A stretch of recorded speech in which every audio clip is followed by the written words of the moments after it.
Phoenix Audio presents Master of the Game by Sidney Sheldon, read by Shannon Engeman. Prologue, Kate, 1982. The large ballroom was crowded with familiar ghosts come to help celebrate her birthday. Kate Blackwell watched them mingle with the flesh and blood people, and in her mind the scene was a dreamlike fantasy as the visitors from another time and place glided around the dance floor with the unsuspecting guests in black tie and long, shimmering evening gowns. There were 100 people at the party at Cedar Hill House in Dark Harbor, Maine, not counting the ghosts, Kate Blackwell thought wryly. She was a slim, petite woman with a regal bearing that made her appear taller than she was. She had a face that one remembered, a proud bone structure, dawn gray eyes, and a stubborn chin, a blending of her Scottish and Dutch ancestors. She had fine white hair that had once been a luxuriant black cascade, and against the graceful folds of her ivory velvet dress, her skin had the soft translucence old age sometimes brings. "I don't feel 90, Kate Blackwell thought. Where have all the years gone? She watched the dancing ghosts. They know. They were there. They were a part of those years, a part of my life. She saw Banda, his proud black face beaming, and there was her David, dear David, looking tall and young and handsome, the way he looked when she first fell in love with him, and he was smiling at her, and she thought, soon, my darling, soon. And she wished David could have lived to know his great-grandson. Kate's eyes searched the large room until she saw him. He was standing near the orchestra, watching the musicians. He was a strikingly handsome boy, almost 8 years old, fair-haired, dressed in a black velvet jacket and tartan trousers. Robert was a replica of his great-great-grandfather, Jamie McGregor, the man in the painting above the marble fireplace. As though sensing her eyes on him, Robert turned, and Kate beckoned him to her with a wave of her fingers, the perfect 20-carat diamond her father had scooped up on a sandy beach almost 100 years ago, scintillating into the radiance of the crystal chandelier. Kate watched with pleasure as Robert threaded his way through the dancers. I am the past, Kate thought. He is the future. My great-grandson will take over Kruger Brent Limited one day. He reached her side, and she made room for him on the seat beside her. "Are you having a nice birthday, Gran?" "Yes, thank you, Robert." "That's a super orchestra. The conductor's really bad." Kate looked at him in momentary confusion, then her brow cleared. "Ah, I presume that means he's good." Robert grinned at her. "Right. You sure don't seem 90. Kate Blackwell laughed. "Just between the two of us, I don't feel it." He slipped his hand in hers, and they sat there in a contented silence, the 82-year difference between them giving them a comfortable affinity. Kate turned to watch her granddaughter dancing. She and her husband were without doubt the handsomest couple on the floor. Robert's mother saw her son and grandmother seated together, and she thought, what an incredible woman. She's ageless. No one would ever guess all she has lived through. The music stopped, and the conductor said, "Ladies and gentlemen, it's my pleasure to present young Master Robert." Robert squeezed his great-grandmother's hand, stood up, and walked over to the piano. He sat down, his face serious and intent, and then his fingers began to race across the keyboard. He played Scriabin, and it was like the rippling of moonlight on water. His mother listened and thought, he's a genius. He'll grow up to be a great musician. He was no longer her baby. He was going to belong to the world. When Robert finished, the applause was enthusiastic and genuine. Earlier, dinner had been served outdoors. The large and formal garden had been festively decorated with lanterns and ribbons and balloons. Musicians played from the terrace while butlers and maids hovered over tables, silent and efficient, making sure the baccarat glasses and Limoges dishes were kept filled. A telegram was read from the President of the United States. A Supreme Court justice toasted Kate. The governor eulogized her, one of the most remarkable women in the history of this nation. Kate Blackwell's endowments to hundreds of charitable causes around the world are legendary. The Blackwell Foundation has contributed to the health and well-being of people in more than 50 countries. To paraphrase the late Sir Winston Churchill, never have so many owed so much to one person. I have had the privilege of knowing Kate Blackwell. Bloody hell, Kate thought. No one knows me. He sounds like he's talking about some saint. What would all these people say if they knew the real Kate Blackwell, sired by a thief and kidnapped before I was a year old? What would they think if I showed them the bullet scars on my body? She turned her head and looked at the man who had once tried to kill her. Kate's eyes moved past him to linger on a figure in the shadows, wearing a veil to conceal her face. Over a distant clap of thunder, Kate heard the governor finish his speech and introduce her. She rose to her feet and looked out at the assembled guests. When she spoke, her voice was firm and strong. "I've lived longer than any of you. As youngsters today would say, that's no big deal. But I'm glad I made it to this age, because otherwise I wouldn't be here with all you dear friends. I know some of you have traveled from distant countries to be with me tonight, and you must be tired from your journey. It wouldn't be fair for me to expect everyone to have my energy." There was a roar of laughter, and they applauded her. "Thank you for making this such a memorable evening. I shall never forget it.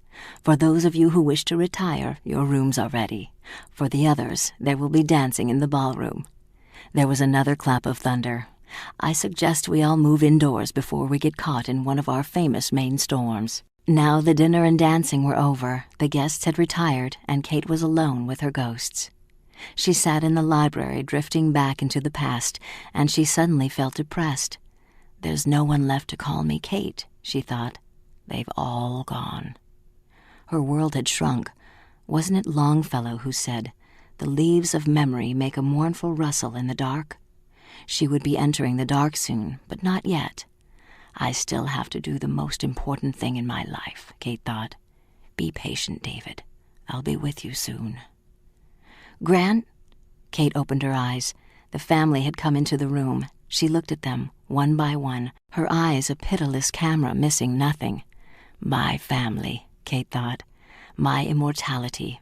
A murderer, a grotesque, and a psychotic. The Blackwell skeletons. Was this what all the years of hope and pain and suffering had finally come to? Her granddaughter stood beside her. "Are you all right, Gran?" "I'm a little tired, children. I think I'll go to bed." She rose to her feet and started toward the stairs, and at that moment there was a violent roar of thunder, and the storm broke, the rain rattling against the windows like machine gun fire. Her family watched as the old woman reached the top of the stairway, a proud, erect figure. There was a blaze of lightning, and seconds later a loud clap of thunder. Kate Blackwell turned to look down at them, and when she spoke, it was with the accent of her ancestors. "In South Africa, we used to call this a thunderstorm." The past and present began to merge once again, and she walked down the hallway to her bedroom, surrounded by the familiar, comfortable ghosts. Book 1, Jamie, 1883 to 1906. Chapter 1. "By God, this is a real thunderstorm," Jamie McGregor said. He had grown up amid the wild storms of the Scottish Highlands, but he had never witnessed anything as violent as this. The afternoon sky had been suddenly obliterated by enormous clouds of sand, instantly turning day into night. The dusty sky was lit by flashes of lightning, virlig, the Afrikaners called it, that scorched the air, followed by dunderslag, thunder.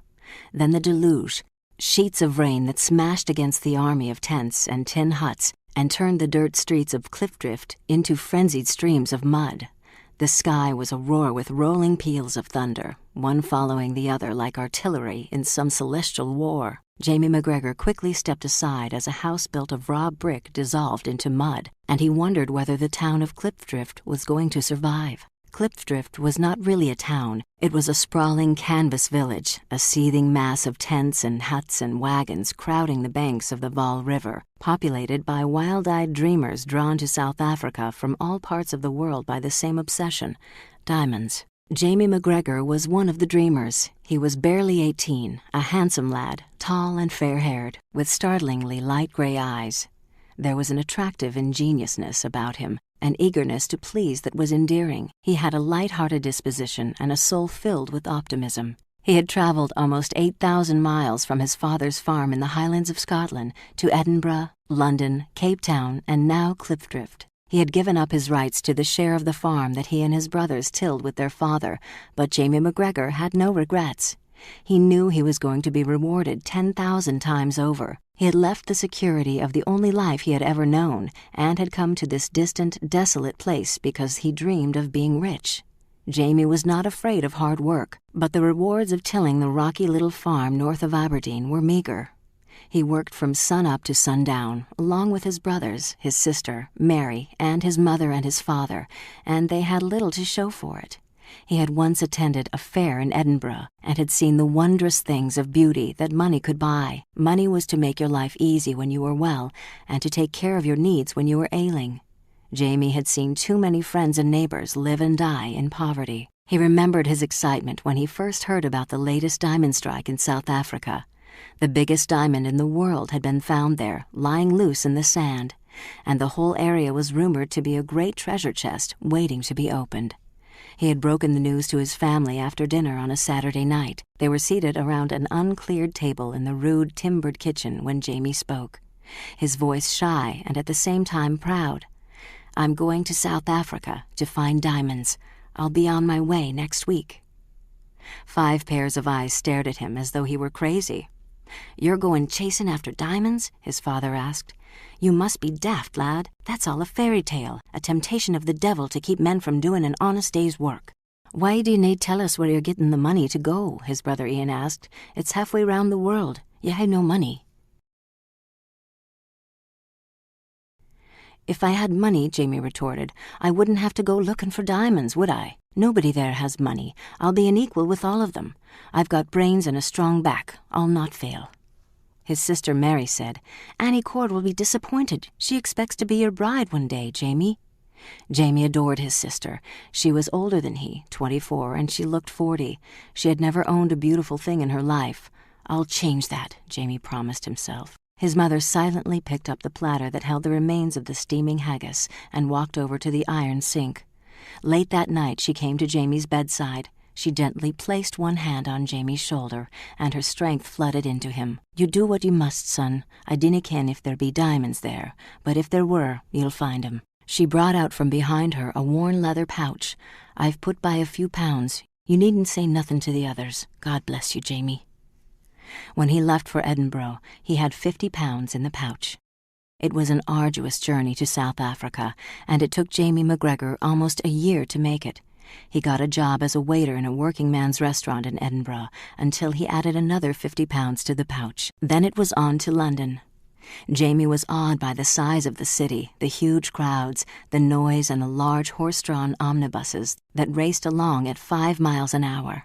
There were handsome cabs everywhere, carrying beautiful women in large hats and swirling skirts and dainty little high-buttoned shoes. He watched in wonder as the ladies alighted from the cabs and carriages to shop at Burlington Arcade, a dazzling cornucopia of silver and dishes and dresses and furs, and pottery and apothecary shops crammed with mysterious bottles and jars. Jamie found lodging at a house at 32 Fitzroy Street.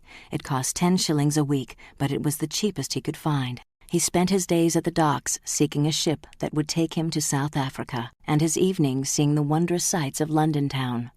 One evening he caught a glimpse of Edward, the Prince of Wales, entering a restaurant near Covent Garden by the side door, a beautiful young lady on his arm. She wore a large flowered hat, and Jamie thought how nice it would look on his sister. Jamie attended a concert at the Crystal Palace, built for the Great Exposition in 1851. He visited Drury Lane and at intermission sneaked into the Savoy Theatre, where they had installed the first electric lighting in a British public building.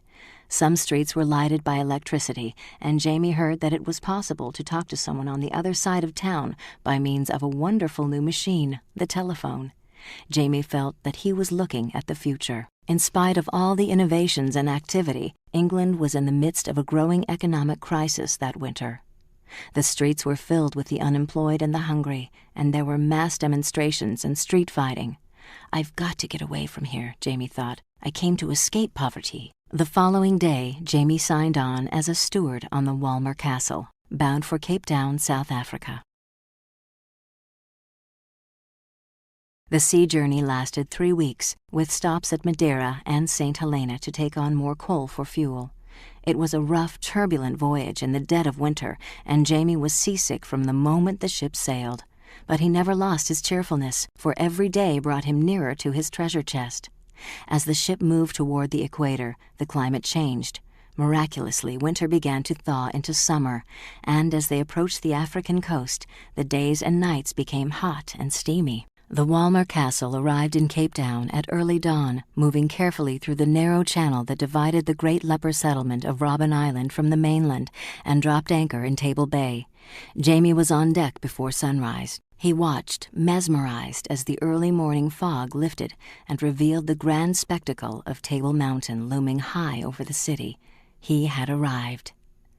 The moment the ship made fast to the wharf, the decks were overrun by a horde of the strangest-looking people Jamie had ever seen.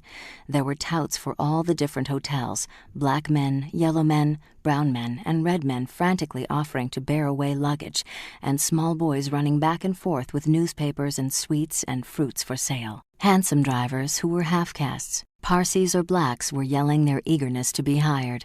Vendors and men pushing drinking carts called attention to their wares.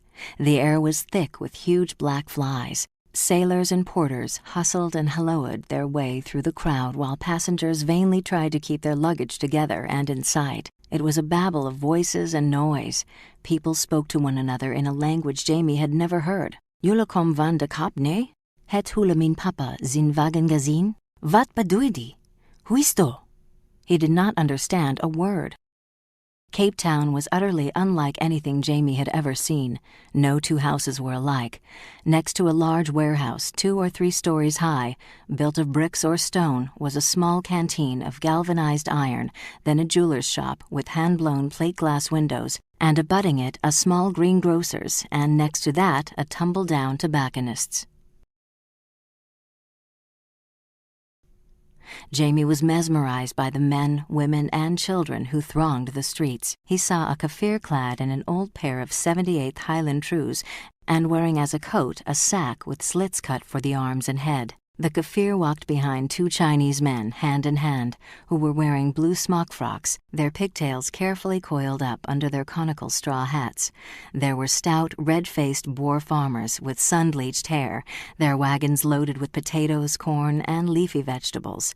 Men dressed in brown velveteen trousers and coats, with broad-brimmed, soft felt hats on their heads, and long clay pipes in their mouths, strode ahead of their vrouws, attired in black, with thick black veils and large black silk poke bonnets. Parsi washerwomen with large bundles of soiled clothes on their heads pushed past soldiers in redcoats and helmets. It was a fascinating spectacle. The first thing Jamie did was to seek out an inexpensive boarding house recommended to him by a sailor aboard ship. The landlady was a dumpy, ample-bosomed, middle-aged widow. She looked Jamie over and smiled. "Zoek jullie goud?"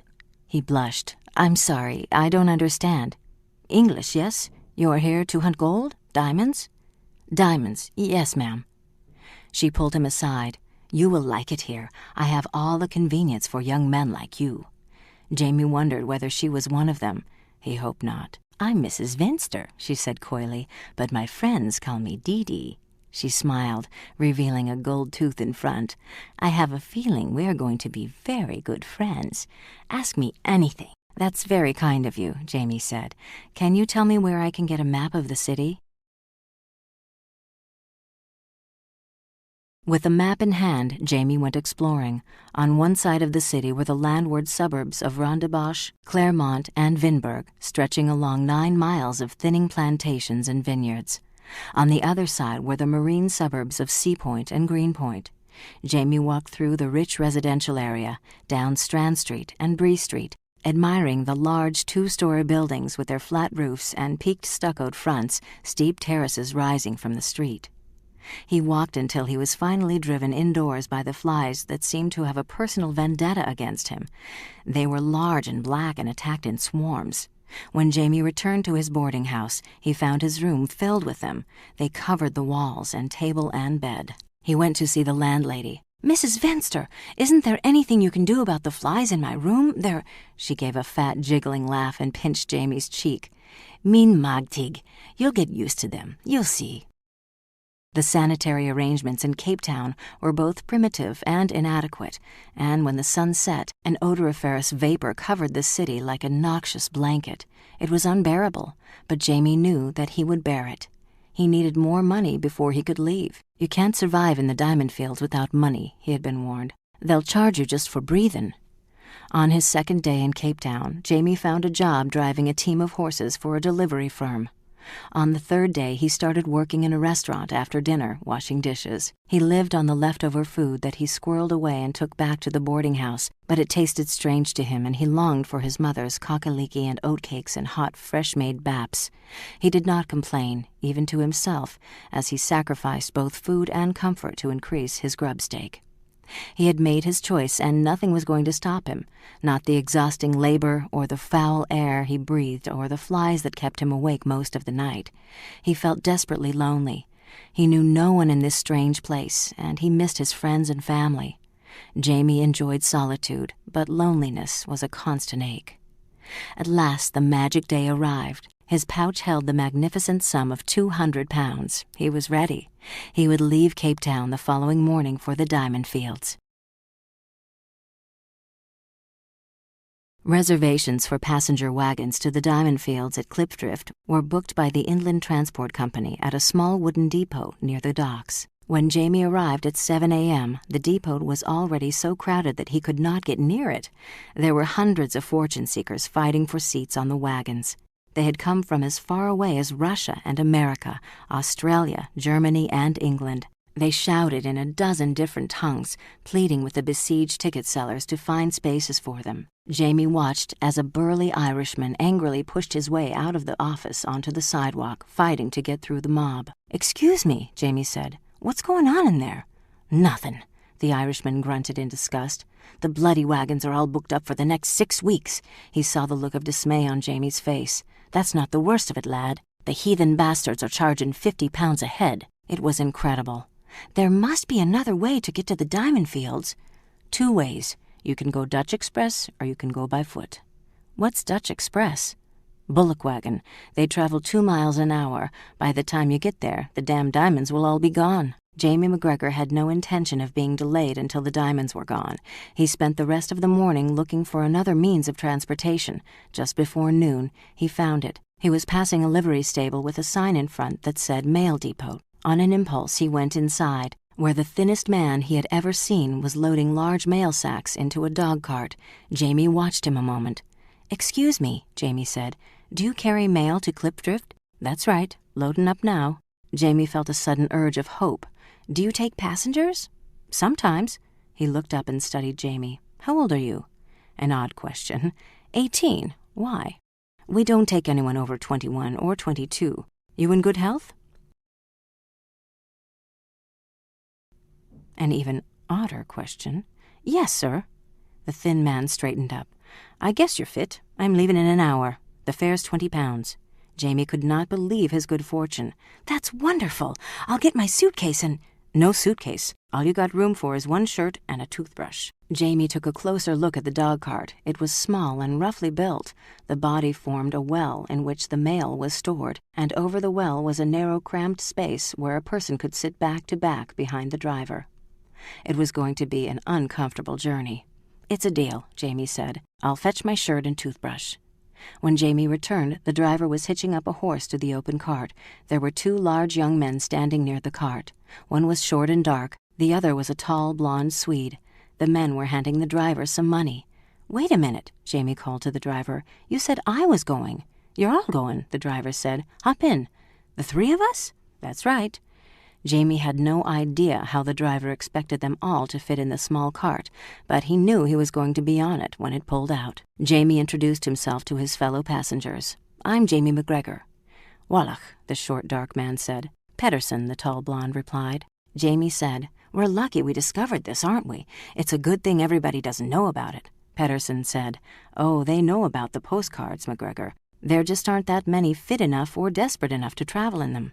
Before Jamie could ask what he meant, the driver said, "Let's go." The 3 men, Jamie in the middle, squeezed into the seat, crowded against each other, their knees cramped, their backs pressing hard against the wooden back of the driver's seat. There was no room to move or breathe. "It's not bad," Jamie reassured himself. "Hold on," the driver sang out, and a moment later they were racing through the streets of Cape Town on their way to the diamond fields at Klipdrift. By bullock wagon, the journey was relatively comfortable. The wagons transporting passengers from Cape Town to the diamond fields were large and roomy, with tent covers to ward off the blazing winter sun. Each wagon accommodated a dozen passengers and was drawn by teams of horses or mules. Refreshments were provided at regular stations, and the journey took 10 days. The mail cart was different. It never stopped, except to change horses and drivers. The pace was a full gallop over rough roads and fields and rutted trails. There were no springs on the cart, and each bounce was like the blow of a horse's hoof. Jamie gritted his teeth and thought, I can stand it until we stop for the night. I'll eat and get some sleep, and in the morning I'll be fine. But when nighttime came, there was a 10-minute halt for a change of horse and driver, and they were off again at a full gallop.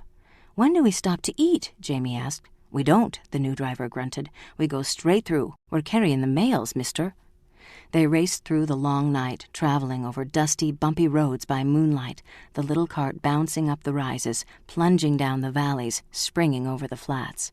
Every inch of Jamie's body was battered and bruised from the constant jolting. He was exhausted, but it was impossible to sleep. Every time he started to doze off, he was jarred awake. His body was cramped and miserable, and there was no room to stretch. He was starving and motion-sick. He had no idea how many days it would be before his next meal. It was a 600-mile journey, and Jamie McGregor was not sure he was going to live through it. Neither was he sure that he wanted to. By the end of the second day and night, the misery had turned to agony. Jamie's traveling companions were in the same sorry state, no longer even able to complain. Jamie understood now why the company insisted that its passengers be young and strong. When the next dawn came, they entered the Great Karoo, where the real wilderness began. Stretching to infinity, the monstrous veld lay flat and forbidding under a pitiless sun. The passengers were smothered in heat, dust, and flies. Occasionally, through a miasmic haze, Jamie saw groups of men slogging along on foot. There were solitary riders on horseback, and dozens of bullock wagons drawn by 18 or 20 oxen, handled by drivers and voorlopers, with the sjambaks, the whips with long leather thongs, crying, "Trek! Trek!" The huge wagons were laden with 1,000 pounds of produce and goods, tents and digging equipment, and wood-burning stoves, flour and coal and oil lamps. They carried coffee and rice, Russian hemp, sugar and wines, whiskey and boots, and Belfast candles and blankets. They were the lifeline to the fortune-seekers at Klipdrift. It was not until the mail cart crossed the Orange River that there was a change from the deadly monotony of the veld. The scrub gradually became taller and tinged with green. The earth was redder, patches of grass rippled in the breeze, and low thorn trees began to appear. I'm going to make it, Jamie thought dully. I'm going to make it. And he could feel hope begin to creep into his tired body. They had been on the road for 4 continuous days and nights when they finally arrived at the outskirts of Klipdrift. Young Jamie McGregor had not known what to expect, but the scene that met his weary, bloodshot eyes was like nothing he could ever have imagined. Klipdrift was a vast panorama of tents and wagons lined up on the main streets and on the shores of the Vaal River. The dirt roadway swarmed with Kaffirs, naked except for brightly colored jackets, and bearded prospectors, butchers, bakers, thieves, teachers. In the center of Klipdrift, rows of wooden and iron shacks served as shops, canteens, billiard rooms, eating houses, diamond-buying offices, and lawyers' rooms. On a corner stood the ramshackle Royal Arch Hotel, a long chain of rooms without windows. Jamie stepped out of the cart and promptly fell to the ground, his cramped legs refusing to hold him up. He lay there, his head spinning, until he had strength enough to rise. He stumbled toward the hotel, pushing through the boisterous crowds that thronged the sidewalks and streets. The room they gave him was small, stifling hot, and swarming with flies. But it had a cot. Jamie fell onto it, fully dressed, and was asleep instantly. He slept for 18 hours. Jamie awoke, his body unbelievably stiff and sore, but his soul filled with exultation. I am here. I have made it. Ravenously hungry, he went in search of food. The hotel served none, but there was a small, crowded restaurant across the street where he devoured fried snook, a large fish resembling pike, carbonacci, thinly sliced mutton grilled on a spit over a wood fire, a haunch of bok, and for dessert, koksister, a dough deep-fried and soaked in syrup. Jamie's stomach, so long without food, began to give off alarming symptoms. He decided to let it rest before he continued eating and turned his attention to his surroundings. At tables all around him, prospectors were feverishly discussing the subject uppermost in everyone's mind: diamonds.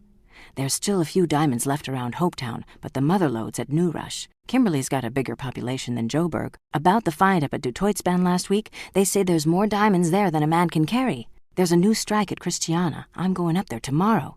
So it was true. There were diamonds everywhere. Young Jamie was so excited he could hardly finish his huge mug of coffee. He was staggered by the amount of the bill. £2, 3 shillings for one meal. I'll have to be very careful, he thought, as he walked out onto the crowded, noisy street. A voice behind him said, "Still planning to get rich, McGregor?" Jamie turned. It was Pettersson, the Swedish boy, who had traveled on the dog-cart with him. "I certainly am," Jamie said. "Then let's go where the diamonds are," he pointed. "The Val River's that way." They began to walk. Cliffdrift was in a basin, surrounded by hills, and as far as Jamie could see, everything was barren, without a blade of grass or shrub in sight. Red dust rose thick in the air, making it difficult to breathe. The Val River was a quarter of a mile away, and as they got closer to it, the air became cooler. Hundreds of prospectors lined both sides of the riverbank, some of them digging for diamonds, others meshing stones in rocking cradles, still others sorting stones at rickety makeshift tables. The equipment ranged from scientific earth-washing apparatus to old tub boxes and pails. The men were sunburned, unshaven, and roughly dressed in a weird assortment of colorless, colored, and striped flannel shirts, corduroy trousers and rubber boots, riding breeches, and lace leggings and wide-brim felt hats, or pith helmets. They all wore broad leather belts with pockets for diamonds or money. Jamie and Pettersson walked to the edge of the riverbank and watched a young boy and an older man struggling to remove a huge ironstone boulder so they could get at the gravel around it. Their shirts were soaked with sweat. Nearby, another team loaded gravel onto a cart to be sieved in a cradle. One of the diggers rocked the cradle while another poured buckets of water into it to wash away the silt. The large pebbles were then emptied onto an improvised sorting table, where they were excitedly inspected. "It looks easy," Jamie grinned. "Don't count on it, McGregor. I've been talking to some of the diggers who have been here a while. I think we've bought a sack of pups." "What do you mean?" "Do you know how many diggers there are in these parts, all hoping to get rich? 20,000. And there aren't enough diamonds to go around, chum. Even if there were, I'm beginning to wonder if it's worth it. You broil in winter, freeze in summer, get drenched in the damn dunderstormin', and try to cope with the dust and the flies and the stink. You can't get a bath or a decent bed, and there are no sanitary arrangements in this damn town. There are drownings in the Val River every week. Some are accidental, but I was told that for most of them it's a way out, the only escape from this hellhole. I don't know why these people keep hanging on." "I do." Jamie looked at the hopeful young boy with the stained shirt, the next shovelful of dirt. But as they headed back to town, Jamie had to admit that Pettersson had a point. They passed carcasses of slaughtered oxen, sheep, and goats left to rot outside the tents, next to wide-open trenches that served as lavatories. The place stank to the heavens. Pettersson was watching him. "What are you going to do now?" "Get some prospecting equipment." In the center of town was a store with a rusted hanging sign that read, "Salomon Vandermerve, General Store." A tall black man about Jamie's age was unloading a wagon in front of the store. He was broad-shouldered and heavily muscled, one of the most handsome men Jamie had ever seen. He had soot-black eyes, an aquiline nose, and a proud chin. There was a dignity about him, a quiet aloofness. He lifted a heavy wooden box of rifles to his shoulder, and, as he turned, he slipped on a leaf fallen from a crate of cabbage. Jamie instinctively reached out an arm to steady him. The black man did not acknowledge Jamie's presence. He turned and walked into the store. A Boer prospector hitching up a mule spat and said distastefully, "That's Banda from the Baralong tribe. Works for Mr. Vandermerve. I don't know why he keeps that uppity black. Those fucking Bantus think they own the earth." The store was cool and dark inside, a welcome relief from the hot, bright street, and it was filled with exotic odors. It seemed to Jamie that every inch of space was crammed with merchandise. He walked through the store, marveling. There were agricultural implements, beer, cans of milk and crocks of butter, cement, fuses and dynamite and gunpowder, crockery, furniture, guns and haberdashery, oil and paint and varnish, bacon and dried fruit, saddlery and harness, sheep dip and soap, spirits and stationery and paper, sugar and tea and tobacco and snuff and cigars. A dozen shelves were filled from top to bottom with flannel shirts and blankets, shoes, poke bonnets, and saddles. Whoever owns all this, Jamie thought, is a rich man. A soft voice behind him said, "Can I help you?" Jamie turned and found himself facing a young girl. He judged she was about 15. She had an interesting face, fine-boned and heart-shaped, like a valentine, a pert nose and intense green eyes. Her hair was dark and curling. Jamie, looking at her figure, decided she might be closer to 16. "I'm a prospector," Jamie announced. "I'm here to buy some equipment. What is it you need?" For some reason, Jamie felt he had to impress this girl. The usual." She smiled and there was mischief in her eyes. "What is the usual, sir?" "Well," he hesitated, "a shovel." "Will that be all?" Jamie saw that she was teasing him. He grinned and confessed, "To tell you the truth, I'm new at this. I don't know what I need." She smiled at him, and it was the smile of a woman. "It depends on where you're planning to prospect, Mr. McGregor, Jamie McGregor. I'm Margaret Vandermerve." She glanced nervously toward the rear of the store. "I'm pleased to meet you, Miss Vandermerve. Did you just arrive?" "Aye, yesterday, on the postcard." "Someone should have warned you about that. Passengers have died on that trip." There was anger in her eyes. Jamie grinned. "I can't blame them, but I'm very much alive, thank you." "And going out to hunt for mooiklipa?" "Mooiklipa? That's our Dutch word for diamonds, pretty pebbles. You're Dutch?" "My family's from Holland. I'm from Scotland." I could tell that. Her eyes flicked warily toward the back of the store again. "There are diamonds around, Mr. McGregor, but you must be choosy where you look for them. Most of the diggers are running around chasing their own tails. When someone makes a strike, the rest scavenge off the leavings. If you want to get rich, you have to find a strike of your own." "How do I do that?" "My father might be the one to help you with that. He knows everything. He'll be free in an hour." "I'll be back," Jamie assured her. "Thank you, Miss Vandermerve." He went out into the sunshine, filled with a sense of euphoria, his aches and pains forgotten. If Solomon Vandermerve would advise him where to find diamonds, there was no way Jamie could fail. He would have the jump on all of them. He laughed aloud, with the sheer joy of being young and alive and on his way to riches. Jamie walked down the main street, passing a blacksmith's, a billiard hall, and half a dozen saloons. He came to a sign in front of a decrepit-looking hotel and stopped. The sign read, R.D. Miller, Warm and Cold Baths. Open daily from 6 a.m. to 8 p.m., with the comforts of a neat dressing room. Jamie thought, when did I have my last bath? Well, I took a bucket bath on the boat. He was suddenly aware of how he must smell. He thought of the weekly tub baths in the kitchen at home, and he could hear his mother's voice calling, "Be sure to wash down below, Jamie." He turned and entered the baths. There were 2 doors inside, one for women and one for men. Jamie entered the men's section and walked up to the aged attendant. "How much is a bath?" 10 shillings for a cold bath, 15 for a hot."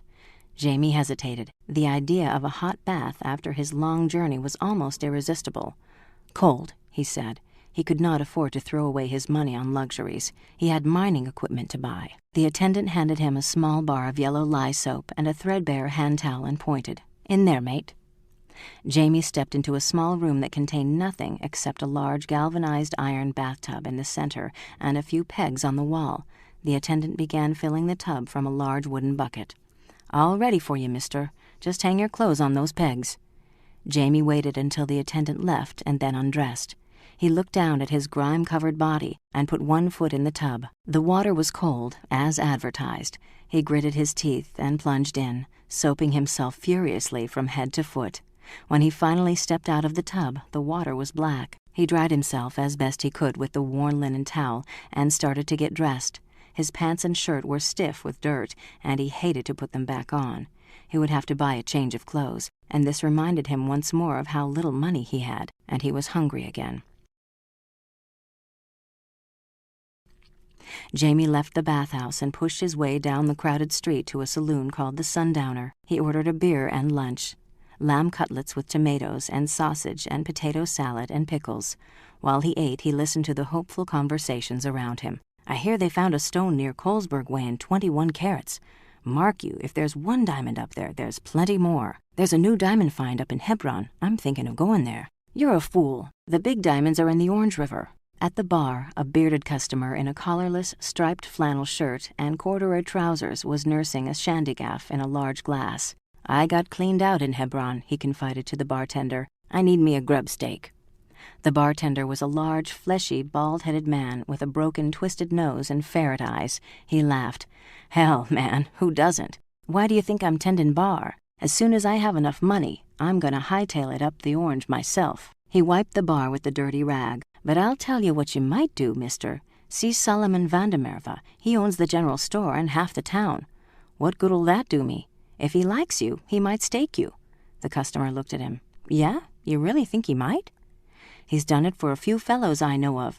You put up your labor, he puts up the money. You split 50-50. Jamie McGregor's thoughts leaped ahead. He had been confident that the £120 he had left would be enough to buy the equipment and food he would need to survive, but the prices in Klipdrift were astonishing. He had noticed in Vandermerve's store that a 100-pound sack of Australian flour cost £5.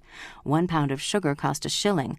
A bottle of beer cost 5 shillings. Biscuits were 3 shillings a pound, and fresh eggs sold for 7 shillings a dozen. At that rate, his money would not last long. My God, Jamie thought, at home we could live for a year on what 3 meals cost here. But if he could get the backing of someone wealthy, like Mr. Vandermerve, Jamie hastily paid for his food and hurried back to the general store.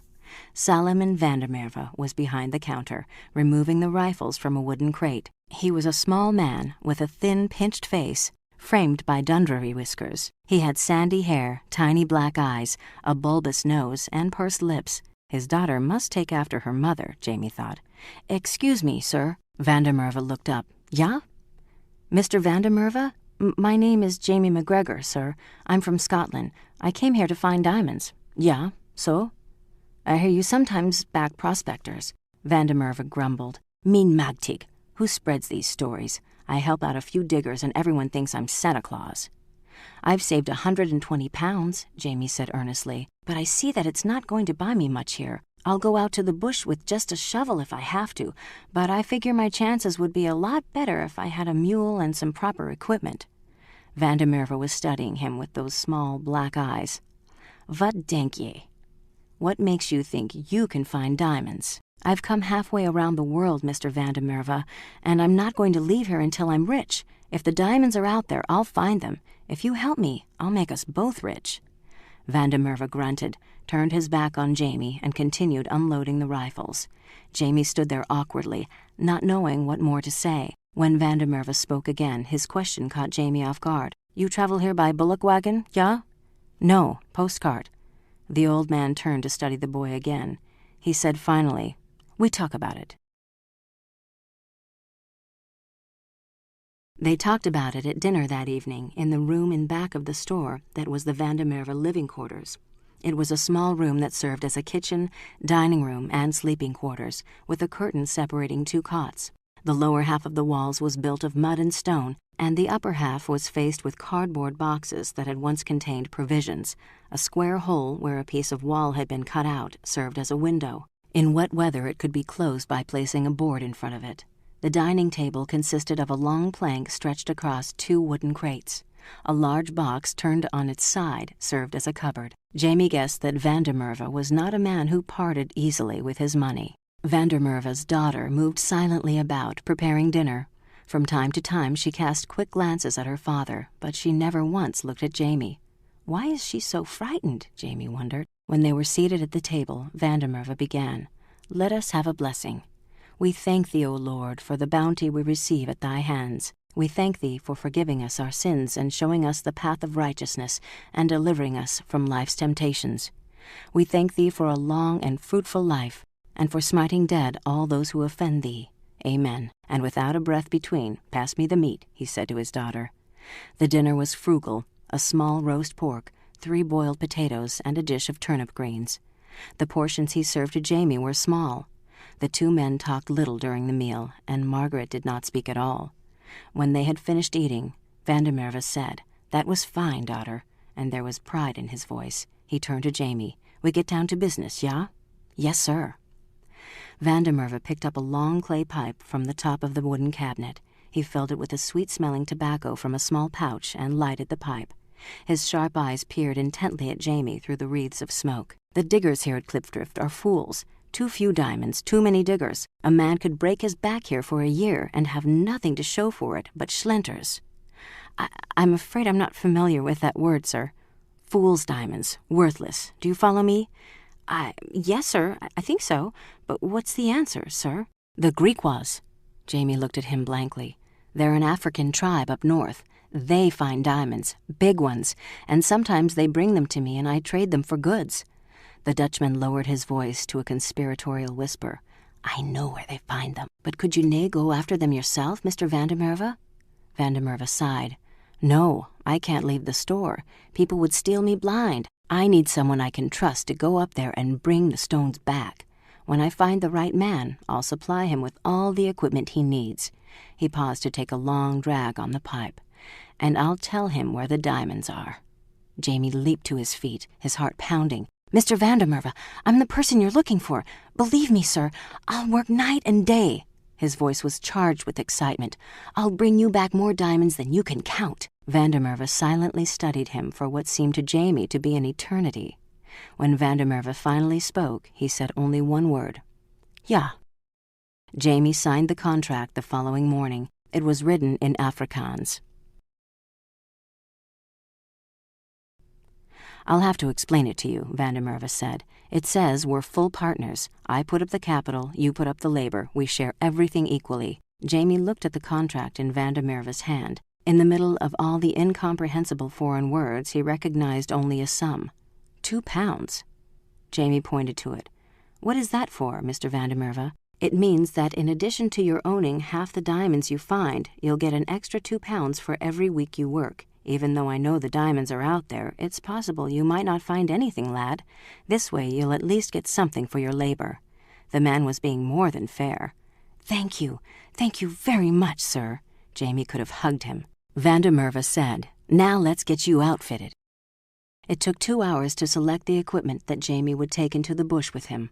A small tent, bedding, cooking utensils, 2 sieves and a washing cradle, a pick, 2 shovels, 3 buckets, and 1 change of socks and underwear. There was an axe and a lantern and paraffin oil, matches and arsenical soap. There were tins of food, biltong, fruit, sugar, coffee, and salt.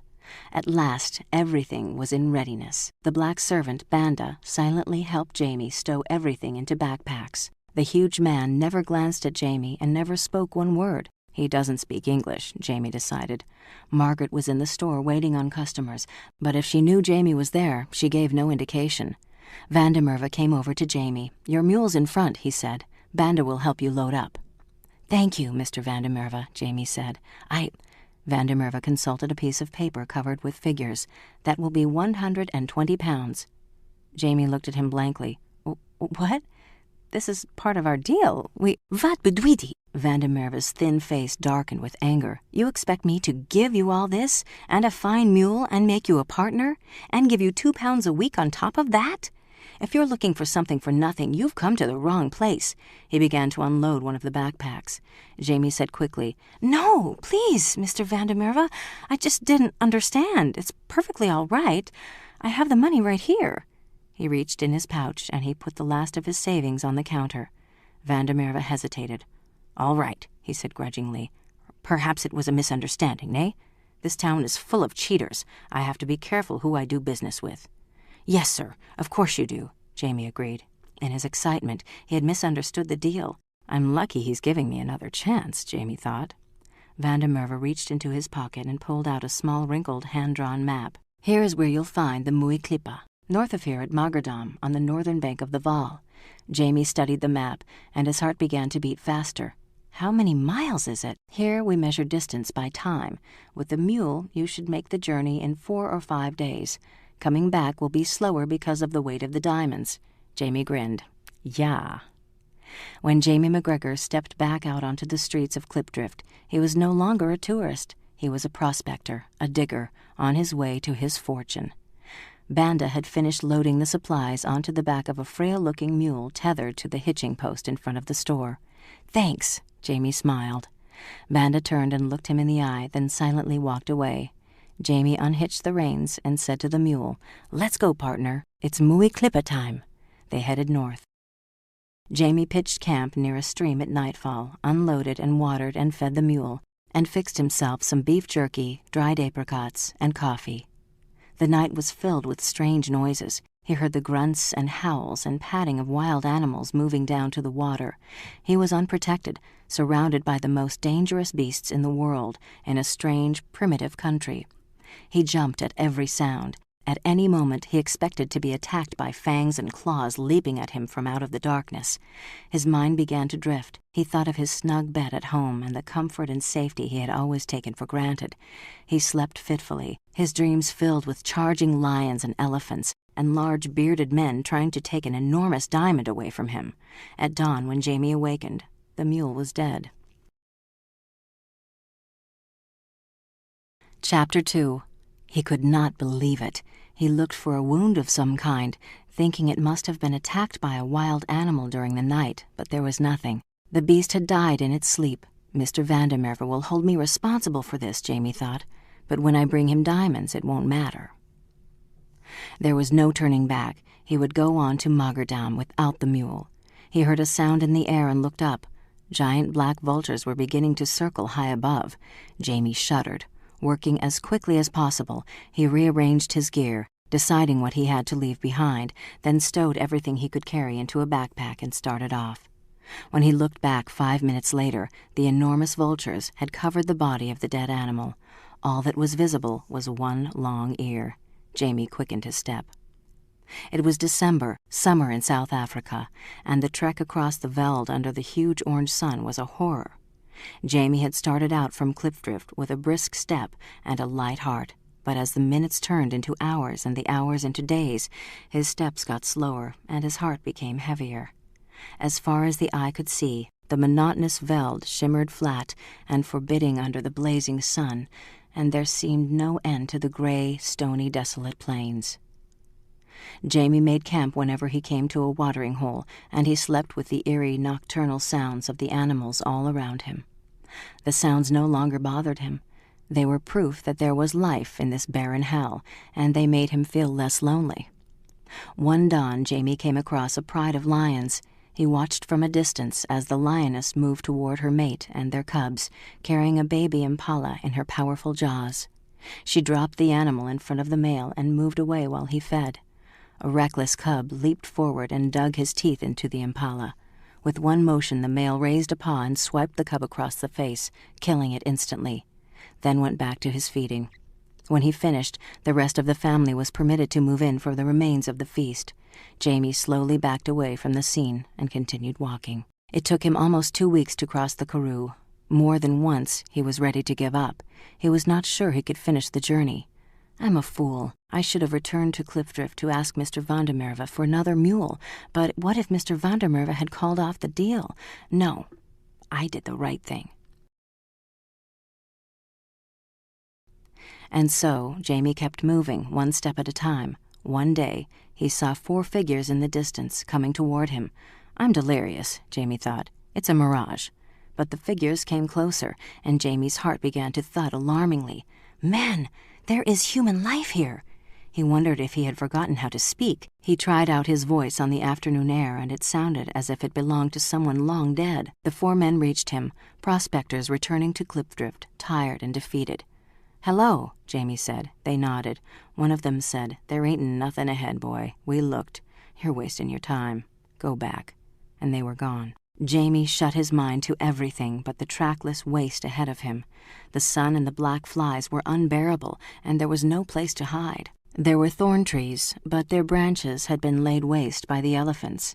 Jamie was almost totally blinded by the sun. His fair skin was burned raw, and he was constantly dizzy. Each time he took a breath of air, his lungs seemed to explode. He was no longer walking, he was stumbling, putting one foot in front of the other, mindlessly lurching ahead. One afternoon, with the midday sun beating down on him, he slipped off his backpack and slumped to the ground, too tired to take another step. He closed his eyes and dreamed he was in a giant crucible, and the sun was a huge bright diamond blazing down on him, melting him. He awoke in the middle of the night, trembling from the cold. He forced himself to take a few bites of biltong and a drink of tepid water. He knew he must get up and start moving before the sun rose, while the earth and sky were cool. He tried, but the effort was too great. It would be so easy just to lie there forever and never have to take another step. "I'll just sleep for a little while longer," Jamie thought. But some voice deep within him told him he would never wake up again. They would find his body there as they had found hundreds of others. He remembered the vultures and thought, "No, not my body, my bones." Slowly and painfully, he forced himself to his feet. His backpack was so heavy he could not lift it. Jamie started walking again, dragging the pack behind him. He had no recollection of how many times he fell onto the sand and staggered to his feet again. Once he screamed into the pre-dawn sky, "I'm Jamie McGregor, and I'm going to make it. I'm going to live. Do you hear me, God? I'm going to live." Voices were exploding in his head. "You're going chasing diamonds? You must be daft, son.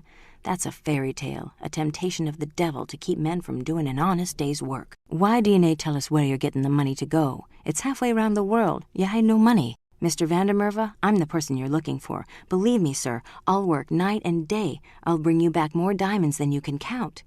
And he was finished before he had even started. "You have two choices," Jamie told himself. "You can go on, or you can stay here and die, and die, and die." The words echoed endlessly in his head. "You can take one more step," Jamie thought. "Come on, Jamie boy, one more step. One more step." 2 days later, Jamie McGregor stumbled into the village of Magerdam. The sunburn had long since become infected, and his body oozed blood and sera. Both eyes were swollen, almost completely shut. He collapsed in the middle of the street, a pile of crumpled clothes holding him together. When sympathetic diggers tried to relieve him of his backpack, Jamie fought them with what little strength he had left, raving deliriously, "No! Get away from my diamonds! Get away from my diamonds!" He awakened in a small, bare room 3 days later, naked except for the bandages that covered his body.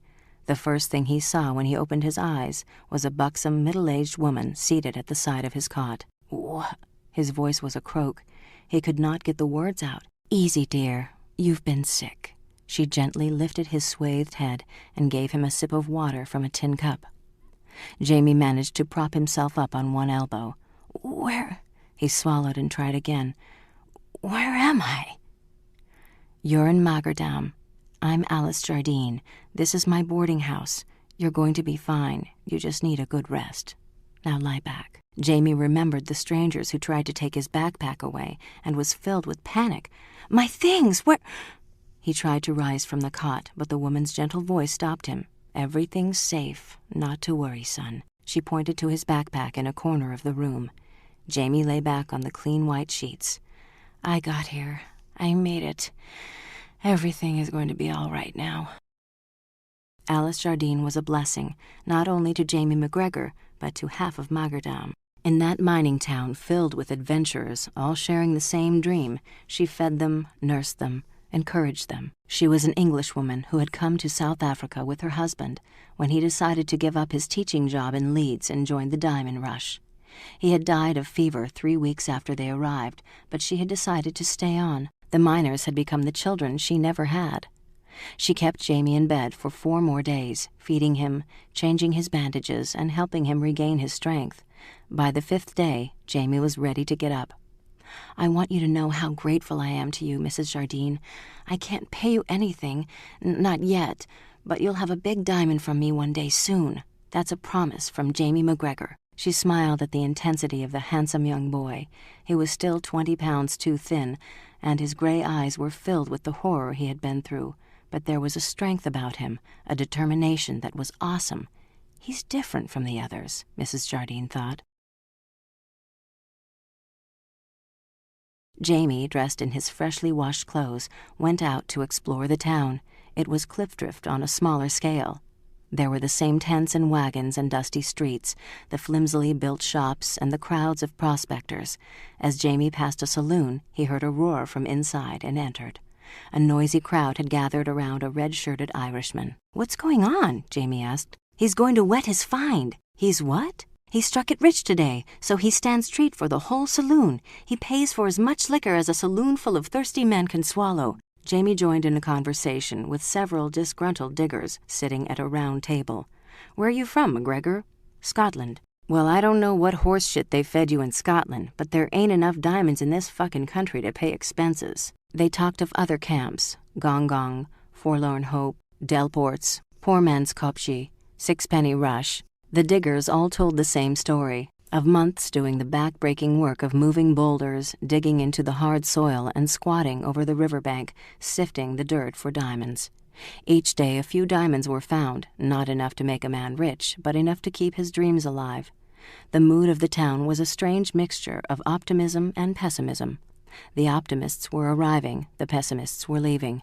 Jamie knew which side he was on.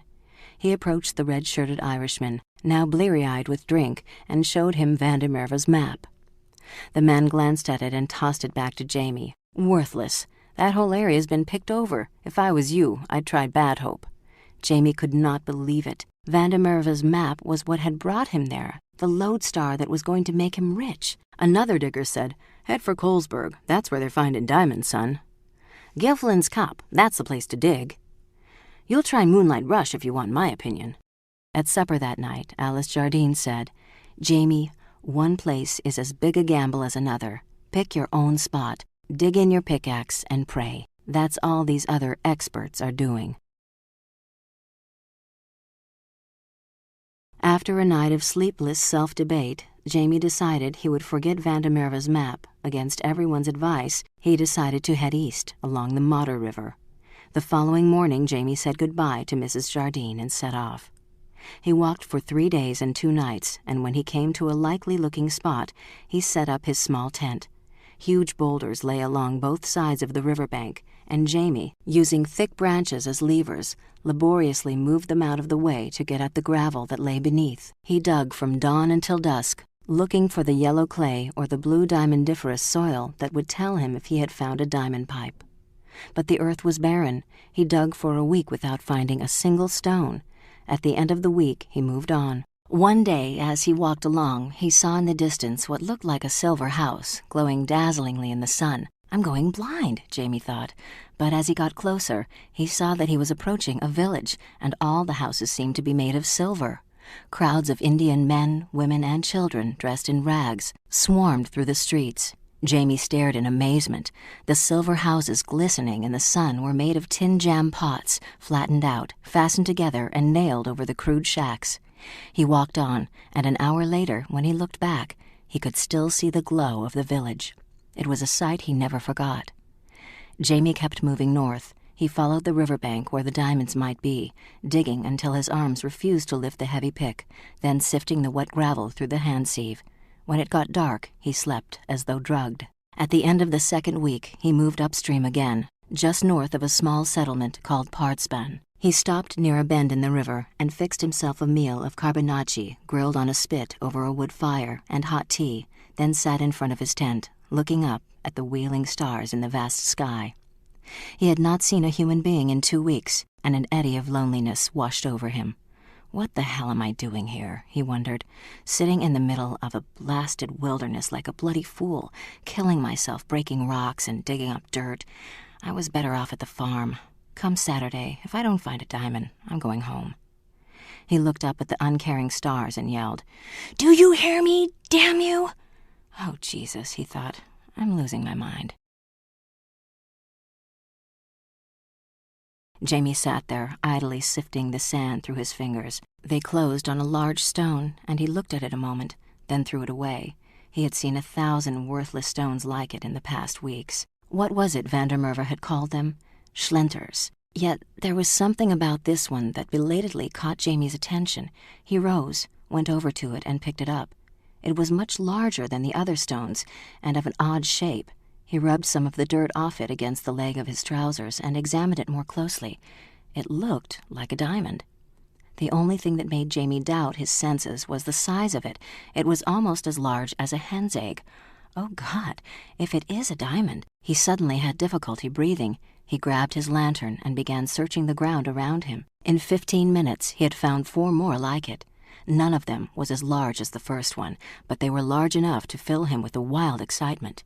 He was up before dawn, digging like a madman, and by noon he had found half a dozen more diamonds. He spent the next week feverishly digging up diamonds and burying them at night in a safe place where no passers-by could find them. There were fresh diamonds every day, and as Jamie watched his fortune pile up, he was filled with an ineffable joy. Only half of this treasure was his, but it was enough to make him rich beyond anything he had ever dared to dream. At the end of the week, Jamie made a note on his map and staked out his claim by carefully marking the boundaries with his pick. He dug up his hidden treasure, carefully stored it deep down in his backpack, and headed back to Magerdam. The sign outside the small building read, Diamond Cooper. Jamie walked into the office, a small, airless room, and he was filled with a sudden sense of trepidation. He had heard dozens of stories of prospectors who had found diamonds that had turned out to be worthless stones. What if I'm wrong? What if... The assayer was seated at a cluttered desk in the tiny office. Something I can do for you? Jamie took a deep breath. Yes, sir. I would like to have these valued, please. Under the watchful eye of the assayer, Jamie started laying the stones on his desk. When he was finished, there was a total of 27, and the assayer was gazing at them in astonishment. Where did you find these? I'll tell you after you tell me whether they're diamonds. The assayer picked up the largest stone and examined it with a jeweler's loupe. My God, he said, this is the biggest diamond I have ever seen. And Jamie realized he had been holding his breath. He could have yelled aloud with joy. Where, the man begged, where did these come from? Meet me in the canteen in 15 minutes, Jamie grinned, and I'll tell you. Jamie gathered up the diamonds, put them in his pocket, and strode out. He headed for the registration office 2 doors down the street. I want to register a claim, he said, in the names of Salomon Vandermerve and Jamie McGregor. He had walked through that door a penniless farm boy and walked out a multi-millionaire. The assayer was in the canteen waiting when Jamie McGregor entered. He had obviously spread the news because when Jamie walked in, there was a sudden, respectful hush. There was a single unspoken question on everyone's mind. Jamie walked up to the bar and said to the bartender, I'm here to wet my find. He turned and faced the crowd. Pardspan. Alice Jardine was having a cup of tea when Jamie walked into the kitchen. Her face lighted up when she saw him. Jamie, oh, thank God you're back safely. She took in his disheveled appearance and flushed face. It didn't go well, did it? Never you mind. Have a nice cup of tea with me, dear, and you'll feel better. Without a word, Jamie reached into his pocket and pulled out a large diamond. He placed it in Mrs. Jardine's hand. I've kept my promise, Jamie said. She stared at the stone for a long time, and her blue eyes became moist. No, Jamie, no. Her voice was very soft. I don't want it. Don't you see, child? It would spoil everything. When Jamie McGregor returned to Clipdrift, he did it in style. He traded one of his smaller diamonds for a horse and carriage, and made a careful note of what he had spent, so that his partner would not be cheated. The trip back to Clipdrift was easy and comfortable, and when Jamie thought of the hell he had gone through on this same journey, he was filled with a sense of wonder. That's the difference between the rich and the poor, he thought. The poor walk, the rich ride in carriages. He gave the horse a small flick of the whip and rode on contentedly through the darkening veld. Chapter 3. Clipdrift had not changed, but Jamie McGregor had. People stared as he rode into town and stopped in front of Vandermerve's general store. It was not just the expensive horse and carriage that drew the attention of the passers-by. It was the air of jubilation about the young man. They had seen it before in other prospectors who had struck it rich, and it always filled them with a renewed sense of hope for themselves. They stood back and watched as Jamie jumped out of the carriage. The same large black man was there. Jamie grinned at him. Hello, I'm back. Banda tied the reins to a hitching post without comment and went inside the store. Jamie followed him. Salomon Vandermerve was waiting on a customer. The little Dutchman looked up and smiled, and Jamie knew that somehow Vandermerve had already heard the news. No one could explain it, but news of a diamond strike flashed across the continent with the speed of light. When Vandermerve had finished with the customer, he nodded his head toward the back of the store. Come, Mr. McGregor. Jamie followed him. Vandermerve's daughter was at the stove preparing lunch. Hello, Margaret.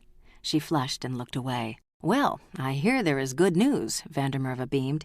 He seated himself at the table and pushed the plate and silverware away, clearing a place in front of him. "That's right, sir." Proudly, Jamie took a large leather pouch from his jacket pocket and poured the diamonds on the kitchen table.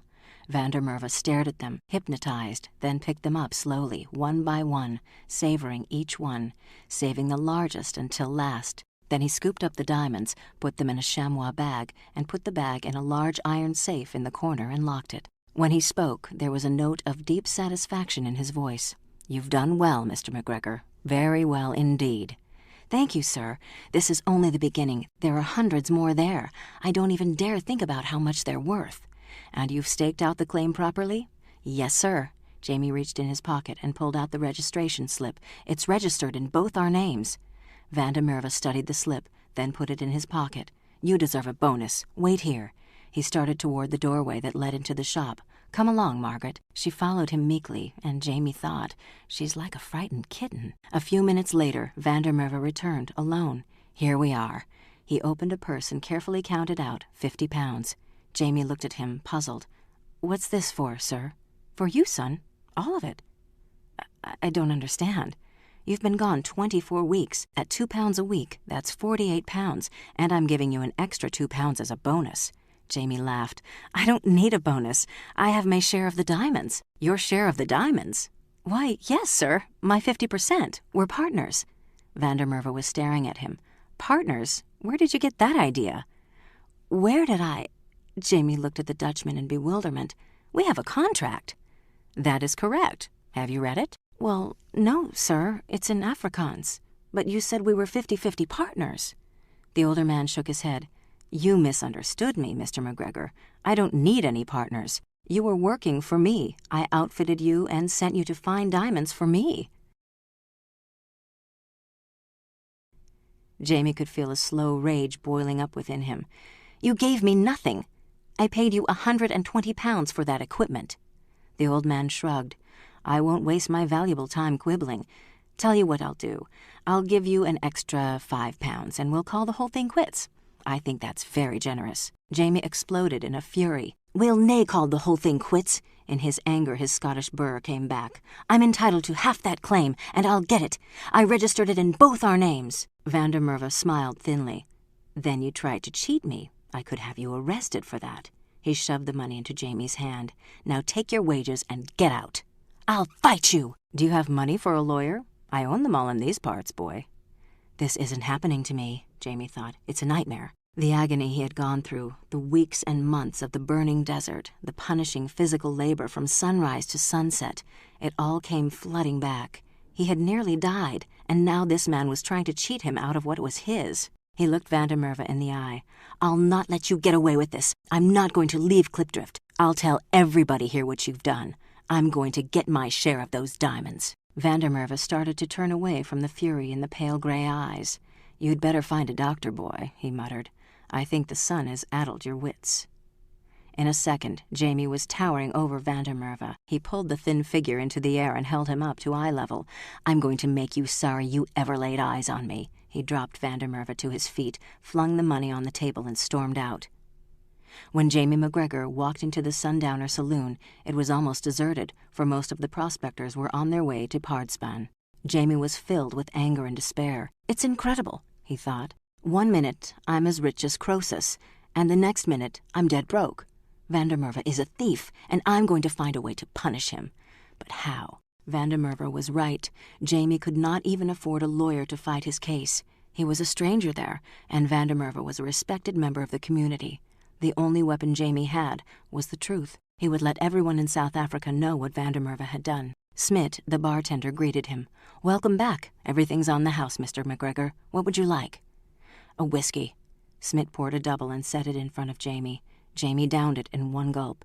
He was not used to drinking, and the hard liquor scorched his throat and stomach. "Another, please." "Coming up. I've always said the Scots could drink anybody under the table." The second drink went down easier. Jamie remembered that it was the bartender who had told a digger to go to Vandermerve for help. "Did you know old man Vandermerve is a crook? He's trying to cheat me out of my diamonds." Smit was sympathetic. "What? That's terrible. I'm sorry to hear that." "He'll nae get away with it." Jamie's voice was slurred. "Half those diamonds are mine. He's a thief, and I'm going to see that everybody knows it." "Careful, Vandermeer is an important man in this town," the bartender warned. "If you're going up against him, you'll need help. In fact, I know just the person. He hates Vandermeer as much as you do." He looked around to make sure no one could overhear him. "There's an old barn at the end of the street. I'll arrange everything. Be there at 10 o'clock tonight." "Thanks," Jamie said gratefully. "I won't forget you." 10 o'clock, the old barn. The barn was a hastily thrown-together structure built of corrugated tin off the main street at the edge of town. At 10 o'clock, Jamie arrived there. It was dark, and he felt his way carefully. He could see no one around. He stepped inside. "Hello?" There was no reply. Jamie went slowly forward. He could make out the dim shapes of horses moving restlessly in their stalls.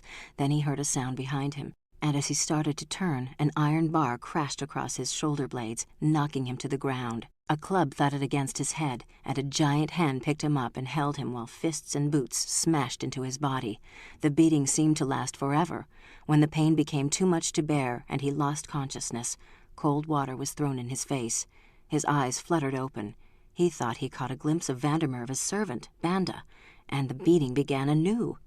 Jamie could feel his ribs breaking. Something smashed into his leg, and he heard the crunch of bone. That was when he lost consciousness again. His body was on fire. Someone was scraping his face with sandpaper, and he vainly tried to lift a hand to protest. He made an effort to open his eyes, but they were swollen shut. Jamie lay there, every fiber of his being screaming with pain, and he tried to remember where he was. He shifted, and the scraping began again. He put out his hand blindly and felt sand. His raw face was lying in hot sand. Slowly, every move in agony, he managed to draw himself up on his knees. He tried to see through his swollen eyes, but he could make out only hazy images. He was somewhere in the middle of the trackless karoo, naked. It was early morning, but he could feel the sun starting to burn through his body. He felt around blindly for food or a billy can of water. There was nothing. They had left him there for dead. Solomon Vandermeer, and of course, Smit, the bartender. Jamie had threatened Vandermeer, and Vandermeer had punished him as easily as one punished a small child. "But he'll find out. I'm no child," Jamie promised himself. "Not anymore. I'm an avenger. They'll pay. They will pay." The hatred that coursed through Jamie gave him the strength to sit up. It was a torture for him to breathe. How many ribs had they broken? "I must be careful so they don't puncture my lungs." Jamie tried to stand up, but fell down with a scream. His right leg was broken and lay at an unnatural angle. He was unable to walk, but he could crawl. Jamie McGregor had no idea where he was. They would have taken him to some place off the beaten track, where his body would not be found except by the desert scavengers, the hyenas and secretary birds and vultures. The desert was a vast charnel house. He had seen the bones of men's bodies that had been scavenged, and there had not been a scrap of meat left on the skeleton. Even as Jamie was thinking about it, he heard the rustle of wings above him and the shrill hiss of the vultures. He felt a flood of terror. He was blind. He could not see them, but he could smell them. He began to crawl. He made himself concentrate on the pain. His body was aflame with it, and each small movement brought exquisite rivers of agony. If he moved in a certain way, his broken leg would send out stabbing pains. If he shifted his position slightly to favor his leg, he could feel his ribs grinding against each other.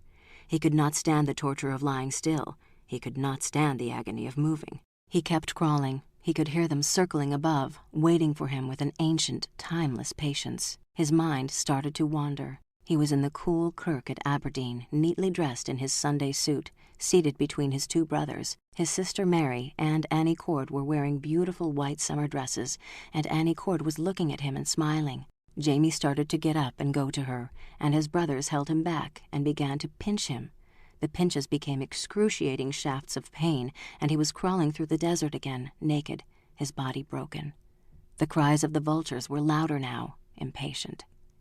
Jamie tried to force his eyes open to see how close they were. He could see nothing except vague, shimmering objects that his terrified imagination turned into feral hyenas and jackals. The wind became their hot, fetid breath caressing his face. He kept crawling, for he knew that the moment he stopped, they would be upon him. He was burning with fever and pain, and his body was flayed by the hot sand. And still, he could not give up. Not as long as Vandermerve was unpunished. Not as long as Vandermerve was alive. He lost all awareness of time. He guessed that he had traveled a mile. In truth, he had moved less than 10 yards, crawling in a circle. He could not see where he had been or where he was going. He focused his mind on only one thing, Salomon Vandermerve. He slipped into unconsciousness and was awakened by a shrieking agony beyond bearing. Someone was stabbing at his leg, and it took Jamie a second to remember where he was and what was happening. He pulled one swollen eye open. An enormous hooded black vulture was attacking his leg, savagely tearing at his flesh, eating him alive with its sharp beak. Jamie saw its beady eyes and the dirty ruff around its neck. He smelled the foul odor of the bird as it sat on his body. Jamie tried to scream, but no sound came out. Frantically, he jerked himself forward and felt the warm flow of blood pouring from his leg. He could see the shadows of the giant birds all around him, moving in for the kill. He knew that the next time he lost consciousness would be the last time. The instant he stopped, the carrion birds would be at his flesh again. He kept crawling. His mind began to wander into delirium. He heard the loud flapping wings of the birds as they moved closer, forming a circle around him. He was too weak now to fight them off. He had no strength left to resist. He stopped moving and lay still on the burning sand. The giant birds closed in for their feast. Chapter 4. Saturday was market day in Cape Town, and the streets were crowded with shoppers looking for bargains, meeting friends and lovers. Boers and Frenchmen, soldiers in colorful uniforms, and English ladies in flounced skirts and ruffled blouses mingled in front of the bazaars set up in the town squares at Bramianstein and Parktown and Burgersdorp. Everything was for sale: furniture, horses and carriages, and fresh fruit. One could purchase dresses and chessboards, or meat or books in a dozen different languages. On Saturdays, Cape Town was a noisy, bustling fair. Banda walked along slowly through the crowd, careful not to make eye contact with the whites. It was too dangerous. The streets were filled with blacks, Indians, and coloreds, but the white minority ruled. Banda hated them. This was his land, and the whites were the Uitlanders. There were many tribes in southern Africa: the Basutus, Zulus, Botswanas, the Matabele, all of them Bantu. The very word Bantu came from a Bantu, the people. But the Baralongs, Banda's tribe, were the aristocracy. Banda remembered the tales his grandmother told him of the great black kingdom that had once ruled South Africa. Their kingdom, their country, and now they were enslaved by a handful of white jackals. The whites had pushed them into smaller and smaller territories until their freedom had been eroded. Now the only way a black could exist was by slim, subservient on the surface, but cunning and clever beneath. Banda did not know how old he was, for natives had no birth certificates. Their ages were measured by tribal lore, wars and battles, and births and deaths of great chiefs, comets and blizzards and earthquakes, Adam Coke's trek, the death of Chaka, and the cattle-killing revolution. But the number of his years made no difference. Banda knew he was the son of a chief, and that he was destined to do something for his people. Once again, the Bantus would rise and rule because of him. The thought of his mission made him walk taller and straighter for a moment, until he felt the eyes of a white man upon him. Banda hurried east toward the outskirts of town, the district allotted to the blacks. The large homes and attractive shops gradually gave way to tin shacks and lean-tos and huts. He moved down a dirt street, looking over his shoulder to make certain he was not followed. He reached a wooden shack, took one last look around, rapped twice on the door, and entered. A thin black woman was seated in a chair in a corner of the room sewing on a dress. Banda nodded to her and then continued on into the bedroom in back. He looked down at the figure lying on the cot. 6 weeks earlier, Jamie McGregor had regained consciousness and found himself on a cot in a strange house. Memory came flooding back. He was in the Karoo again, his body broken, helpless. The vultures. Then Banda had walked into the tiny bedroom, and Jamie knew he had come to kill him. Vandermerve had somehow learned Jamie was still alive and had sent his servant to finish him off. "Why didn't your master come himself?" Jamie croaked. "I have no master." "Vandermerve, he didn't send you?" "No. He would kill us both if he knew." None of this made any sense. "Where am I? I want to know where I am." "Cape Town." "That's impossible. How did I get here?" "I brought you." Jamie stared into the black eyes for a long moment before he spoke. Why? I need you. I want vengeance. What do you... Banda moved closer. Not for me. I do not care about me. Vandermerve raped my sister. She died giving birth to his baby. My sister was 11 years old. Jamie lay back, stunned. My God! Since the day she died, I have been looking for a white man to help me.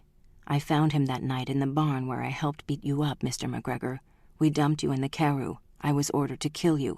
I told the others you were dead, and I returned to get you as soon as I could. I was almost too late. Jamie could not repress a shudder. He could feel again the foul-smelling carrion bird digging into his flesh. The birds were already starting to feast. I carried you to the wagon and hid you at the house of my people. One of our doctors taped your ribs and set your leg and tended to your wounds. And after that, a wagon full of my relatives was leaving for Cape Town. We took you with us. You were out of your head most of the time. Each time you fell asleep, I was afraid you were not going to wake up again. Jamie looked into the eyes of the man who had almost murdered him. He had to think. He did not trust this man, and yet he had saved his life. Banda wanted to get at Vandermerve through him.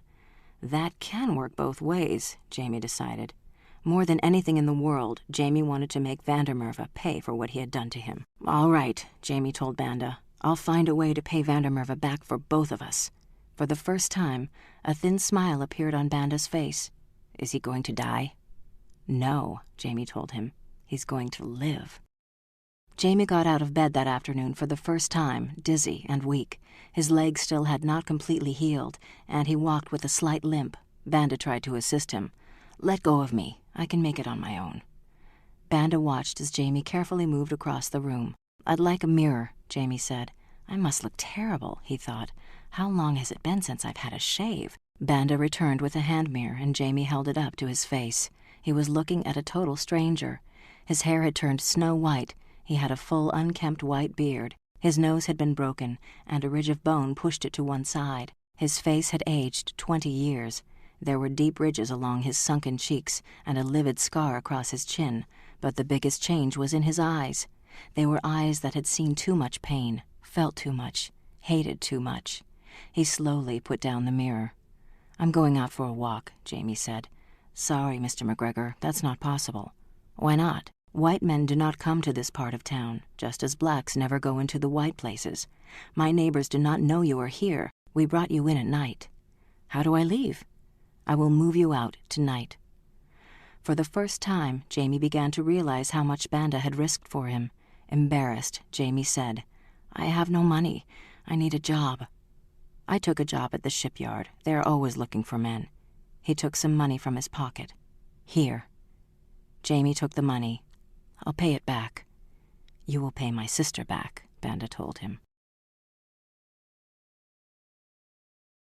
It was midnight when Banda led Jamie out of the shack. Jamie looked around. He was in the middle of a shanty town, a jungle of rusty, corrugated iron shacks and lean-tos made from rotting planks and torn sacking.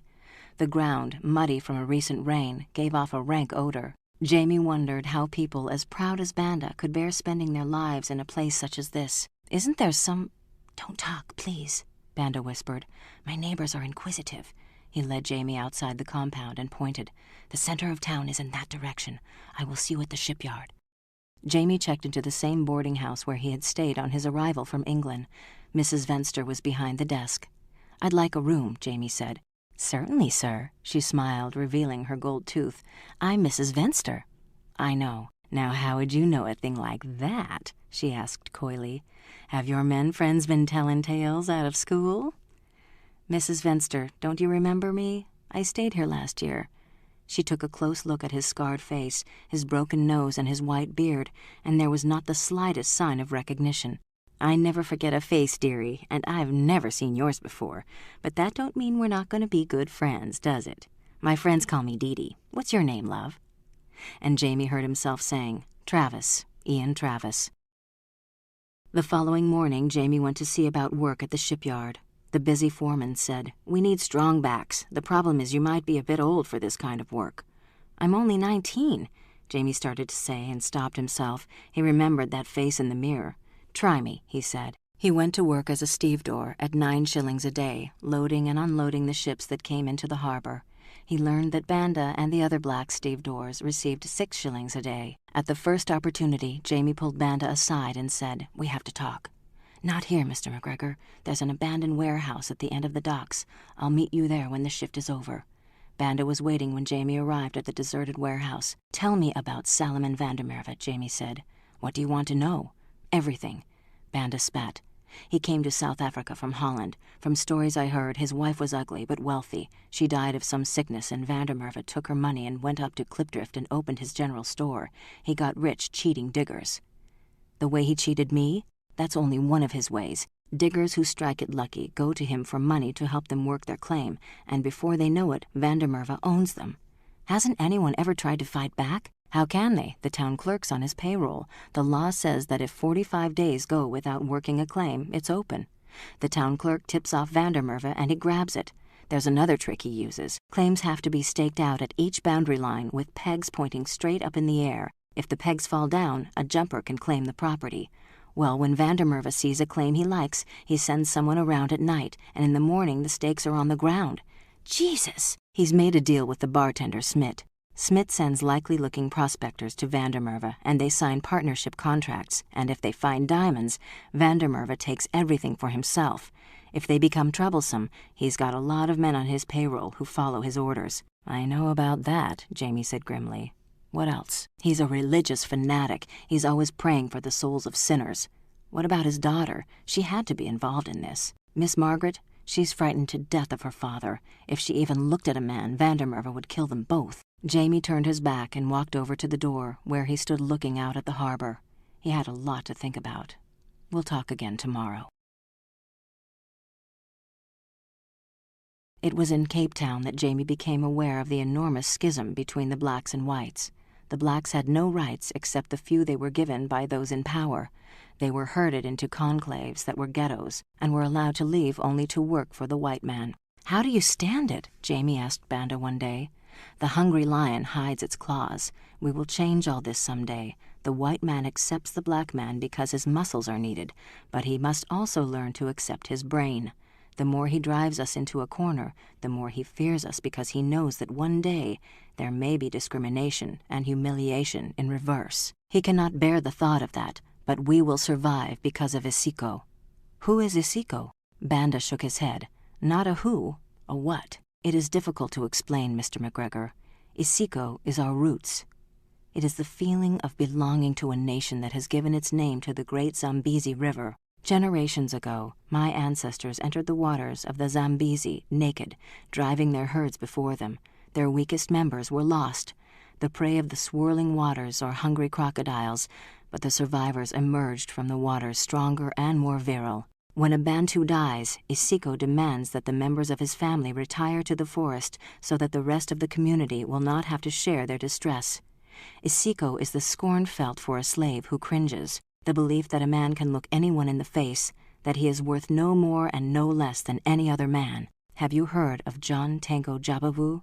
He pronounced the name with reverence. "No, you will, Mr. McGregor," Banda promised. "You will." And Banda changed the subject. Jamie began to feel a growing admiration for Banda. In the beginning, there was a wariness between the two men. Jamie had to learn to trust a man who had almost killed him, and Banda had to learn to trust an age-old enemy, a white man. Unlike most of the blacks Jamie had met, Banda was educated. "Where did you go to school?" Jamie asked. "Nowhere. I've worked since I was a small boy. My grandmother educated me. She worked for a Boer school teacher. She learned to read and write so she could teach me to read and write. I owe her everything." It was on a late Saturday afternoon, after work, that Jamie first heard of the Namib Desert in Great Namaqualand. He and Banda were in the deserted warehouse on the docks, sharing an impala stew Banda's mother had cooked. It was good, a little gamey for Jamie's taste, but his bowl was soon empty, and he lay back on some old sacks to question Banda. "When did you first meet Vandermerve?" "When I was working at the Diamond Beach on the Namib Desert. He owns the beach with 2 partners. He had just stolen his share from some poor prospector, and he was down there visiting it.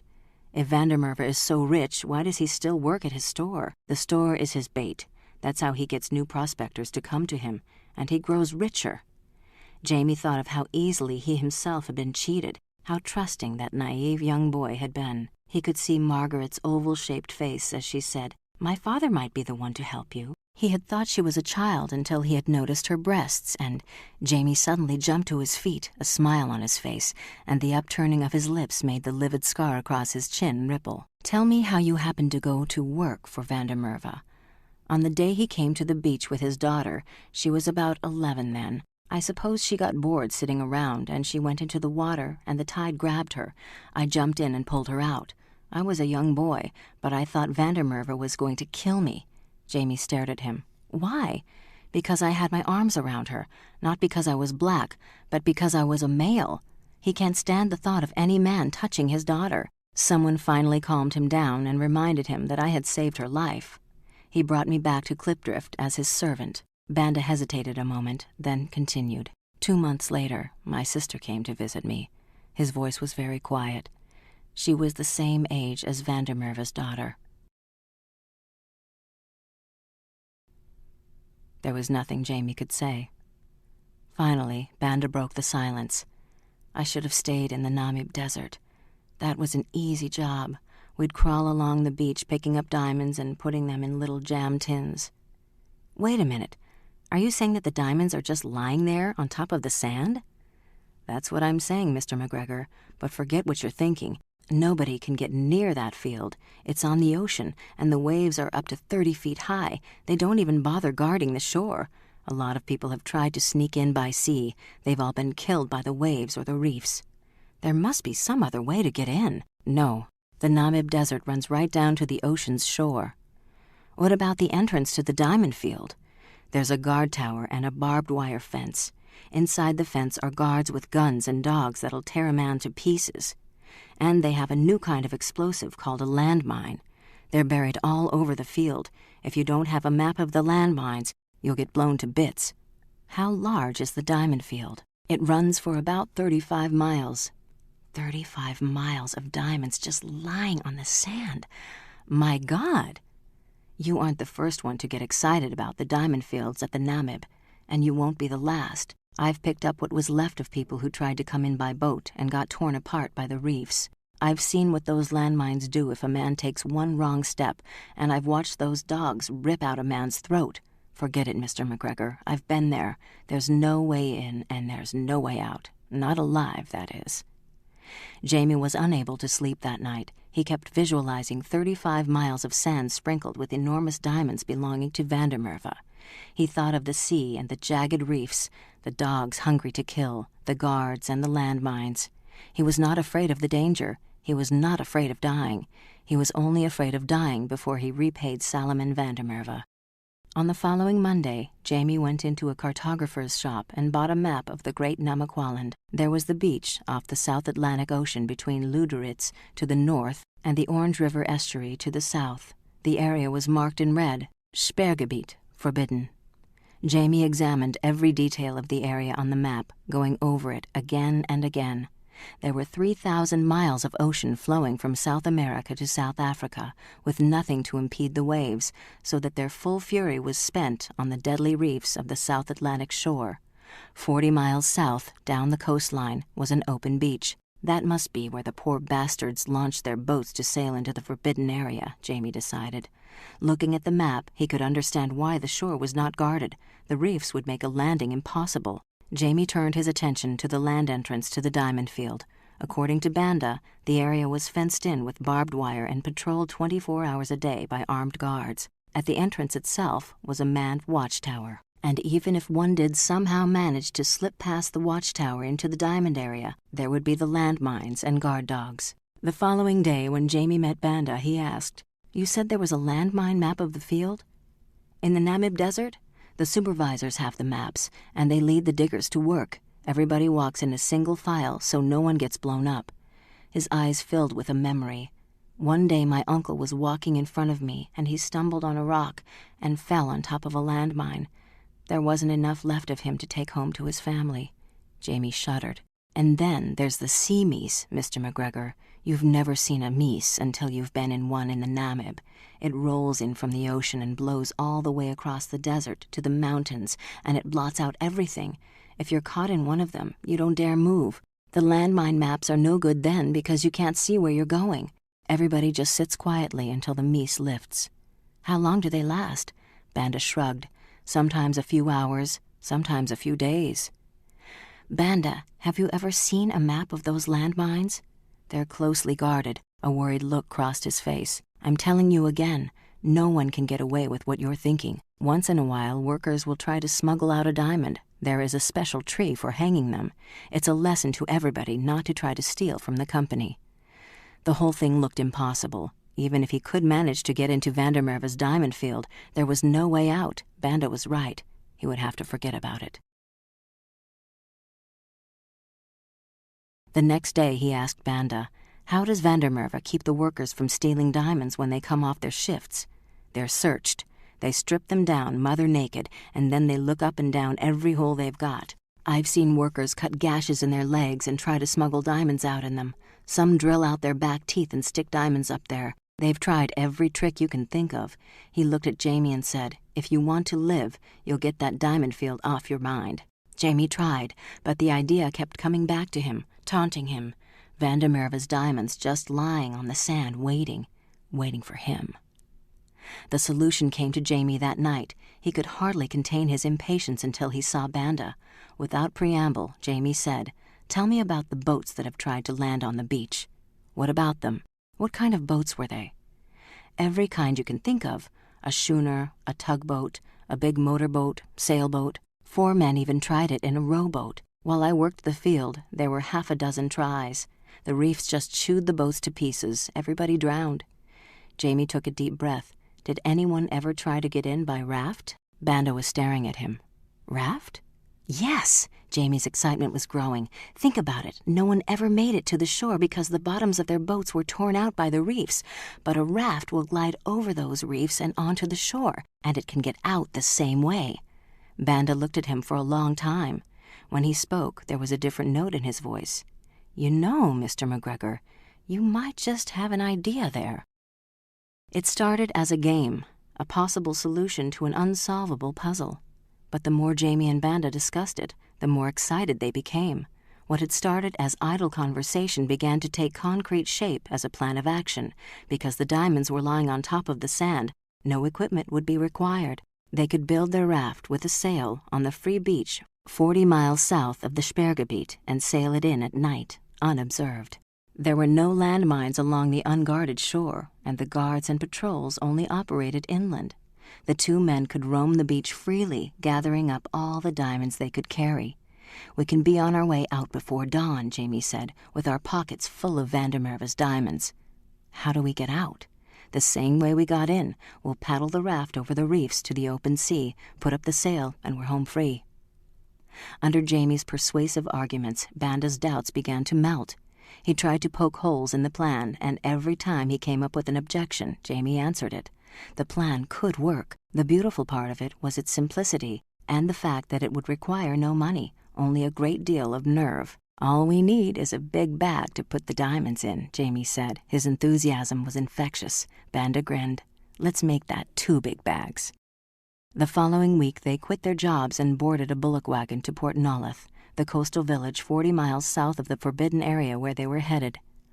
At Port Nolloth, they disembarked and looked around. The village was small and primitive, with shanties and tin huts and a few stores, and a pristine white beach that seemed to stretch on forever. There were no reefs here, and the waves lapped gently at the shore. It was a perfect place to launch their raft. There was no hotel, but the little market rented a room in back to Jamie. Banda found himself a bed in the black quarter of the village. We have to find a place to build our raft in secret, Jamie told Banda. We don't want anyone reporting us to the authorities. That afternoon, they came across an old abandoned warehouse. This will be perfect, Jamie decided. Let's get to work on the raft. Not yet, Banda told him. We'll wait. Buy a bottle of whiskey. What for? You'll see. The following morning, Jamie was visited by the district constable, a florid, heavy-set man with a large nose covered with the telltale broken veins of a tippler. "Mornin'," he greeted Jamie. "I heard we had a visitor. Thought I'd stop by and say hello. I'm Constable Mundy." "Ian Travis," Jamie replied. "Headin' north, Mr. Travis?" "South. My servant and I are on our way to Cape Town." "Ah, I was in Cape Town once. Too bloody big. Too bloody noisy." I agree.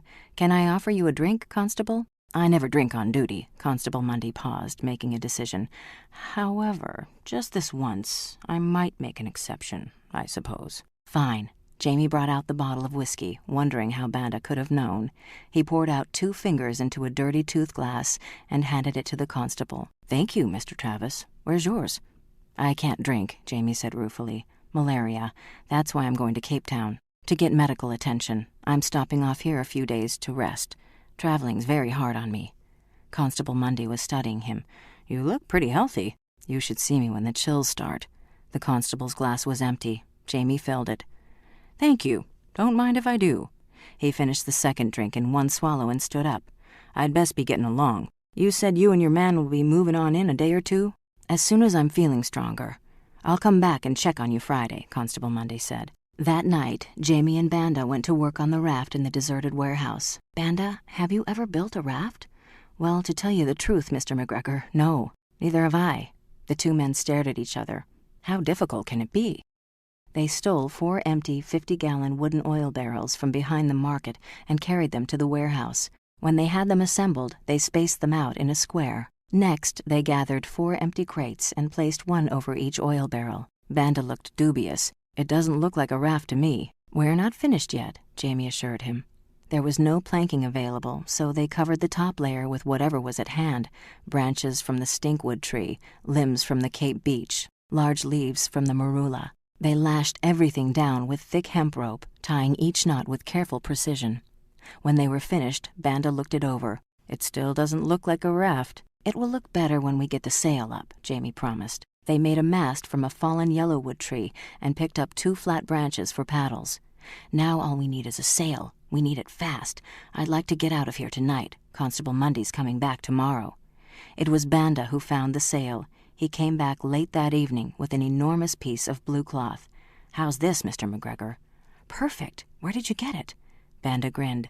Don't ask. We're in enough trouble. They rigged up a square sail with a boom below and a yard on top, and at last it was ready. We'll take off at 2 in the morning when the village is asleep, Jamie told Banda. Better get some rest until then. But neither man was able to sleep. Each was filled with the excitement of the adventure that lay ahead. At 2 a.m., they met at the warehouse. There was an eagerness in both of them, and an unspoken fear. They were embarking on a journey that would either make them rich or bring them death. There was no middle way. It's time, Jamie announced. They stepped outside. Nothing was stirring. The night was still and peaceful, with a vast canopy of blue overhead. A sliver of moon appeared high in the sky. Good, Jamie thought. There won't be much light to see us by. The timetable was complicated by the fact that they had to leave the village at night so no one would be aware of their departure and arrive at the Diamond Beach the next night so they could slip into the field and be safely back at sea before dawn. The Benguela current should carry us to the diamond field sometime in the late afternoon, Jamie said, but we can't go in by daylight. We'll have to stay out of sight at sea until dark. Banda nodded. We can hide out at one of the little islands off the coast. What islands? There are dozens of them. Mercury, Ichibod, Plum Pudding. Jamie gave a strange look. Plum Pudding? There's also a roast beef island. Jamie took out his creased map and consulted it. This doesn't show any of those. They're guano islands. The British harvest the bird droppings for fertilizer. Anyone live on those islands? Can't. The smell's too bad. In places the guano is 100 feet thick. The government uses gangs of deserters and prisoners to pick it up. Some of them die on the island, and they just leave the bodies there. That's where we'll hide out, Jamie decided. Working quietly, the 2 men slid open the door to the warehouse and started to lift the raft. It was too heavy to move. They sweated and tugged, but in vain. Wait here, Banda said. He hurried out. Half an hour later, he returned with a large round log. We'll use this. I'll pick up one end, and you slide the log underneath. Jamie marveled at Banda's strength as the black man picked up one end of the raft. Quickly, Jamie shoved the log under it. Together, they lifted the back end of the raft, and it moved easily down the log. When the log had rolled out from under the back end, they repeated the procedure. It was strenuous work, and by the time they got to the beach, they were both soaked in perspiration. The operation had taken much longer than Jamie had anticipated. It was almost dawn now. They had to be away before the villagers discovered them and reported what they were doing. Quickly, Jamie attached the sail and checked to make sure everything was working properly. He had a nagging feeling he was forgetting something. He suddenly realized what was bothering him and laughed aloud. Banda watched him, puzzled. Something funny? Before, when I went looking for diamonds, I had a ton of equipment. Now all I'm carrying is a compass. It seems too easy. Banda said quietly, I don't think that's going to be our problem, Mr. McGregor. It's time you called me Jamie. Banda shook his head in wonder. You really come from a faraway country. He grinned, showing even white teeth. What the hell, they can hang me only once. He tasted the name on his lips, then said it aloud. Jamie, let's go get those diamonds. They pushed the raft off the sand into the shallow water, and both men leaped aboard and started paddling. It took them a few minutes to get adjusted to the pitching and yawing of their strange craft. It was like riding a bobbing cork, but it was going to work. The raft was responding perfectly, moving north with the swift current. Jamie raised the sail and headed out to sea. By the time the villagers awoke, the raft was well over the horizon. We've done it, Jamie said.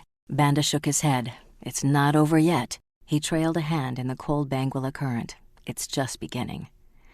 They sailed on, due north past Alexander Bay and the mouth of the Orange River, seeing no signs of life except for flocks of Cape cormorants heading home and a flight of colorful greater flamingos. Although there were tins of beef and cold rice and fruit and 2 canteens of water aboard, they were too nervous to eat. Jamie refused to let his imagination linger on the dangers that lay ahead, but Banda could not help it. He had been there.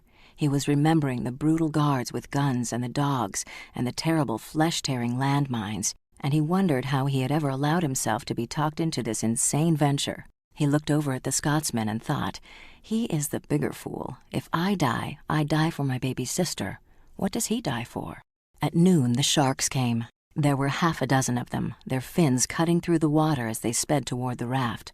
Blackfin sharks, Banda announced. They're man-eaters. Jamie watched the fins skimming closer to the raft. What do we do? Banda swallowed nervously. Truthfully, Jamie, this is my very first experience of this nature. The back of a shark nudged the raft, and it almost capsized. The 2 men grabbed the mast for support. Jamie picked up a paddle and shoved it at a shark, and an instant later the paddle was bitten in 2. The sharks surrounded the raft now, swimming in lazy circles, their enormous bodies rubbing up close against the small craft. Each nudge tilted the raft at a precarious angle. It was going to capsize at any moment. We've got to get rid of them before they sink us. Get rid of them with what? Banda asked. Hand me a tin of beef. You must be joking. A tin of beef won't satisfy them. They want us. There was another jolt, and the raft heeled over. The beef, Jamie yelled. Get it. A second later, Banda placed a tin in Jamie's hand. The raft lurched sickeningly. Open it halfway. Hurry. Banda pulled out his pocket knife and pried the top of the can half open. Jamie took it from him. He felt the sharp, broken edges of the metal with his finger. Hold tight, Jamie warned. He knelt down at the edge of the raft and waited. Almost immediately, a shark approached the raft, its huge mouth wide open, revealing long rows of evil, grinning teeth. Jamie went for the eyes. With all his strength, he reached out with both hands and scraped the edge of the broken metal against the eye of the shark, ripping it open. The shark lifted its great body, and for an instant the raft stood on end. The water around them was suddenly stained red. There was a giant thrashing as the sharks moved in on the wounded member of the school. The raft was forgotten. Jamie and Banda watched the great sharks tearing at their helpless victim as the raft sailed farther and farther away, until finally the sharks were out of sight. Banda took a deep breath and said softly, One day I'm going to tell my grandchildren about this. Do you think they'll believe me? And they laughed until the tears streamed down their faces. Late that afternoon, Jamie checked his pocket watch. We should be off the Diamond Beach around midnight. Sunrise is at 6:15. That means we'll have 4 hours to pick up the diamonds and 2 hours to get back to sea and out of sight. Will 4 hours be enough, Banda? 100 men couldn't live long enough to spend what you can pick up on that beach in 4 hours. I just hope we live long enough to pick them up. They sailed steadily north for the rest of that day, carried by the wind and the tide. Toward evening, a small island loomed ahead of them. It looked to be no more than 200 yards in circumference. As they approached the island, the acrid smell of ammonia grew strong, bringing tears to their eyes. Jamie could understand why no one lived here. The stench was overpowering, but it would make a perfect place for them to hide until nightfall. Jamie adjusted the sail, and the small raft bumped against the rocky shore of the low-lying island. Banda made the raft fast, and the two men stepped ashore. The entire island was covered with what appeared to be millions of birds: cormorants, pelicans, gannets, penguins, and flamingos. The thick air was so noisome that it was impossible to breathe. They took half a dozen steps and were thigh-deep in guano. "Let's get back to the raft," Jamie gasped. Without a word, Banda followed him. As they turned to retreat, a flock of pelicans took to the air, revealing an open space on the ground. Lying there were 3 men. There was no telling how long they had been dead. Their corpses had been perfectly preserved by the ammonia in the air, and their hair had turned a bright red. A minute later, Jamie and Banda were back on the raft, headed out to sea. They lay off the coast, sail lowered, waiting. "We'll stay out here until midnight. Then we go in." They sat together in silence, each in his own way preparing for whatever lay ahead. The sun was low on the western horizon, painting the dying sky with the wild colors of a mad artist. Then suddenly they were blanketed in darkness. They waited for 2 more hours, and Jamie hoisted the sail. The raft began to move east toward the unseen shore. Overhead, clouds parted, and a thin wash of moonlight paled down. The raft picked up speed. In the distance, the 2 men could begin to see the faint smudge of the coast.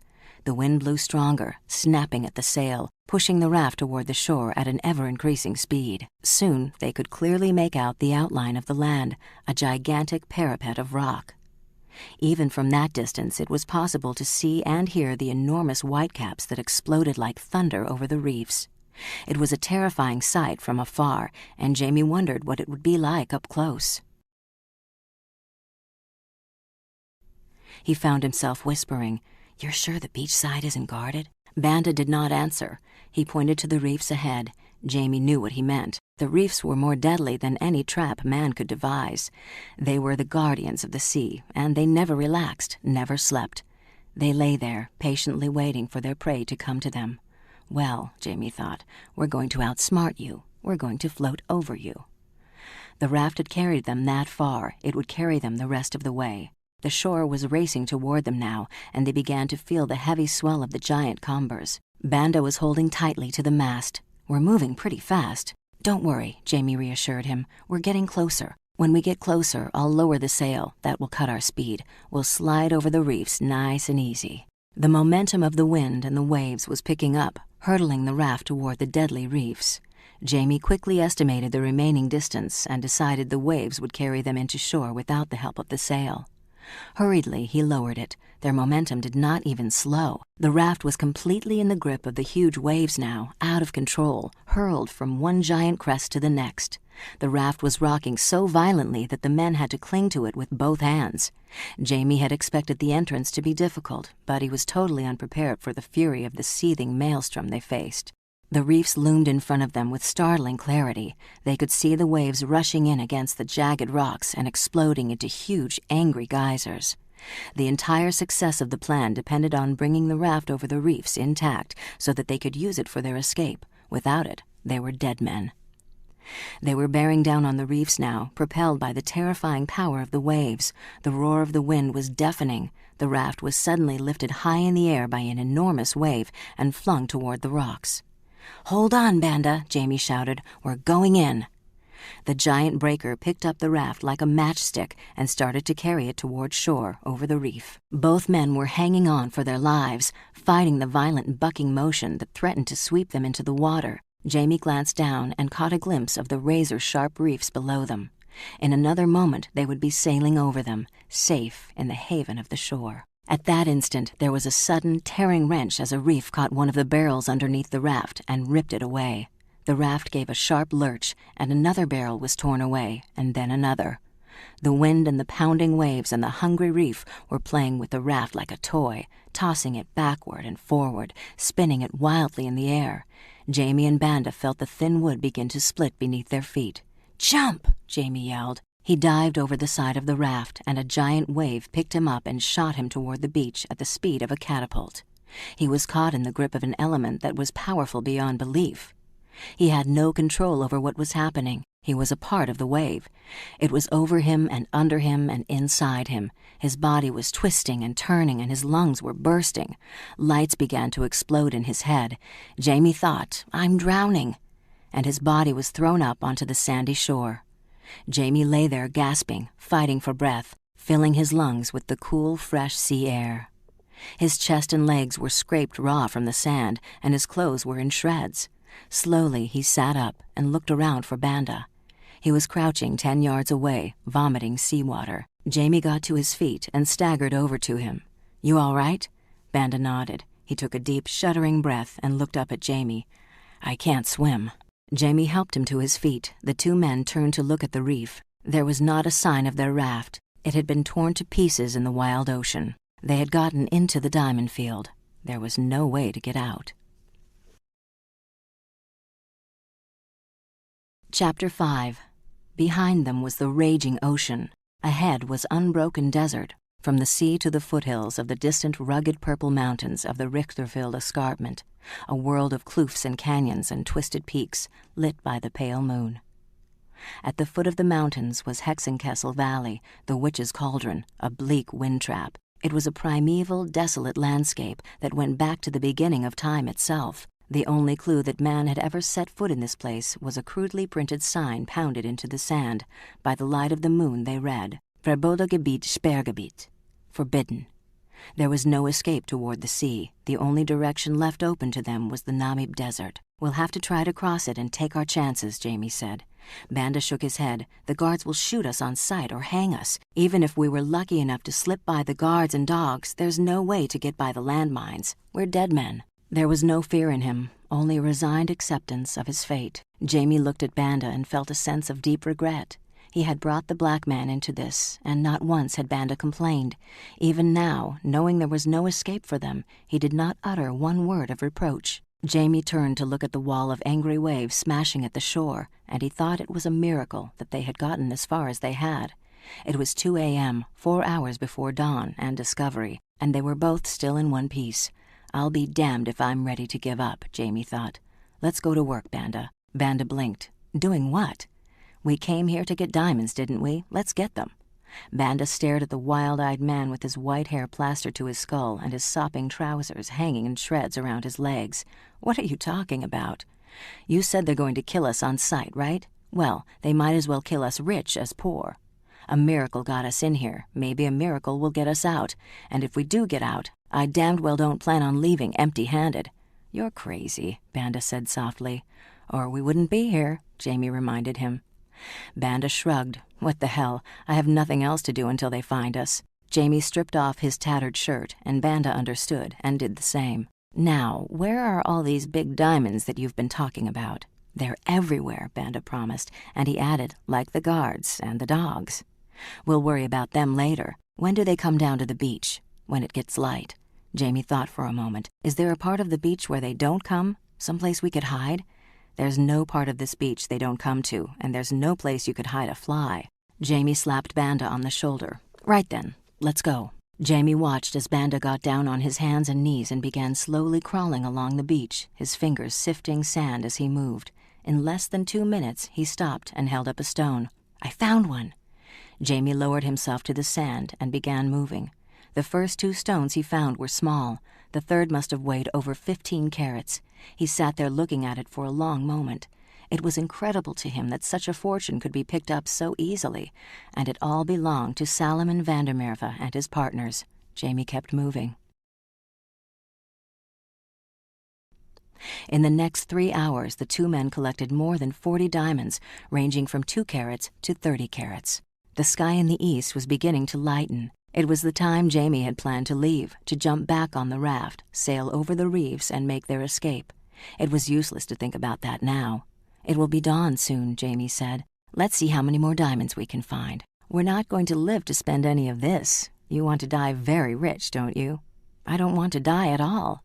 They resumed their search, mindlessly scooping up diamond after diamond, and it was as though a madness had taken possession of them. Their piles of diamonds increased until 60 diamonds worth a king's ransom lay in their torn shirts. "Do you want me to carry these?" Banda asked. "No, we can both." And then Jamie realized what was on Banda's mind. The one caught in actual possession of the diamonds would die more slowly and painfully. "I'll take them," Jamie said. He dumped the diamonds into the rag that was left of his shirt and carefully tied it in a knot. The horizon was light gray now, and the east was becoming stained with the colors of the rising sun. What next? That was the question. What was the answer? They could stand there and die, or they could move inland toward the desert and die. "Let's move." Jamie and Banda slowly began walking away from the sea, side by side. Where did the landmines start? About 100 yards up ahead, in the far distance, they heard a dog bark. "I don't think we're going to have to worry about the landmines. The dogs are heading this way. The morning shift is coming to work. How soon before they reach us?" 15 minutes, maybe 10. It was almost full dawn now. What had been vague, shimmering patterns turned into small sand dunes and distant mountains. There was no place to hide. "How many guards are on a shift?" Banda thought for a moment. "About 10. 10 guards aren't many for a beach this big. 1 guard is plenty. They've got guns and dogs. The guards aren't blind, and we're not invisible." The sound of the barking was closer now. Jamie said, "Banda, I'm sorry. I should never have gotten you into this." "You didn't." And Jamie understood what he meant. They could hear voices calling in the distance. Jamie and Banda reached a small dune. "What if we buried ourselves in the sand?" "That's been tried. The dogs would find us and rip our throats out." "I want my death to be quick. I'm going to let them see me, then start running. That way they'll shoot me. I don't want the dogs to get me." Jamie gripped Banda's arm. "We may die, but I'll be damned if we're going to run to our deaths. Let's make them work for it." They could begin to distinguish words in the distance. "Keep moving, you lazy bastards," a voice was yelling. "Follow me. Stay in line. You've all got a good night's sleep. Now let's get some work done." In spite of his brave words, Jamie found he was retreating from the voice. He turned to look at the sea again. Was drowning an easier way to die? He watched the reefs tearing viciously at the demon waves breaking over them, and he suddenly saw something else, something beyond the waves. He could not understand what it was. "Banda, look!" Far out at sea, an impenetrable gray wall was moving toward them, blown by the powerful westerly winds. "It's the sea meese," Banda exclaimed. "It comes in 2 or 3 times a week." While they were talking, the meese moved closer, like a gigantic gray curtain sweeping across the horizon, blotting out the sky. The voices had moved closer, too. "Den du sang, damn this meese. Another slowdown. The bosses ain't gonna like this." "We've got a chance," Jamie said. He was whispering now. "What chance?" "The meese. They won't be able to see us." "That's no help. It's going to lift sometime, and when it does, we're still going to be right here. If the guards can't move through the landmines, neither can we. You try to cross this desert in the meese, and you won't go 10 yards before you're blown to pieces. You're looking for one of your miracles." "You're damned right I am," Jamie said. The sky was darkening overhead. The meese was closer, covering the sea, ready to swallow up the shore. It had an eerie, menacing look about it as it rolled toward them. But Jamie thought exultantly, "It's going to save us." A voice suddenly called out, "Hey, you two! What the hell are you doing there?" Jamie and Banda turned. At the top of a dune about 100 yards away was a uniformed guard carrying a rifle. Jamie looked back at the shore. The meese was closing in fast. You two, come here," the guard yelled. He lifted his rifle. Jamie raised his hands. "I twisted my foot," he called out. "I can't walk." "Stay where you are," the guard ordered. "I'm coming to get you." He lowered his rifle and started moving toward them. A quick look back showed that the meese had reached the edge of the shore and was coming in swiftly. "Run!" Jamie whispered. He turned and raced toward the beach, Banda running close behind him. "Stop!" A second later, they heard the sharp crack of a rifle, and the sand ahead of them exploded. They kept running, racing to meet the great dark wall of the fog. There was another rifle shot, closer this time, and another, and the next moment the 2 men were in total darkness. The sea meese licked at them, chilling them, smothering them. It was like being buried in cotton. It was impossible to see anything. The voices were muffled now and distant, bouncing off the meese and coming from all directions. They could hear other voices calling to one another. "Kruger, it's Brent. Can you hear me?" "I hear you, Kruger." "There are 2 of them," the first voice yelled. "A white man and a black. They're on the beach. Spread your men out. Skeet home. Shoot to kill." "Hang on to me," Jamie whispered. Banda gripped his arm. "Where are you going?" "We're getting out of here." Jamie brought his compass up to his face. He could barely see it. He turned until the compass was pointing east. "This way." "Wait, we can't walk. Even if we don't bump into a guard or a dog, we're going to set off a landmine. You said there are 100 yards before the mines start. Let's get away from the beach. They started moving toward the desert, slowly and unsteadily, blind men in an unknown land. Jamie paced off the yards. Whenever they stumbled in the soft sand, they picked themselves up and kept moving. Jamie stopped to check the compass every few feet. When he estimated they had traveled almost 100 yards, he stopped. This should be about where the landmines start. Is there any pattern to the way they're placed? Anything you can think of that could help us? Prayer, Banda answered. Nobody's ever gotten past those landmines, Jamie. They're scattered all over the field, buried about 6 inches down. We're going to have to stay here until the meese lifts and give ourselves up. Jamie listened to the cotton-wrapped voices ricocheting around them. Kruger, keep in voice contact. Right, Brent. Kruger, Brent. Disembodied voices calling to each other in the blinding fog. Jamie's mind was racing, desperately exploring every possible avenue of escape. If they stayed where they were, they would be killed the instant the meese lifted. If they tried moving through the field of mines, they would be blown to bits.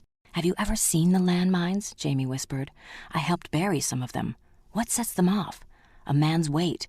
Anything over 80 pounds will explode them. That way they don't kill the dogs. Jamie took a deep breath. Banda, I may have a way for us to get out of here. It might not work. Do you want to gamble with me? What have you got in mind? We're going to cross the minefields on our bellies. That way we'll distribute our weight across the sand. Oh, Jesus. What do you think? I think I was crazy for ever leaving Cape Town. Are you with me? He could barely make out Banda's face next to him. You don't leave a man a lot of choice, do you? Come on, then. Jamie carefully stretched himself out flat on the sand. Banda looked at him a moment, took a deep breath, and joined him. Slowly the two men began crawling across the sand toward the minefield. When you move, Jamie whispered, don't press down with your hands or legs. Use your whole body. There was no reply. Banda was busy concentrating on staying alive. They were in a smothering gray vacuum that made it impossible to see anything. At any instant, they could bump into a guard, a dog, or one of the landmines. Jamie forced all this out of his mind. Their progress was painfully slow. Both men were shirtless, and the sand scraped against their stomachs as they inched forward. Jamie was aware of how overwhelming the odds were against them. Even if by some chance they did succeed in crossing the desert without getting shot or blown up, they would be confronted by the barbed wire fence and the armed guards at the watchtower at the entrance. And there was no telling how long the meese would last. It could lift at any second, exposing them. They kept crawling, mindlessly sliding forward until they lost all track of time. The inches became feet, and the feet became yards, and the yards became miles. They had no idea how long they had been traveling. They were forced to keep their heads close to the ground, and their eyes and ears and noses became filled with sand. Breathing was an effort. In the distance was the constant echo of the guards' voices. Kruger, Brent. Kruger, Brent. The two men stopped to rest and check the compass every few minutes, then moved on, beginning their endless crawl again. There was an almost overwhelming temptation to move faster, but that would mean pressing down harder, and Jamie could visualize the metal fragments exploding under him and ripping into his belly. He kept the pace slow. From time to time they could hear other voices around them, but the words were muffled by the fog, and it was impossible to tell where they were coming from. It's a big desert, Jamie thought hopefully. We're not going to stumble into anyone. Out of nowhere, a large, furry shape leaped at him. It happened so swiftly that Jamie was caught off guard. He felt the huge Alsatian's teeth sinking into his arm. He dropped the bundle of diamonds and tried to pry open the dog's jaw, but he had only one free hand and it was impossible. He felt the warm blood running down his arm. The dog was sinking its teeth in harder now, silent and deadly. Jamie felt himself begin to faint. He heard a dull thud, and then another, and the dog's jaw loosened and its eyes glazed over. Through the mist of pain, Jamie saw Banda smashing the sack of diamonds against the dog's skull. The dog whimpered once and lay still. You all right? Banda breathed anxiously. Jamie could not speak. He lay there, waiting for the waves of pain to recede. Banda ripped off a piece of his trousers and tied a strip tightly around Jamie's arm to stop the bleeding. We've got to keep moving, Banda warned. If there's one of them around, there are more. Jamie nodded. Slowly, he slid his body forward, fighting against the terrible throbbing in his arm. He remembered nothing of the rest of the trek. He was semi-conscious, an automaton. Something outside him directed his movements. Arms forward, pull. Arms forward, pull. Arms forward, pull. It was endless, an odyssey of agony. It was Banda who followed the compass now, and when Jamie started to crawl in the wrong direction, Banda gently turned him around. They were surrounded by guards and dogs and landmines, and only the meese kept them safe. They kept moving, crawling for their lives, until the time came when neither man had the strength to move another inch. They slept. When Jamie opened his eyes, something had changed. He lay there on the sand, his body stiff and aching, trying to remember where he was. He could see Banda asleep 6 feet away, and it all came flooding in, the raft crashing on the reefs, the sea meese, but something was wrong. Jamie sat up, trying to figure out what it was, and his stomach lurched. He could see Banda. That was what was wrong. The meese was lifting. Jamie heard voices nearby. He peered through the thin mists of the dissipating fog. They had crawled near the entrance to the diamond field. There was the high guard tower and the barbed wire fence Banda had described. A crowd of about 60 black workers was moving away from the diamond field toward the gate. They had finished their shift, and the next shift was coming in. Jamie got on his knees and crawled over to Banda and shook him. Banda sat up, instantly awake. His eyes turned to the watchtower and the gate. "Damn," he said incredulously. "We almost made it." "We did make it. Give me those diamonds." Banda handed him the folded shirt. "What do you—" "Follow me." "Those guards with the guns at the gate," Banda said in a low voice. "They'll know we don't belong here." "That's what I'm counting on," Jamie told him. The 2 men moved toward the guards, drifting between the line of departing workers and the line of arriving workers who were yelling at one another, exchanging good-natured catcalls. "You fellows gonna work your asses off, man. We got a nice sleep in the meese." "How did you arrange for the meese, you lucky bastards?" "God listens to me. He ain't gonna listen to you. You're bad." Jamie and Banda reached the gate. 2 huge armed guards stood inside, herding the departing workers over to a small tin hut where they would be thoroughly searched. They strip them down mother naked, and then they look up and down every hole they've got. Jamie clutched the tattered shirt in his hand more tightly. He pushed through the line of workers and walked up to a guard. "Excuse me, sir," Jamie said. "Who do we see about a job here?" Banda was staring at him, petrified. The guard turned to face Jamie. "What the hell are you doing inside the fence?" "We came in to look for work. I heard there was an opening for a guard, and my servant can dig. I thought—" The guard eyed the 2 ragged, disreputable-looking figures. "Get the hell back outside." "We don't want to go outside," Jamie protested. "We need jobs, and I was told—" "This is a restricted area, mister. Didn't you see the signs? Now get the hell out, both of you." He pointed to a large bullock wagon outside the fence, filling with the workers who had finished their shift. "That wagon'll take you to Port Noleth. If you want a job, you have to apply at the company office there." "Oh, thank you, sir," Jamie said. He beckoned to Banda, and the 2 men moved out through the gate to freedom. The guard glared after them. Stupid idiots. 10 minutes later, Jamie and Banda were on their way to Port Noleth. They were carrying with them diamonds worth £500,000. Chapter 6. The expensive carriage rolled down the dusty main street of Clipdrift, drawn by 2 beautiful matched bays. At the reins was a slender, athletic-looking man with snow-white hair, a white beard and mustache. He was dressed in a fashionably tailored gray suit and ruffled shirt, and in his black cravat was a diamond stick pin. He wore a gray top hat, and on his little finger was a large, sparkling diamond ring. He appeared to be a stranger to the town, but he was not. Clipdrift had changed considerably since Jamie McGregor had left it a year earlier. It was 1884, and it had grown from a camp to a township.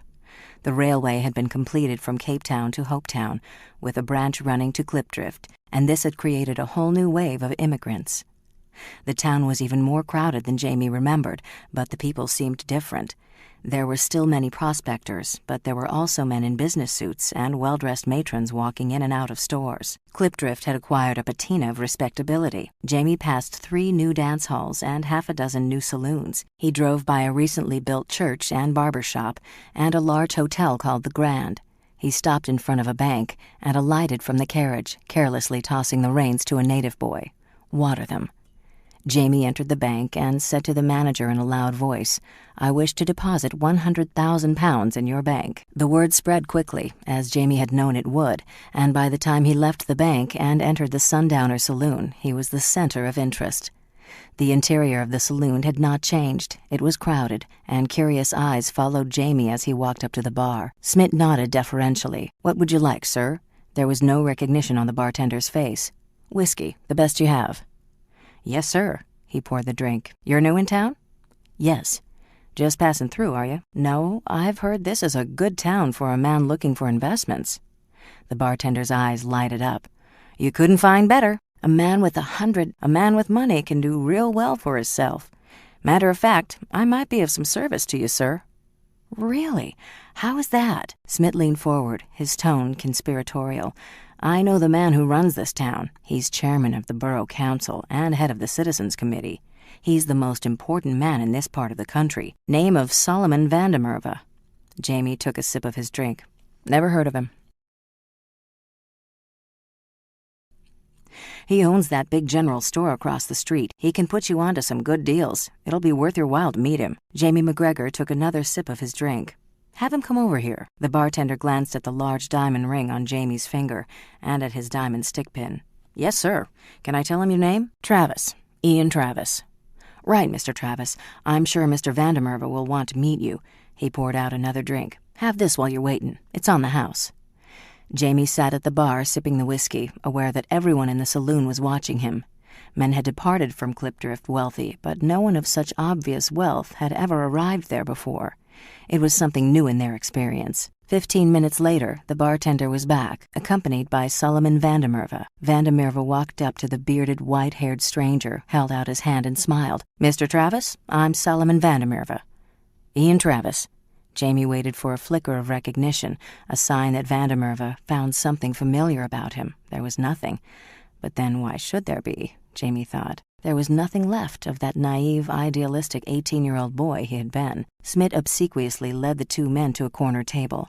As soon as they were seated, Vandermerve said, "I understand you're looking for some investments in Klipdrift, Mr. Travis." "Possibly. I might be able to be of some service. One has to be careful. There are many immoral people around." Jamie looked at him and said, "I'm sure there are." It was unreal sitting there carrying on a polite conversation with the man who had cheated him out of a fortune and then tried to murder him. His hatred for Vandermerve had consumed him for the last year. His thirst for vengeance was all that had sustained him, kept him alive. And now Vandermerve was about to feel that vengeance. "If you don't mind my asking, Mr. Travis, how much money were you planning on investing?" "Oh, around £100,000 to begin with," Jamie said carelessly. He watched Vandermerve wet his lips. "Then perhaps 300,000 or 400,000 more." You should be able to do very well with that. Very well indeed. With the right guidance, of course," he added quickly. "Do you have any idea what you might want to invest in?" "I thought I'd look around and see what opportunities there were." "That's very wise of you," Vandermerve nodded sagely. "Perhaps you would like to come to dinner tonight and we can discuss it. My daughter's an excellent cook. It would be an honor to have you." Jamie smiled. "I'd enjoy that, Mr. Vandermerve." "You have no idea how much I'd enjoy that," he thought. It had started. The journey from the diamond fields of Namib to Cape Town had been uneventful. Jamie and Banda had hiked inland to a small village where a doctor treated Jamie's arm, and they had gotten a lift on a wagon bound for Cape Town. It was a long, difficult ride, but they were oblivious to the discomfort. At Cape Town, Jamie checked into the ornate Royal Hotel on Pline Street, patronized by HRH, the Duke of Edinburgh, and was escorted to the royal suite. "I want you to send up the best barber in town," Jamie told the manager. "Then I want a tailor and a bootmaker up here." "At once, sir," the manager said. It's wonderful what money can do, Jamie thought. The bath in the royal suite was heaven. Jamie lay back in the hot water, soaking the tiredness out of his body, thinking back over the past incredible weeks. Had it been only weeks since he and Banda had built that raft? It seemed like years. Jamie thought about the raft sailing them through the Spergebiet, and the sharks and the demon waves and the reefs tearing the raft to pieces, the sea meese and the crawling over the landmines, and the huge dog on top of him, the eerie, muffled cries that would ring in his ears forever. Kruger, Brent, Kruger, Brent. But most of all, he thought of Banda, his friend. When they had reached Cape Town, Jamie had urged, "Stay with me." Banda smiled, showing his beautiful white teeth. "Life's too dull with you, Jamie. I have to go somewhere and find a little excitement." "What will you do now?" "Well, thanks to you and your wonderful plan about how easy it is to float a raft over the reef, I'm going to buy a farm, find a wife, and have a lot of children." "All right, let's go to the diamond cooper so I can give you your share of the diamonds." "No," Banda said. "I don't want it." Jamie frowned. What are you talking about? Half the diamonds are yours. You're a millionaire. No, look at my skin, Jamie. If I became a millionaire, my life would not be worth a ticky. You can hide some of the diamonds away. You can... All I need is enough to buy a morgen of farmland and 2 oxen to trade for a wife. 2 or 3 little diamonds will get me everything I'll ever want. The rest are yours. That's impossible. You can't give me your share. Yes, I can, Jamie, because you're going to give me Solomon Vandermerve. Jamie looked at Banda for a long moment. I promise. Then I'll say goodbye, my friend. The 2 men clasped hands. We'll meet again, Banda said. Next time, think of something really exciting for us to do. Banda walked away with 3 small diamonds carefully tucked in his pocket. Jamie sent off a bank draft amounting to £20,000 to his parents, bought the finest carriage and team he could find, and headed back to Clipdrift. The time had come for revenge. That evening, when Jamie McGregor entered Vandermerve's store, he was gripped by a sensation so unpleasant and so violent that he had to pause to regain control of himself. Vandermerve hurried out of the back of the shop, and when he saw who it was, his face lighted up in a big smile. "Mr. Travis," he said. "Welcome." "Thank you, sorry, I don't remember your name." "Vandermerve, Solomon Vandermerve. Don't apologize. Dutch names are difficult to remember. Dinner's ready." "Margaret," he called as he led Jamie into the back room. Nothing had changed. Margaret was standing at the stove over a frying pan, her back to them. "Margaret, this is our guest I spoke of, Mr. Travis." Margaret turned. "How do you do?" There was not a flicker of recognition. "I'm pleased to meet you," Jamie nodded. The customer bell rang and Vandermerve said, "Excuse me, I'll be right back. Please make yourself at home, Mr. Travis." He hurried out. Margaret carried a steaming bowl of vegetables and meat over to the table, and as she hurried to take the bread from the oven, Jamie stood there, silently looking at her. She had blossomed in the years since he had seen her. She had become a woman with a smoldering sexuality that had been lacking before. "Your father tells me you're an excellent cook." Margaret blushed. I hope so, sir." "It's been a long time since I've tasted home cooking. I'm looking forward to this." Jamie took a large butter dish from Margaret and placed it on the table for her. Margaret was so surprised she almost dropped the plate in her hands. She had never heard of a man who helped in woman's work. She lifted her startled eyes to his face. A broken nose and a scar spoiled what would otherwise have been a too handsome face. His eyes were light gray and shone with intelligence and a burning intensity. His white hair told her that he was not a young man, and yet there was something very youthful about him. He was tall and strong, and Margaret turned away, embarrassed by his gaze. Vandermerve hurried back into the room, rubbing his hands. "I've closed the shop," he said. "Let's sit down and have a fine dinner." Jamie was given the place of honor at the table. "We'll say grace," Vandermerve said. They closed their eyes. Margaret slyly opened hers again, so that she could continue her scrutiny of the elegant stranger while her father's voice droned on. "We are all sinners in your eyes, O Lord, and must be punished. Give us the strength to bear our hardships on this earth, so that we may enjoy the fruits of heaven when we are called. Thank you, Lord, for helping those of us who deserve to prosper. Amen." Solomon Vandermerve began serving. This time the portions he served Jamie were more than generous. They talked as they ate. "Is this your first time out this way, Mr. Travis?" "Yes," Jamie said. "First time." "You didn't bring Mrs. Travis along, I understand." "There is no Mrs. Travis. I haven't found anyone who'd have me." Jamie smiled. What fool of a woman would refuse him? Margaret wondered. She lowered her eyes, afraid the stranger might read her wicked thoughts. Clipdrift is a town of great opportunity, Mr. Travis. Great opportunity. I'm willing to be shown. He looked at Margaret, and she blushed. If it isn't too personal, Mr. Travis, may I ask you how you acquired your fortune? Margaret was embarrassed by her father's blunt questions, but the stranger did not seem to mind. I inherited it from my father, Jamie said easily. Ah, but I'm sure you've had a lot of business experience. Very little, I'm afraid. I need a lot of guidance. Vandermerve brightened. It's fate that we met, Mr. Travis. I have some very profitable connections, very profitable indeed. I can almost guarantee that I can double your money for you in just a few months. He leaned over and patted Jamie's arm. I have a feeling this is a big day for both of us. Jamie just smiled.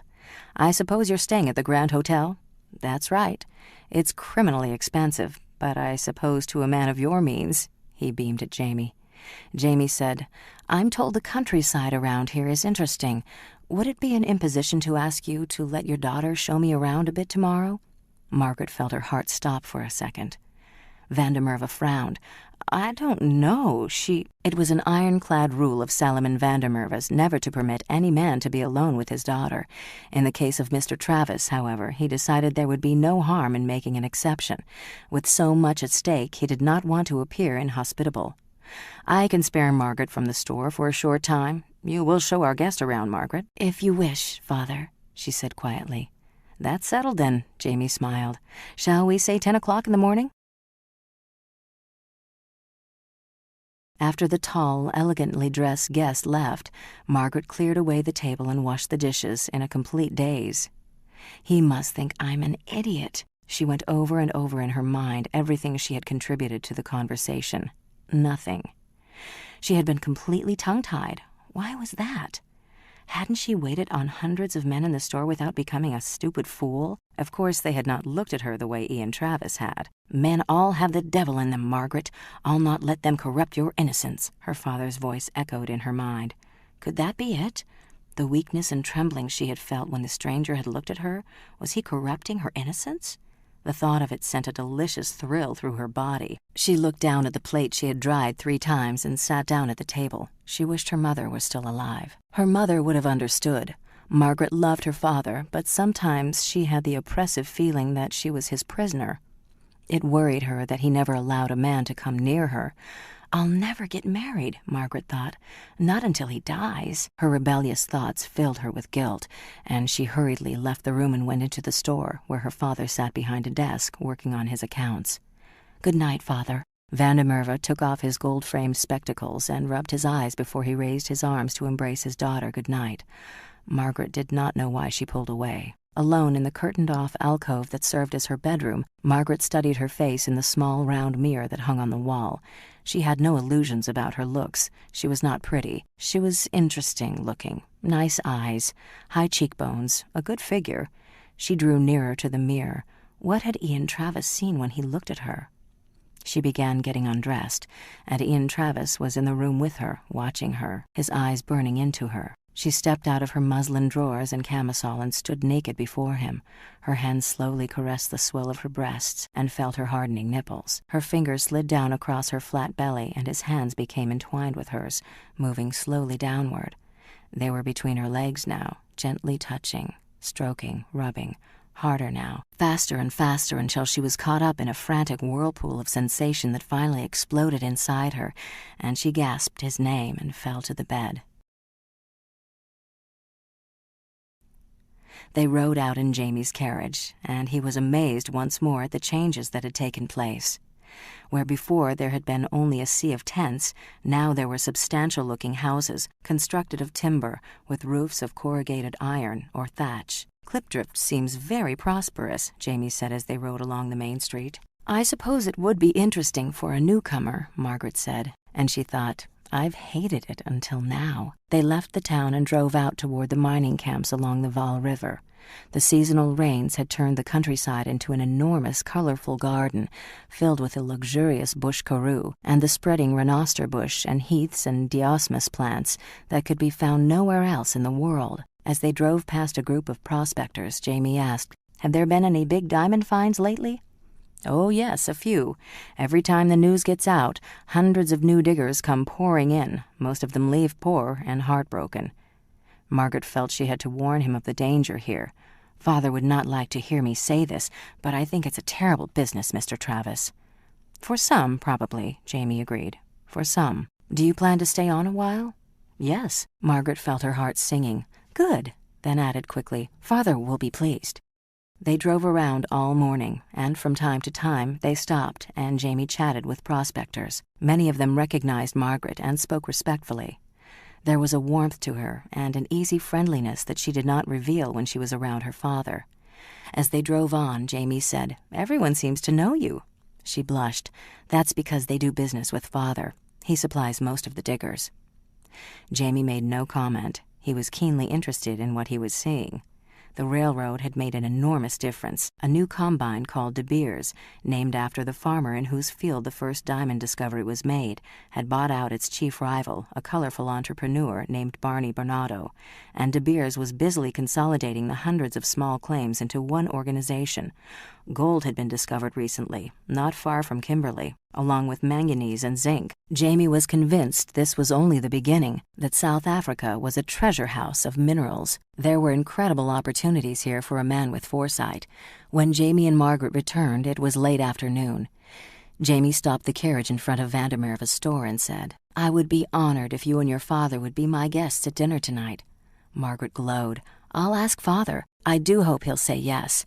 Thank you for a lovely day, Mr. Travis," and she fled. The three of them had dinner in the large, square dining room of the new Grand Hotel. The room was crowded, and Vandermeerva grumbled. "I don't see how these people can afford to eat here."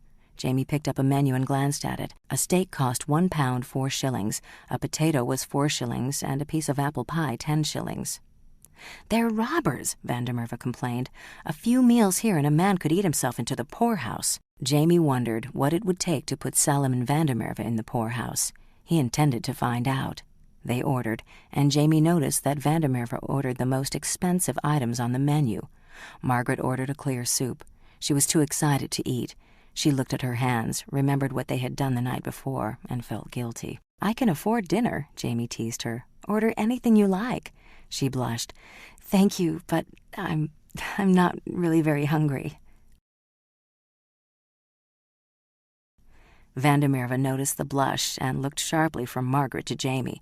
"My daughter is a rare girl, Mr. Travis."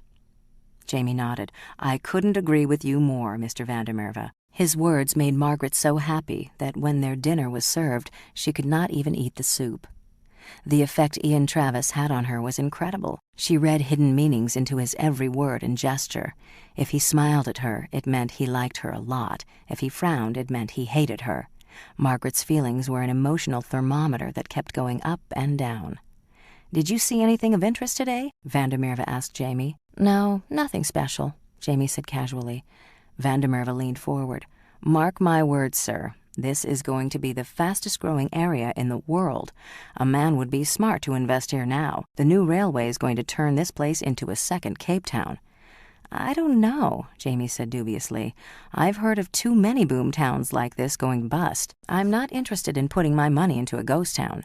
"Not Klipdrift," Vandermeerva assured him. "They're finding more diamonds all the time, and gold." Jamie shrugged. "How long will that last?" "Well, nobody can be sure of that, of course, but—" "Exactly. Don't make any hasty decisions," Vandermeerva urged. "I wouldn't like to see you lose out on a great opportunity." Jamie thought that over. "Perhaps I am being hasty. Margaret, could you show me around again tomorrow?" Vandermeerva opened his mouth to object, then closed it. He remembered the words of Mr. Thorenson, the banker. "He walked in here and deposited £100,000. Cool as you please, Salomon, and he said there'd be a lot more coming." Greed got the better of Vandermeerva. Of course she could.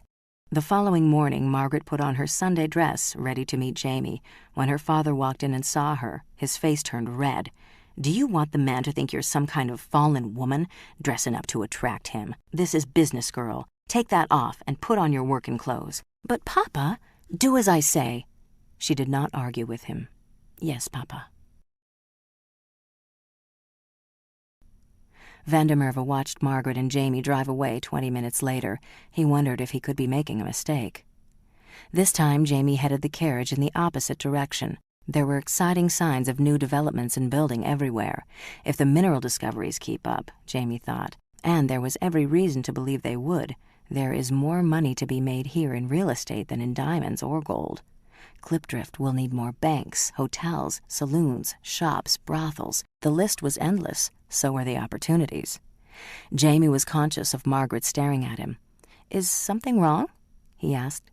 "Oh, no," she said, and quickly looked away. Jamie studied her now and noticed the radiance about her. Margaret was aware of his closeness, his maleness. He sensed her feelings. She was a woman without a man. At noon, Jamie drove off the main road down to a wooded area. and stopped under a large baobab tree. He had had the hotel pack a picnic lunch.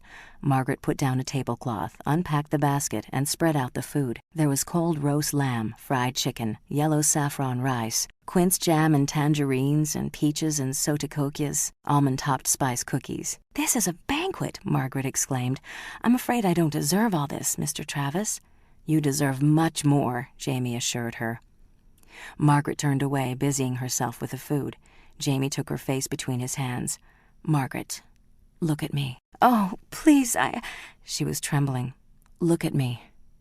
Slowly, she lifted her head and looked into his eyes. He pulled her into his arms, and his lips found hers, and he held her close, pressing his body against hers. After a few moments, she struggled free, shook her head, and said, "Oh, my God, we mustn't. Oh, we mustn't. We'll go to hell." "Heaven." "I'm afraid." "There's nothing to be afraid of. Do you see my eyes? They can look right inside you, and you know what I see, don't you? You want me to make love to you, and I'm going to. And there's nothing to fear because you belong to me. You know that, don't you? You belong to me, Margaret. You say it. I belong to Ian. Go on. I belong to Ian. I belong to Ian."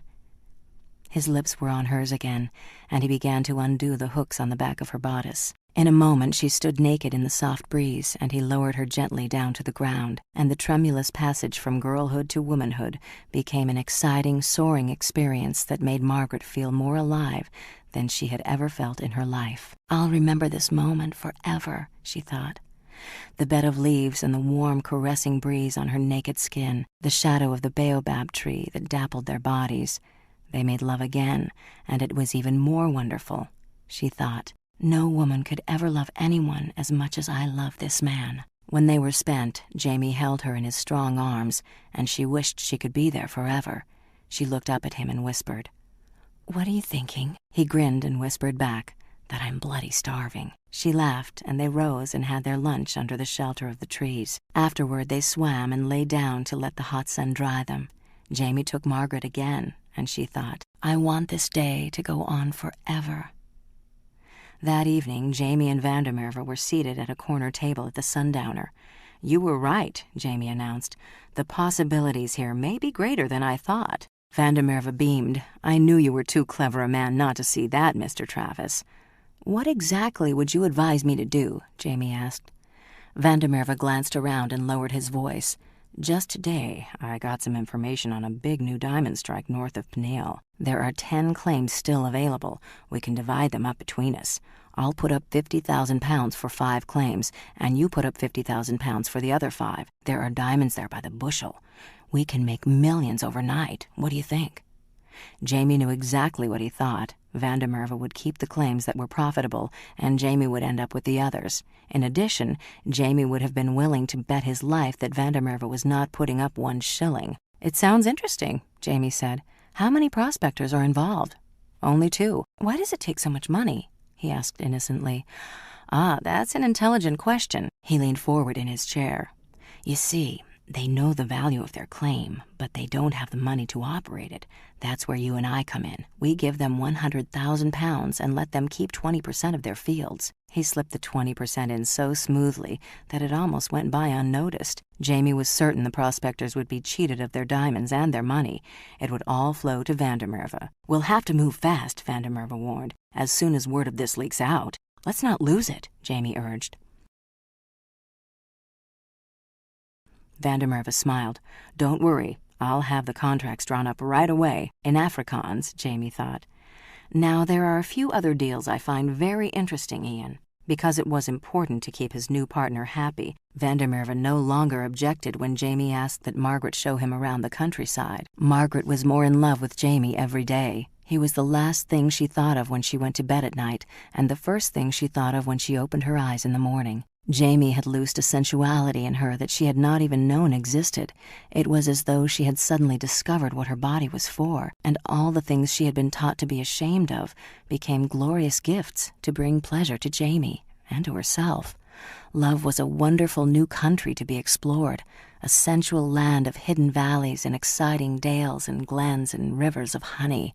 She could not get enough of it. In the vast sweep of the countryside, it was easy to find isolated places where they could make love, and each time for Margaret was as exciting as the first time. The old guilt about her father haunted her. Salomon van der Merwe was an elder of the Dutch Reformed Church, and Margaret knew if he ever found out what she was doing, there would be no forgiveness. Even in the rough frontier community where they lived, where men took their pleasures where they found them, there would be no understanding. There were only two kinds of women in the world, nice girls and whores, and a nice girl did not let a man touch her unless she was married to him, so she would be labeled a whore. It's so unfair, she thought. The giving and taking of love is too beautiful to be evil. But her growing concern finally made Margaret bring up the subject of marriage. They were driving along the Vaal River when Margaret spoke. "Ian, you know how much She did not know how to go on. "That is, you and I..." In desperation, she blurted out, "How do you feel about marriage?" Jamie laughed. "I'm all for it, Margaret. I'm all for it." She joined him in his laughter, and it was the happiest moment of her life. On Sunday morning, Salomon van der Merwe invited Jamie to accompany him and Margaret to church. The Nederduits Hervormde Kerk was a large, impressive building done in bastard Gothic, with the pulpit at one end and a huge organ at the other. When they walked in the door, van der Merwe was greeted with great respect. "I helped build this church," he told Jamie proudly. "I'm a deacon here." The service was brimstone and hellfire, and van der Merwe sat there, rapt, nodding eagerly, accepting the minister's every word. He's God's man on Sunday, Jamie thought, and the rest of the week he belongs to the devil. Van der Merwe had placed himself between the two young people, but Margaret was conscious of Jamie's nearness all through the service. "It's a good thing," she smiled nervously to herself, "that the minister doesn't know what I'm thinking about." That evening, Jamie went to visit the Sundowner Saloon. Smit was behind the bar serving drinks. His face brightened when he saw Jamie. "Good evening, Mr. Travis. What will you have, sir? The usual?" "Not tonight, Smit. I want to talk to you. In the back room." "Certainly, sir." Smit scented money to be made. He turned to his assistant. "Mind the bar." The back room of the Sundowner was no more than a closet, but it afforded privacy. It contained a round table with 4 chairs, and in the center of the table was a lantern. Smit lit it. "Sit down," Jamie said. Smit took a chair. "Yes, sir. How can I help you?" "It's you I've come to help, Smit." Smit beamed. "Really, sir?" "Yes." Jamie took out a long, thin cigar and lighted it. "I've decided to let you live." An uncertain look flickered over Smit's face. I don't understand, Mr. Travis." "Not Travis. The name is McGregor. Jamie McGregor. Remember? A year ago you set me up to be killed at the barn for van der Merwe." Smit was frowning now, suddenly wary. "I don't know what—" "Shut up and listen to me." Jamie's voice was like a whiplash. Jamie could see the wheels turning in Smit's mind. He was trying to reconcile the face of the white-haired man in front of him with the eager youth of a year before. "I'm still alive. And I'm rich enough to hire men to burn this place down, and you with it. Are you with me so far, Smit?" Smit started to protest his ignorance, but he looked into Jamie McGregor's eyes and saw the danger there. Smit said cautiously, "Yes, sir. Van der Merwe pays you to send prospectors to him, so he can cheat them out of what they find. That's an interesting little partnership. How much does he pay you?" There was a silence. Smit was caught between two powerful forces. He did not know which way to jump. "How much?" 2%, he said reluctantly. "I'll give you 5. From now on, when a likely prospect comes in, you'll send him to me. I'll finance him. The difference is that he'll get his fair share and you'll get yours. Did you really think van der Merwe was paying you 2% of what he made? You're a fool." Smit nodded. "Right, Mr. Travis. Mr. McGregor. I understand." Jamie rose to his feet. "Not completely," he leaned over the table. "You're thinking of going to van der Merwe and telling him about our little conversation. That way you can collect from both of us. There's only one problem with that, Smit." His voice dropped to a whisper. "If you do, you're a dead man."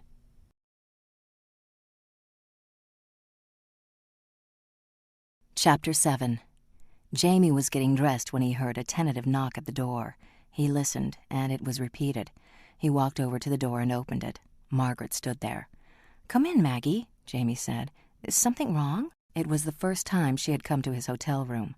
She stepped inside, but now that she was face to face with him, she found it difficult to speak. She had lain awake all night, wondering how to tell him the news.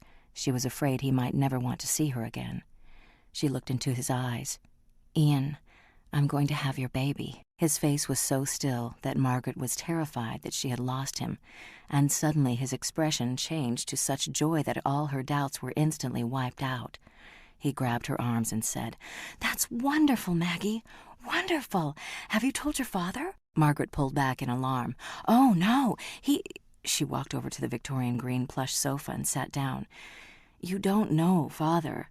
He would never understand." Jamie was hurriedly putting on his shirt. "Come on, we're going to tell him together." "Are you sure everything will be all right, Ian?" "I have never been sure of anything in my life." Salomon Vandermerve was measuring out strips of biltong for a prospector when Jamie and Margaret strode into the shop. "Ah, Ian, I'll be with you in a moment." He hurriedly finished with the customer and walked over to Jamie. "And how is everything this fine day?" Vandermerve asked. "It couldn't be better," Jamie said happily. "Your Maggie's going to have a baby." There was a sudden stillness in the air. "I don't understand," Vandermerve stuttered. "It's very simple. I've gotten her pregnant." The color drained from Vandermerve's face. He turned wildly from one to the other. This isn't true." A maelstrom of conflicting emotions whirled through Salomon Vandermerve's head. The terrible shock of his precious daughter losing her virginity, getting pregnant. He would be the laughingstock of the town. But Ian Travis was a very wealthy man, and if they got married quickly... Vandermerve turned to Jamie. "You'll get married immediately, of course." Jamie looked at him in surprise. "Married? You'd allow Maggie to marry a stupid baron who let you cheat him out of what belonged to him?" Vandermerve's head was spinning. "What are you talking about, Ian? I'd never—" "My name's not Ian," Jamie said harshly. "I'm Jamie McGregor. Didn't you recognize me?" He saw the bewildered expression on Vandermerve's face. "Nay, of course you don't. The boy is dead. You killed him. But I'm not a man to hold a grudge, Vandermerve, so I'm giving you a gift, my seed in your daughter's belly." And Jamie turned and walked out, leaving the two of them staring after him, stunned. Margaret had listened in shocked disbelief. He could not mean what he had just said. He loved her. Salomon Vandermerve turned on his daughter, in the throes of a terrible rage. "You whore!" he screamed. "Whore! Get out! Get out of here!" Margaret stood stock still, unable to grasp the meaning of the awful thing that was happening. Ian blamed her for something her father had done. Ian thought she was part of something bad. Who was Jamie McGregor? Who— "Go!" Vandermerve hit her hard across the face. "I never want to see you again as long as I live." Margaret stood there, rooted, her heart pounding, gasping for breath. Her father's face was that of a madman. She turned and fled from the store, not looking back. Salomon Vandermerve stood there watching her go, gripped by despair. He had seen what happened to other men's daughters who had disgraced themselves. They had been forced to stand up in church and be publicly pilloried, and then exiled from the community. It was proper and fitting punishment, exactly what they deserved. But his Margaret had been given a decent, God-fearing upbringing. How could she have betrayed him like this? Vandermerve visualized his daughter's naked body, coupling with that man, writhing in heat like animals, and he began to have an erection. He put a closed sign on the front door of the store and lay on his bed without the strength or the will to move. When word got around town, he would become an object of derision. He would be either pitied or blamed for his daughter's depravity. Either way, it would be unbearable. He had to make certain no one learned about it. He would send the whore out of his sight forever. He knelt and prayed. "Oh God, how could you do this to me, your loyal servant? Why have you forsaken me? Let her die, O Lord. Let them both die."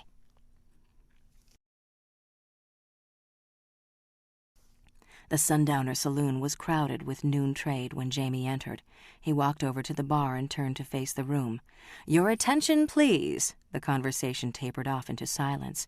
"Drinks on the house for everybody." "What is it?" Smith asked. "A new strike?" Jamie laughed. "In a way, my friend.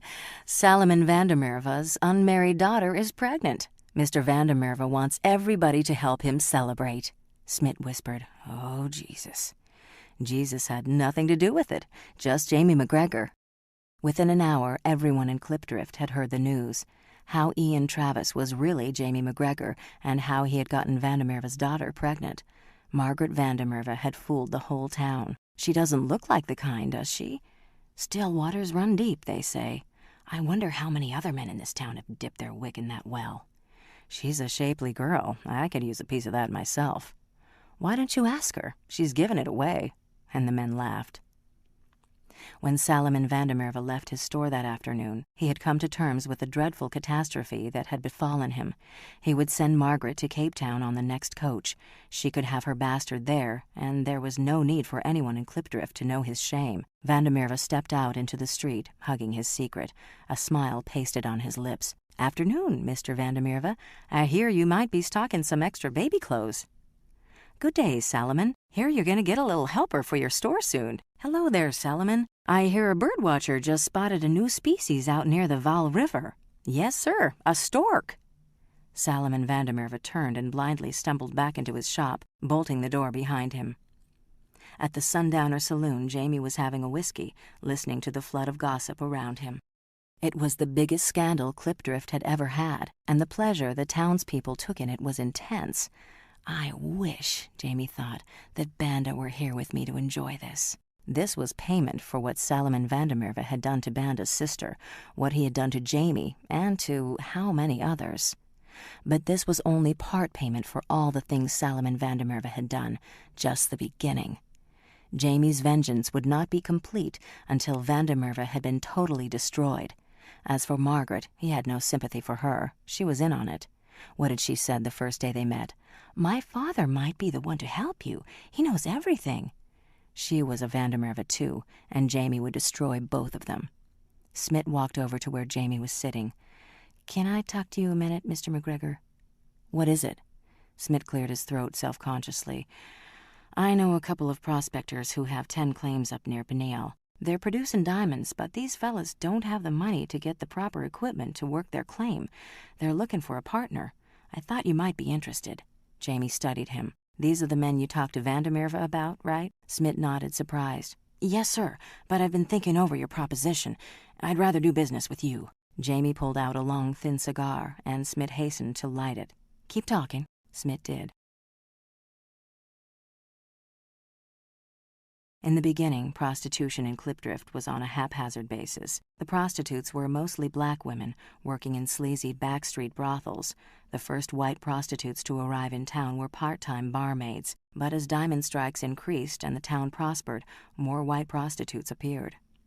There were now 6 sporting houses on the outskirts of Clipdrift, wooden railway huts with tin roofs. The one exception was Madame Agnes's, a respectable-looking 2-story frame structure on Bree Street, off Loop Street, the main thoroughfare, where the wives of the townspeople would not be offended by having to pass in front of it.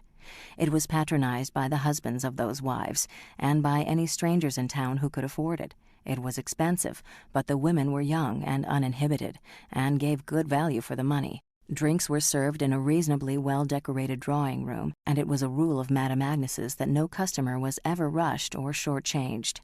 Madame Agnes herself was a cheerful, robust redhead in her mid-30s. She had worked at a brothel in London and been attracted to South Africa by the tales of easy money to be picked up in a mining town like Clipdrift. She had saved enough to open her own establishment, and business had flourished from the beginning. Madame Agnes prided herself on her understanding of men, but Jamie McGregor was a puzzle to her. He visited often, spent money freely, and was always pleasant to the women, but he seemed withdrawn, remote, and untouchable. His eyes were what fascinated Agnes. They were pale, bottomless pools, cold. Unlike the other patrons of her house, he never spoke about himself or his past. Madame Agnes had heard hours earlier that Jamie McGregor had deliberately gotten Salomon Vandermerve's daughter pregnant and then refused to marry her. The bastard, Madame Agnes thought. But she had to admit that he was an attractive bastard. She watched Jamie now as he walked down the red-carpeted stairs, politely said goodnight, and left. When Jamie arrived back at his hotel, Margaret was in his room, staring out the window. She turned as Jamie walked in. "Hello, Jamie." Her voice was a tremble. "What are you doing here?" I had to talk to you. We have nothing to talk about. I know why you're doing this. You hate my father." Margaret moved closer to him. "But you have to know that whatever it was he did to you, I knew nothing about. Please, I beg of you, believe that. Don't hate me. I love you too much." Jamie looked at her coldly. "That's your problem, isn't it? Please don't look at me like that. You love me too." He was not listening. He was again taking the terrible journey to Partspan, where he had almost died, and moving the boulders on the riverbanks until he was ready to drop, and finally, miraculously, finding the diamonds, handing them to Vandermerve, and hearing Vandermerve's voice saying, "You misunderstood me, boy. I don't need any partners. You're working for me. I'm giving you 24 hours to get out of town." And then the savage beating. He was smelling the vultures again, feeling their sharp beaks tear into his flesh. As though from a distance he heard Margaret's voice. "Don't you remember? I belong to you. I love you." He shook himself out of his reverie and looked at her. Love. He no longer had any idea what the word meant. Vandermerve had burned every emotion out of him except hate. He lived on that. It was his elixir, his life-blood. It was what had kept him alive when he fought the sharks and crossed the reef and crawled over the mines at the diamond fields of the Namib Desert. Poets wrote about love, and singers sang about it, and perhaps it was real, perhaps it existed, but love was for other men, not for Jamie McGregor. "You're Salomon Vandermerve's daughter. You're carrying his grandchild in your belly. Get out." There was nowhere for Margaret to go. She loved her father, and she needed his forgiveness, but she knew he would never, could never forgive her. He would make her life a living hell, but she had no choice. She had to go to someone. Margaret left the hotel and walked toward her father's store. She felt that everyone she passed was staring at her. Some of the men smiled insinuatingly, and she held her head high and walked on. When she reached the store, she hesitated, then stepped inside. The store was deserted. Her father came out from the back. "Father, you!" The contempt in his voice was a physical slap. He moved closer, and she could smell the whiskey on his breath. "I want you to get out of this town, now, tonight. You're never to come near here again. Do you hear me? Never!" He pulled some bills from his pocket and threw them on the floor. "Take them and get out." "I'm carrying your grandchild." "You're carrying the devil's child." He moved closer to her, and his hands were knotted into fists. "Every time people see you strutting around like a whore, they'll think of my shame. When you're gone, they'll forget it." She looked at him for a long, lost moment, then turned and blindly stumbled out the door. "The money, whore!" he yelled. "You forgot the money." There was a cheap boarding house at the outskirts of town, and Margaret made her way to it, her mind in a turmoil. When she reached it, she went looking for Mrs. Owens, the landlady. Mrs. Owens was a plump, pleasant-faced woman in her 50s, whose husband had brought her to Klipdrift and abandoned her. A lesser woman would have crumbled, but Mrs. Owens was a survivor. She had seen a good many people in trouble in this town, but never anyone in more trouble than the 17-year-old girl who stood before her now. "You wanted to see me?" "Yes. I was wondering if perhaps you had a job for me here." "A job? Doing what?" "Anything. I'm a good cook. I can wait on tables. I'll make the beds. I'll... There was desperation in her voice. "Oh, please," she begged. "Anything." Mrs. Owens looked at the trembling girl standing there in front of her, and it broke her heart. "I suppose I could use an extra hand. How soon can you start?" She could see the relief that lighted Margaret's face. "Now. I can pay you only..." She thought of a figure and added to it. £1, 2 shillings, 11 pence a month, with board and lodging. "That will be fine," Margaret said gratefully. Salomon Vandermerve seldom appeared on the streets of Klipdrift. More and more often, his customers found a closed sign on the front door of his store at all hours of the day. After a while, they took their business elsewhere. But Salomon Vandermerve still went to church every Sunday. He went not to pray, but to demand of God that he right this terrible iniquity that had been heaped upon the shoulders of his obedient servant. The other parishioners had always looked up to Salomon Vandermerve with the respect due a wealthy and powerful man, but now he could feel the stares and whispers behind his back. The family that occupied the pew next to him moved to another pew. He was a pariah. What broke his spirit completely was the minister's thundering sermon, artfully combining Exodus and Ezekiel and Leviticus. I, the Lord thy God, am a jealous God, visiting the iniquity of the fathers upon the children. Wherefore, O harlot, hear the word of the Lord, because thy filthiness was poured out, and thy nakedness discovered through thy whoredoms with thy lovers. And the Lord spake unto Moses, saying, Do not prostitute thy daughter, to cause her to be a whore, lest the land fall to whoredom, and the land become full of wickedness. Van der Merwe never set foot in church again after that Sunday. As Salomon van der Merwe's business deteriorated, Jamie McGregor's prospered.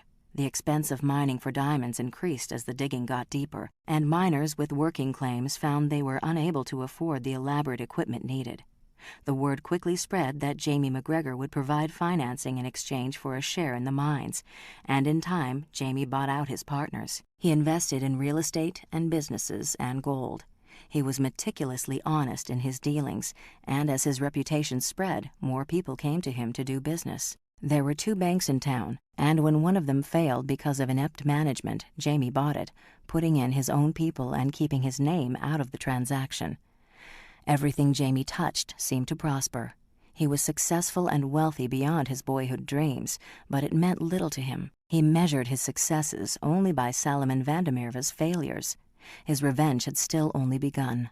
From time to time, Jamie passed Margaret on the street. He took no notice of her. Jamie had no idea what those chance encounters did to Margaret. The sight of him took her breath away, and she had to stop until she regained control of herself. She still loved him, completely and utterly. Nothing could ever change that. He had used her body to punish her father, but Margaret knew that that could be a double-edged sword. Soon she would have Jamie's baby, and when he saw that baby, his own flesh and blood, he would marry her and give his child a name. Margaret would become Mrs. Jamie McGregor, and she asked nothing more from life. At night before Margaret went to sleep, she would touch her swollen belly and whisper, "Our son." It was probably foolish to think she could influence its sex, but she did not want to overlook any possibility. Every man wanted a son. As her womb swelled, Margaret became more frightened. She wished she had someone to talk to, but the women of the town did not speak to her. Their religion taught them punishment, not forgiveness. She was alone, surrounded by strangers, and she wept in the night for herself and for her unborn baby. Jamie McGregor had bought a 2-story building in the heart of Klipdrift, and he used it as headquarters for his growing enterprises. One day, Harry McMillan, Jamie's chief accountant, had a talk with him. "We're combining your companies," he told Jamie, "and we need a corporate name. Do you have any suggestions?" "I'll think about it." Jamie thought about it. In his mind, he kept hearing the sound of long-ago echoes piercing the sea meese on the diamond field in the Namib Desert, and he knew there was only one name he wanted. He summoned the accountant.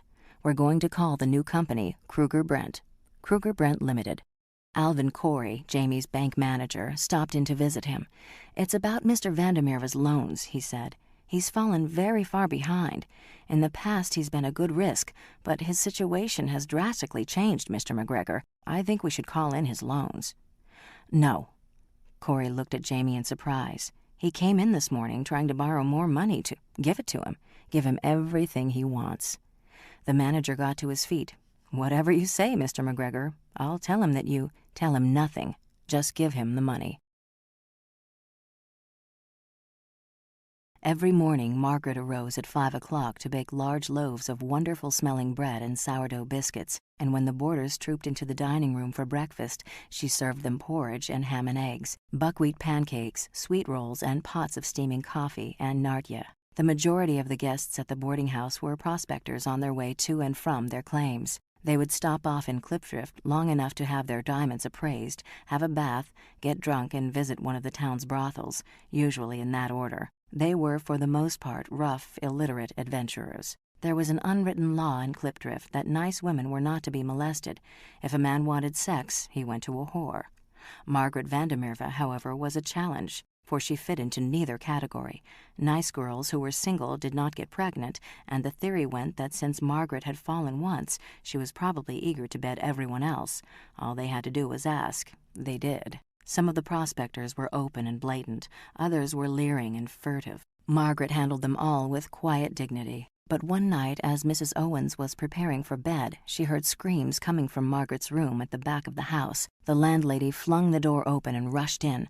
One of the guests, a drunken prospector, had ripped off Margaret's nightgown and had her pinned down on the bed. Mrs. Owens was on him like a tiger. She picked up a flat iron and began hitting him with it. She was half the size of the prospector, but it made no difference. Filled with an overpowering rage, she knocked the prospector unconscious and dragged him into the hallway and out onto the street. Then she turned and hurried back to Margaret's room. Margaret was wiping the blood off her lips from where the man had bitten her. Her hands were trembling. "Are you all right, Maggie?" "Yes, I thank you, Mrs. Owens." Unbidden tears sprang into Margaret's eyes. In a town where few people even spoke to her, here was someone who had shown kindness. Mrs. Owens studied Margaret's swollen belly and thought, "The poor dreamer. Jamie McGregor will never marry her." The time of confinement was drawing close. Margaret tired easily now, and bending down and getting up again was an effort. Her only joy was when she felt her baby stir inside her. She and her son were completely alone in the world, and she talked to him hour after hour, telling him all the wonderful things that life had in store for him. Late one evening, shortly after supper, a young black boy appeared at the boarding house and handed Margaret a sealed letter. "I'm to wait for an answer," the boy told her. Margaret read the letter, then read it again, very slowly. "Yes," she said. "The answer is yes." The following Friday, promptly at noon, Margaret arrived in front of Madame Agnes's bordello. A sign on the front door read "Closed." Margaret rapped tentatively on the door, ignoring the startled glances of the passers-by. She wondered if she had made a mistake by coming here. It had been a difficult decision, and she had accepted only out of a terrible loneliness. The letter had read, "Dear Miss Van de Merwe, it's none of my business, but my girls and me have been discussing your unfortunate and unfair situation, and we think it's a damned shame. We would like to help you and your baby. If it would not embarrass you, we would be honored to have you come to lunch.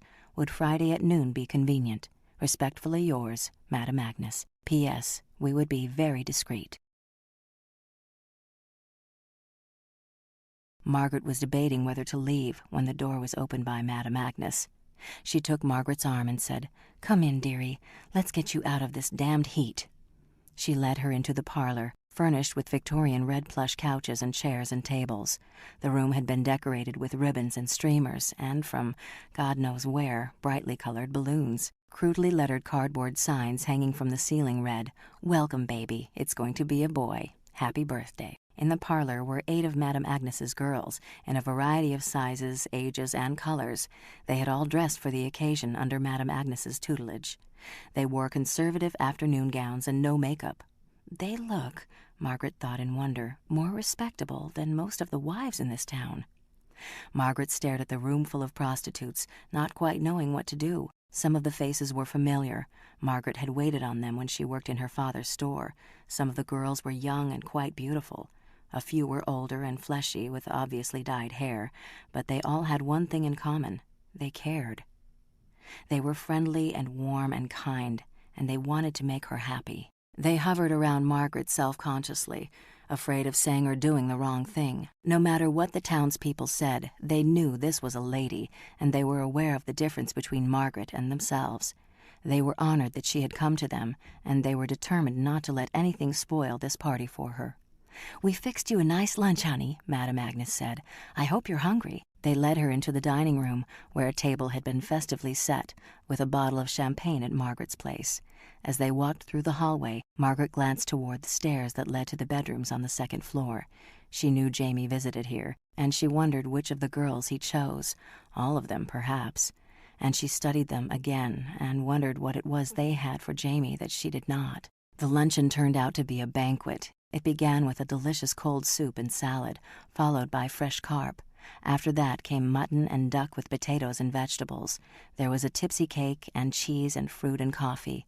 Margaret found herself eating heartily and enjoying herself immensely. She was seated at the head of the table, Madame Agnes on her right, and Maggie, a lovely blonde girl who could have been no more than 16, on her left. In the beginning, the conversation was stilted. The girls had dozens of amusing, bawdy stories to tell, but they were not the kind they felt Margaret should hear. And so they talked about the weather, and about how Klipdrift was growing, and about the future of South Africa. They were knowledgeable about politics and the economy in diamonds because they got their information firsthand from experts. Once, the pretty blonde Maggie said, "Jamie's just found a new diamond field at—" And as the room went suddenly silent and she realized her gaffe, she added nervously, "That's my uncle, Jamie. He's married to my aunt." Margaret was surprised by the sudden wave of jealousy that swept through her. Madame Agnes hastily changed the subject. When the luncheon was finished, Madame Agnes rose and said, "This way, honey." Margaret and the girls followed her into a second parlor, which Margaret had not seen before. It was filled with dozens of gifts, all of them beautifully wrapped. Margaret could not believe her eyes. I don't know what to say." "Open them," Madame Agnes told Margaret. There was a rocking cradle, handmade booties, sakes, embroidered bonnets, a long embroidered cashmere cloak. There were French kid button shoes, a child's silver cup, gold-lined, and a comb and brush with solid sterling silver handles. There were solid gold baby bib pins with beaded edges, a celluloid baby rattle and rubber teething ring, and a rocking horse painted dapple gray. There were toy soldiers, brightly colored wooden blocks, and the most beautiful thing of all, a long, white christening dress. It was like Christmas. It was beyond anything Margaret had ever expected. All the bottled-up loneliness and unhappiness of the past months exploded in her, and she burst into sobs. Madame Agnes put her arms around her and said to the other girls, "Get out." They quietly left the room. Madame Agnes led Margaret to a couch and sat there holding her until the sobs subsided. I'm so sorry," Margaret stammered. I don't know what came over me." "It's all right, honey. This room has seen a lot of problems come and go, and you know what I've learned? Somehow, in the end, everything always gets sorted out. You and your baby are going to be just fine." "Thank you," Margaret whispered. She gestured toward the piles of presents. "I can never thank you and your friends enough for—" Madame Agnes squeezed Margaret's hand. "Don't. You don't have no idea how much fun the girls and me had getting all this together. We don't get a chance to do this kind of thing very often. When one of us gets pregnant, it's a fucking tragedy." Her hands flew to her mouth and she said, "Oh, excuse me." Margaret smiled. "I just want you to know that this has been one of the nicest days of my life. We're real honored that you came to visit us, honey. As far as I'm concerned, you're worth all the women in this town put together, those damned bitches. I could kill them for the way they're behaving to you. And if you don't mind my saying so, Jamie McGregor is a damned fool." She rose to her feet. "Man, it would be a wonderful world if we could live without the bastards. Or maybe it wouldn't. Who knows?" Margaret had recovered her composure. She rose to her feet and took Madame Agnes's hand in hers. "I'll never forget this, not as long as I live. Someday, when my son is old enough, I'll tell him about this day." Madame Agnes frowned. "You really think you should?" Margaret smiled. "I really think I should." Madame Agnes saw Margaret to the door. "I'll have a wagon deliver all the gifts to your boarding house, and good luck to you." "Thank you. Oh, thank you." And she was gone. Madame Agnes stood there a moment watching Margaret walk clumsily down the street. Then she turned inside and called loudly, "All right, ladies, let's go to work." 1 hour later, Madame Agnes's was open for business as usual.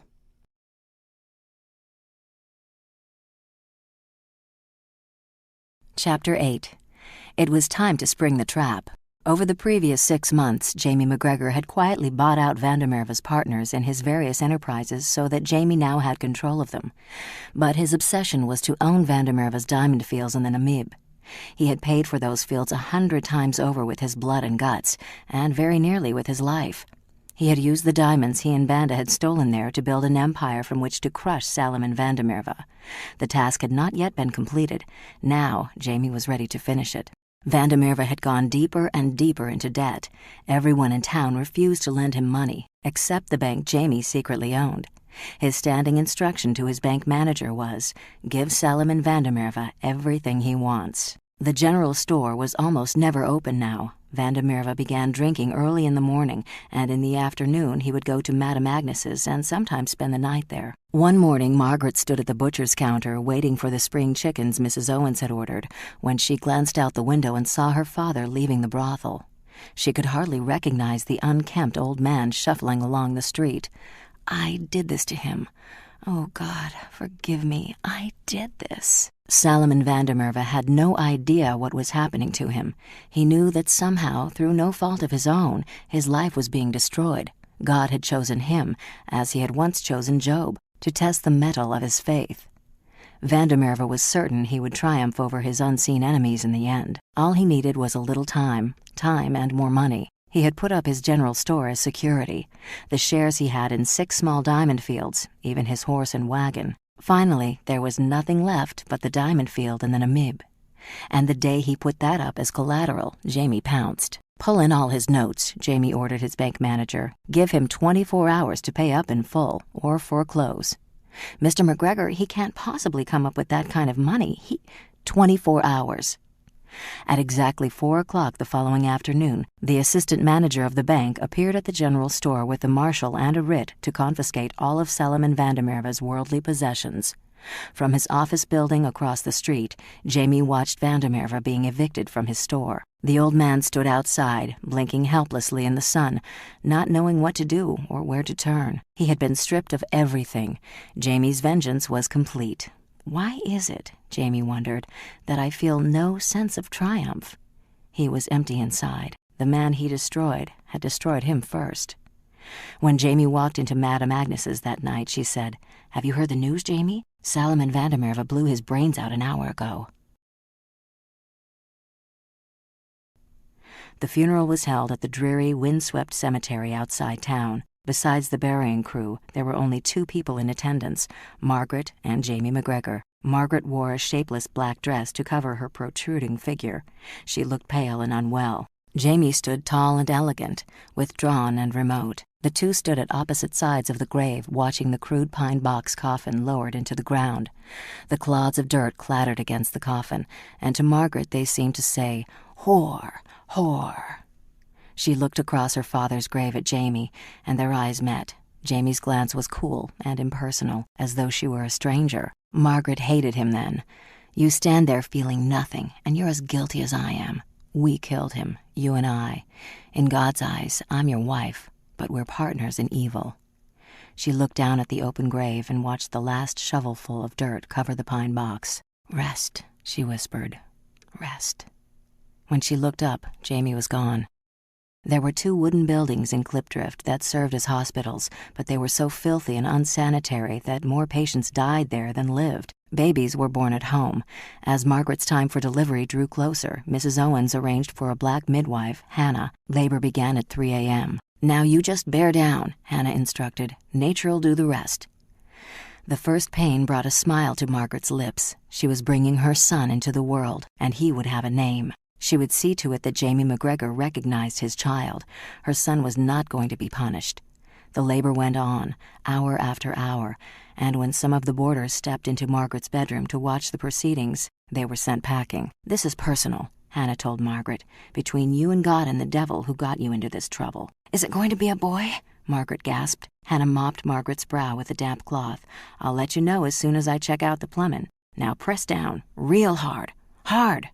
Harder." The contractions began to come closer together, and the pain tore through Margaret's body. "Oh, my God, something's wrong," Margaret thought. "Bear down," Hannah said, and suddenly there was a note of alarm in her voice. "It's twisted around," she cried. I can't get it out." Through a red mist, Margaret saw Hannah bend down and twist her body, and the room began to fade out, and suddenly there was no more pain. She was floating in space, and there was a bright light at the end of a tunnel, and someone was beckoning to her, and it was Jamie. "I'm here, Maggie, darling. You're going to give me a fine son." He had come back to her. She no longer hated him. She knew then she had never hated him. She heard a voice saying, "It's almost over," and there was a tearing inside her, and the pain made her scream aloud. "Now," Hannah said, "it's coming." And a second later, Margaret felt a wet rush between her legs, and there was a triumphant cry from Hannah. She held up a red bundle and said, "Welcome to Klipdrift. Honey, you got yourself a son." She named him Jamie. Margaret knew the news about the baby would reach Jamie quickly, and she waited for him to call on her or send for her. When several weeks had passed and Margaret had not heard anything, she sent a message to him. The messenger returned 30 minutes later. Margaret was in a fever of impatience. "Did you see Mr. McGregor?" "Yes, ma'am." "And you gave him the message?" "Yes, ma'am." "What did he say?" she demanded. The boy was embarrassed. He said he has no son, Miss Van der Merwe." She locked herself and her baby in her room all that day and all that night, and refused to come out. "Your father's upset just now, Jamie. He thinks your mother did something bad to him, but you're his son, and when he sees you, he's going to take us to live in his house, and he's going to love both of us very much. You'll see, darling. Everything is going to be fine." In the morning, when Mrs. Owens knocked on the door, Margaret opened it. She seemed strangely calm. "Are you all right, Maggie?" "I'm fine, thank you." She was dressing Jamie in one of his new outfits. "I'm going to take Jamie out in his carriage this morning." The carriage from Madame Agnes and her girls was a thing of beauty. It was made of the finest grade of reed, with a strong cane bottom and solid bentwood handles. It was upholstered in imported brocade, with piped rolls of silk plush, and it had a parasol hooked on at the back, with a deep ruffle. Margaret pushed the baby carriage down the narrow sidewalks of Loop Street. An occasional stranger stopped to smile at the baby, but the women of the town averted their eyes or crossed to the other side of the street to avoid Margaret. Margaret did not even notice. She was looking for one person. Every day that the weather was fine, Margaret dressed the baby in one of his beautiful outfits and took him out in the baby carriage. At the end of a week, when Margaret had not once encountered Jamie on the streets, she realized he was deliberately avoiding her. Well, if he won't come to see his son will go to see him, Margaret decided. The following morning, Margaret found Mrs. Owens in the parlor. "I'm taking a little trip, Mrs. Owens. I'll be back in a week." "The baby's too young to travel, Maggie. The baby will be staying in town." Mrs. Owens frowned. "You mean here?" "No, Mrs. Owens, not here." Jamie McGregor had built his house on Acopia, one of the hills overlooking Cliffdrift. It was a low, steep-roofed bungalow with 2 large wings attached to the main building by wide verandas. The house was surrounded by green lawns studded with trees and a lush rose garden. In back was the carriage house and separate quarters for the servants. The domestic arrangements were in the charge of Eugenia Talley, a formidable middle-aged widow with 6 grown children in England. Margaret arrived at the house with her infant son in her arms at 10 in the morning, when she knew Jamie would be at his office. Mrs. Talley opened the door and stared in surprise at Margaret and the baby, as did everyone else within a radius of 100 miles. Mrs. Talley knew who they were. "I'm sorry, but Mr. McGregor is not at home," the housekeeper said, and started to close the door. Margaret stopped her. "I didn't come to see Mr. McGregor. I brought him his son. I'm afraid I don't know anything about that. I'll be gone for 1 week. I'll return for him then." She held the baby out. "His name is Jamie." A horrified look came over Mrs. Talley's face. "You can't leave him here. Why, Mr. McGregor would—" "You have a choice," Margaret informed her. "You can either take him in the house or have me leave him here on your doorstep." Mr. McGregor wouldn't like that either. Without another word, she thrust the baby into the arms of the housekeeper and walked away. "Wait! You can't! Come back here, Miss—" Margaret never turned around. Mrs. Talley stood there, holding the tiny bundle and thinking, "Oh my God, Mr. McGregor is going to be furious." She had never seen him in such a state. "How could you have been so stupid?" he yelled. "All you had to do was slam the door in her face." "She didn't give me a chance, Mr. McGregor. I will not have her child in my house." In his agitation, he paced up and down, pausing to stop in front of the hapless housekeeper from time to time. "I should fire you for this." "She's coming back to pick him up in a week. I don't care when she's coming back," Jamie shouted. "Get that child out of here, now! Get rid of it!" "How do you suggest I do that, Mr. McGregor?" she asked stiffly. "Drop it off in town. There must be some place you can leave it." "Where?" "How the devil do I know?" Mrs. Talley looked at the tiny bundle she was holding in her arms. The shouting had started the baby crying. "There are no orphanages in Cliffdrift." She began to rock the baby in her arms, but the screams grew louder. "Someone has to take care of him." Jamie ran his hands through his hair in frustration. "Damn! All right," he decided.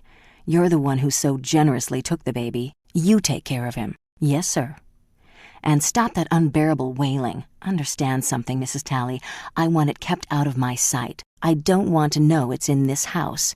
And when its mother picks it up next week, I don't want to see her. Is that clear?" The baby started up with renewed vigor. "Perfectly, Mr. McGregor," and Mrs. Talley hurried from the room. Jamie McGregor sat alone in his den, sipping a brandy and smoking a cigar. The stupid woman. The sight of her baby is supposed to melt my heart, make me go rushing to her and say, "I love you, I love the baby, I want to marry you." Well, he had not even bothered looking at the infant. It had nothing to do with him. He had not sired it out of love or even lust. It had been sired out of vengeance. He would forever remember the look on Salomon Vandermeerva's face when he had told him Margaret was pregnant. That was the beginning. The end was the dirt being thrown onto the wooden coffin. He must find Banda and let him know their mission was finished. Jamie felt an emptiness. I need to set new goals, he thought. He was already wealthy beyond belief. He had acquired hundreds of acres of mineral land. He had bought it for the diamonds that might be found there, and had ended up owning gold, platinum, and half a dozen other rare minerals. His bank held mortgages on half the properties in Klipdrift, and his land holdings extended from the Namib to Cape Town. He felt a satisfaction in this, but it was not enough. He had asked his parents to come and join him, but they did not want to leave Scotland. His brothers and sister had married. Jamie sent large sums of money back to his parents, and that gave him pleasure. But his life was at a plateau. A few years earlier, it had consisted of exciting highs and lows. He had felt alive. He was alive when he and Banda sailed their raft through the reefs of the Spiegelgebiet. He was alive crawling over the landmines through the desert sand. It seemed to Jamie that he had not been alive in a long time. He did not admit to himself that he was lonely. He reached again for the decanter of brandy and saw that it was empty. He had either drunk more than he realized, or Mrs. Talley was getting careless. Jamie rose from his chair, picked up the brandy snifter, and wandered out to the butler's pantry where the liquor was kept. He was opening the bottle when he heard the cooing of an infant. Mrs. Talley must have the baby in her quarters off the kitchen. She had obeyed his orders to the letter. He had neither seen nor heard the infant in the 2 days it had been trespassing in his home. Jamie could hear Mrs. Talley talking to it in the sing-song tone that women use to talk to infants. "You're a handsome little fellow, aren't you?" she was saying. "You're just an angel, yes you are, an angel." The baby cooed again. Jamie walked over to Mrs. Talley's open bedroom door and looked inside. From somewhere the housekeeper had obtained a crib, and the baby was lying in it. Mrs. Talley was leaning over him, and the infant's fist was tightly wrapped around her finger. "You're a strong little devil, Jamie. You're going to grow up to be a big—" She broke off in surprise as she became aware of her employer standing in the doorway. "Oh," she said, is there something I can get for you, Mr. McGregor?" "No." He walked over to the crib. "I was disturbed by the noise in here," and Jamie took his first look at his son. The baby was bigger than he had expected and well-formed. He seemed to be smiling up at Jamie. "Oh, I'm sorry, Mr. McGregor. He's really such a good baby and healthy. Just give him your finger and feel how strong he is." Without a word, Jamie turned and walked out of the room. Jamie McGregor had a staff of over 50 employees working on his various enterprises. There was not an employee from the mailboy to the highest executive who did not know how Kruger Brent Limited got its name, and they all took fierce pride in working for Jamie McGregor. He had recently hired David Blackwell, the 16-year-old son of one of his foremen, an American from Oregon who had come to South Africa looking for diamonds. When Blackwell's money ran out, Jamie had hired him to supervise one of the mines. The son went to work for the company one summer, and Jamie found him such a good worker that he offered him a permanent job. Young David Blackwell was intelligent and attractive, and had initiative. Jamie knew he could also keep his mouth shut, which is why he chose him to run this particular errand. "David, I want you to go to Mrs. Owen's boarding house. There's a woman living there named Margaret Vandermeerva." If David Blackwell was familiar with the name or her circumstances, he gave no indication of it. "Yes, sir."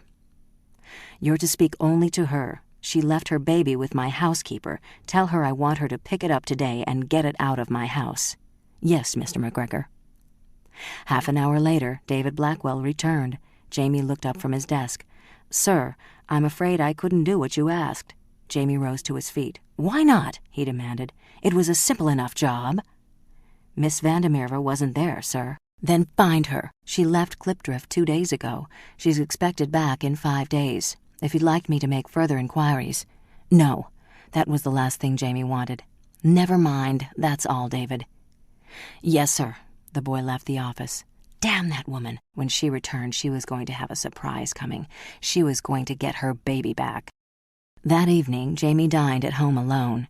He was having his brandy in the study when Mrs. Talley came in to discuss a household problem. In the middle of a sentence, she suddenly stopped to listen and said, "Excuse me, Mr. McGregor, I hear Jamie crying," and she hurried out of the room. Jamie slammed down his brandy snifter, spilling the brandy. That goddamned baby! And she had the nerve to name him Jamie. He didn't look like a Jamie. He didn't look like anything. 10 minutes later, Mrs. Talley returned to the study. She saw the spilled drink. "Shall I get you another brandy?" "That won't be necessary," Jamie said coldly. "What is necessary is that you remember who you're working for. I will not be interrupted because of that bastard. Is that quite clear, Mrs. Talley?"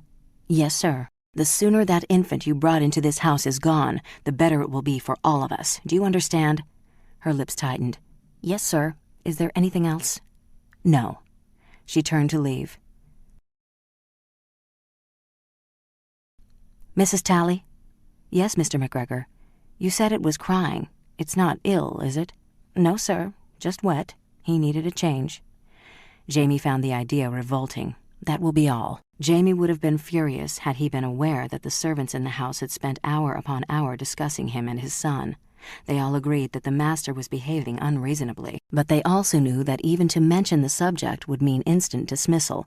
Jamie McGregor was not a man who took kindly to advice from anyone. The following evening, Jamie had a late business meeting.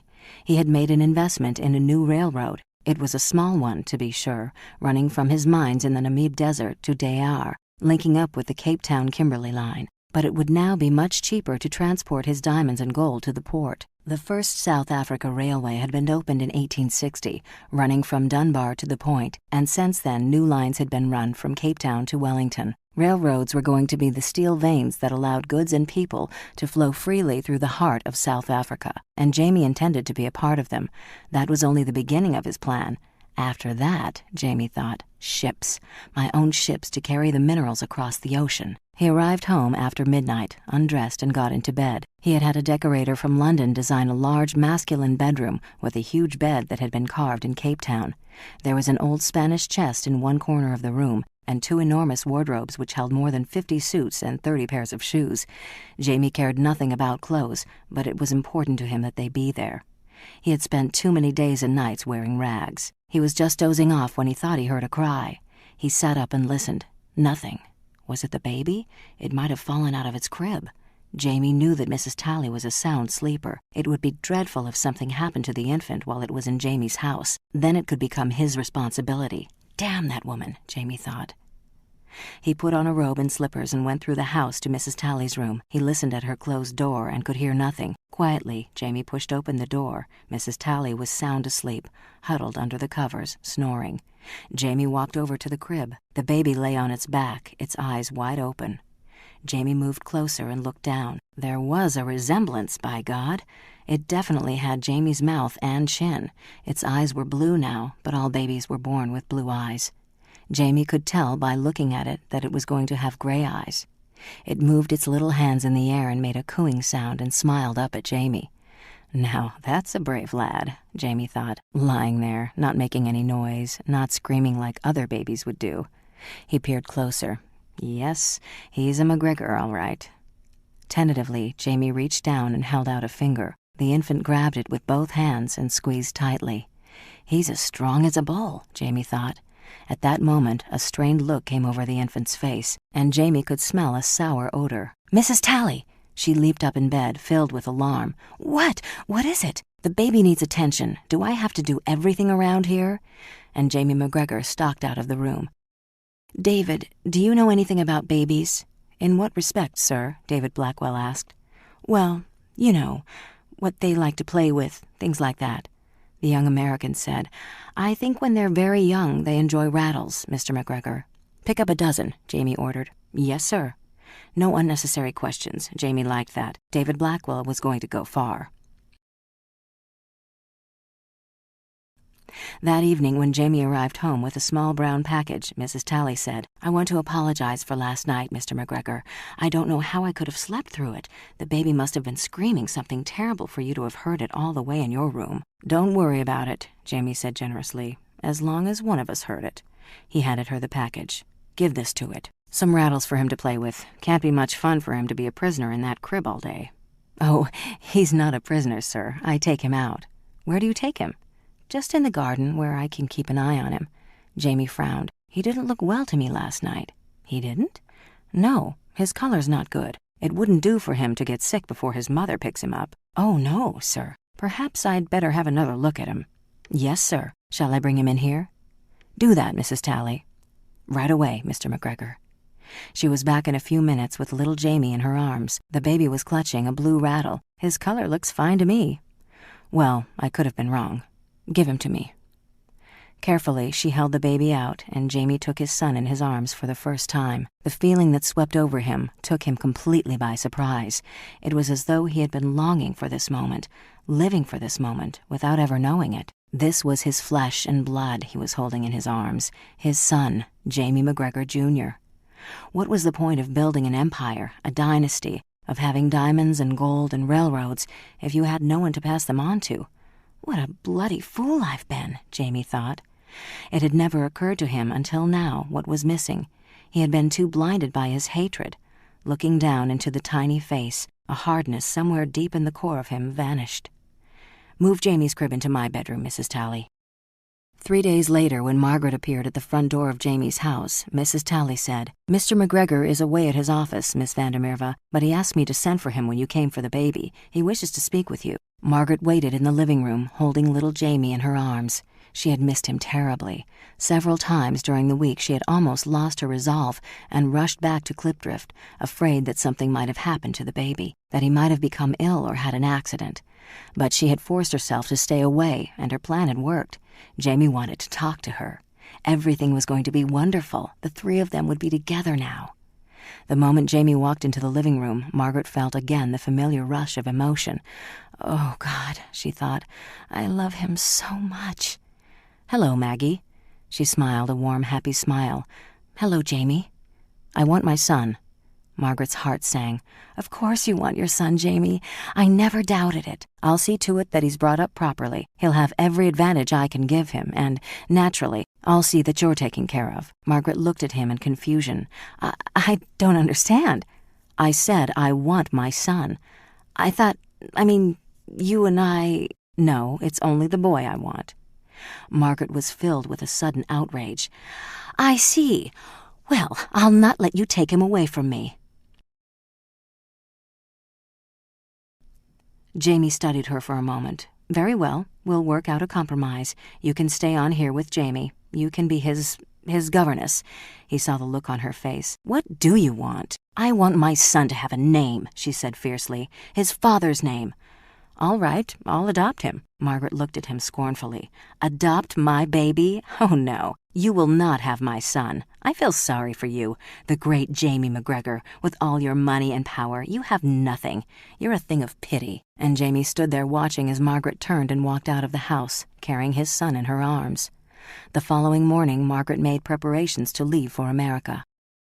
"Running away won't solve anything," Mrs. Owens argued. "I'm not running away. I'm going someplace where my baby and I can have a new life."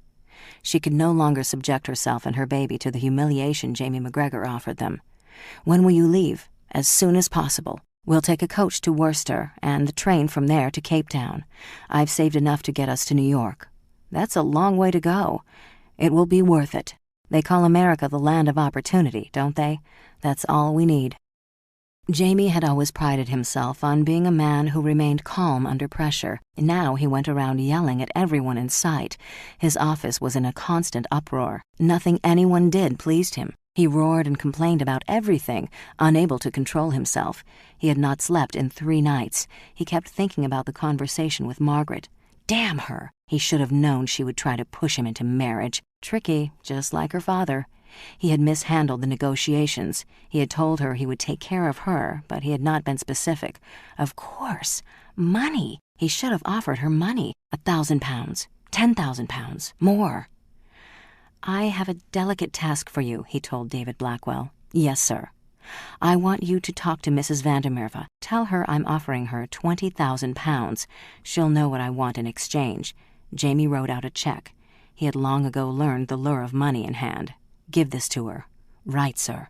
And David Blackwell was gone. He returned 15 minutes later and handed the check back to his employer. It had been torn in half. Jamie could feel his face getting red. "Thank you, David. That will be all." So Margaret was holding out for more money. Very well. He would give it to her, but this time he would handle it himself. Late that afternoon, Jamie McGregor went to Mrs. Owen's boarding house. "I want to see Miss Vandermerve," Jamie said. "I'm afraid that's not possible," Mrs. Owens informed him. "She's on her way to America." Jamie felt as though he had been hit in the stomach. "She can't be! When did she leave?" "She and her son took the noon coach to Worcester." The train sitting at the station in Worcester was filled to capacity, the seats and aisles crowded with noisy travelers on their way to Cape Town. There were merchants and their wives, salesmen, prospectors, Kaffirs and soldiers and sailors reporting back for duty. Most of them were riding a train for the first time, and there was a festive atmosphere among the passengers. Margaret had been able to get a seat near a window where Jamie would not be crushed by the crowd. She sat there holding her baby close to her, oblivious to those around her, thinking about the new life that lay ahead of them. It would not be easy. Wherever she went, she would be an unmarried woman with a child, an offense to society. But she would find a way to make sure her son had his chance at a decent life. She heard the conductor call, "All aboard!" She looked up, and Jamie was standing there. "Collect your things," he ordered. "You're getting off the train." "He still thinks he can buy me," Margaret thought. "How much are you offering this time?" Jamie looked down at his son, peacefully asleep in Margaret's arms. "I'm offering you marriage." Chapter 9.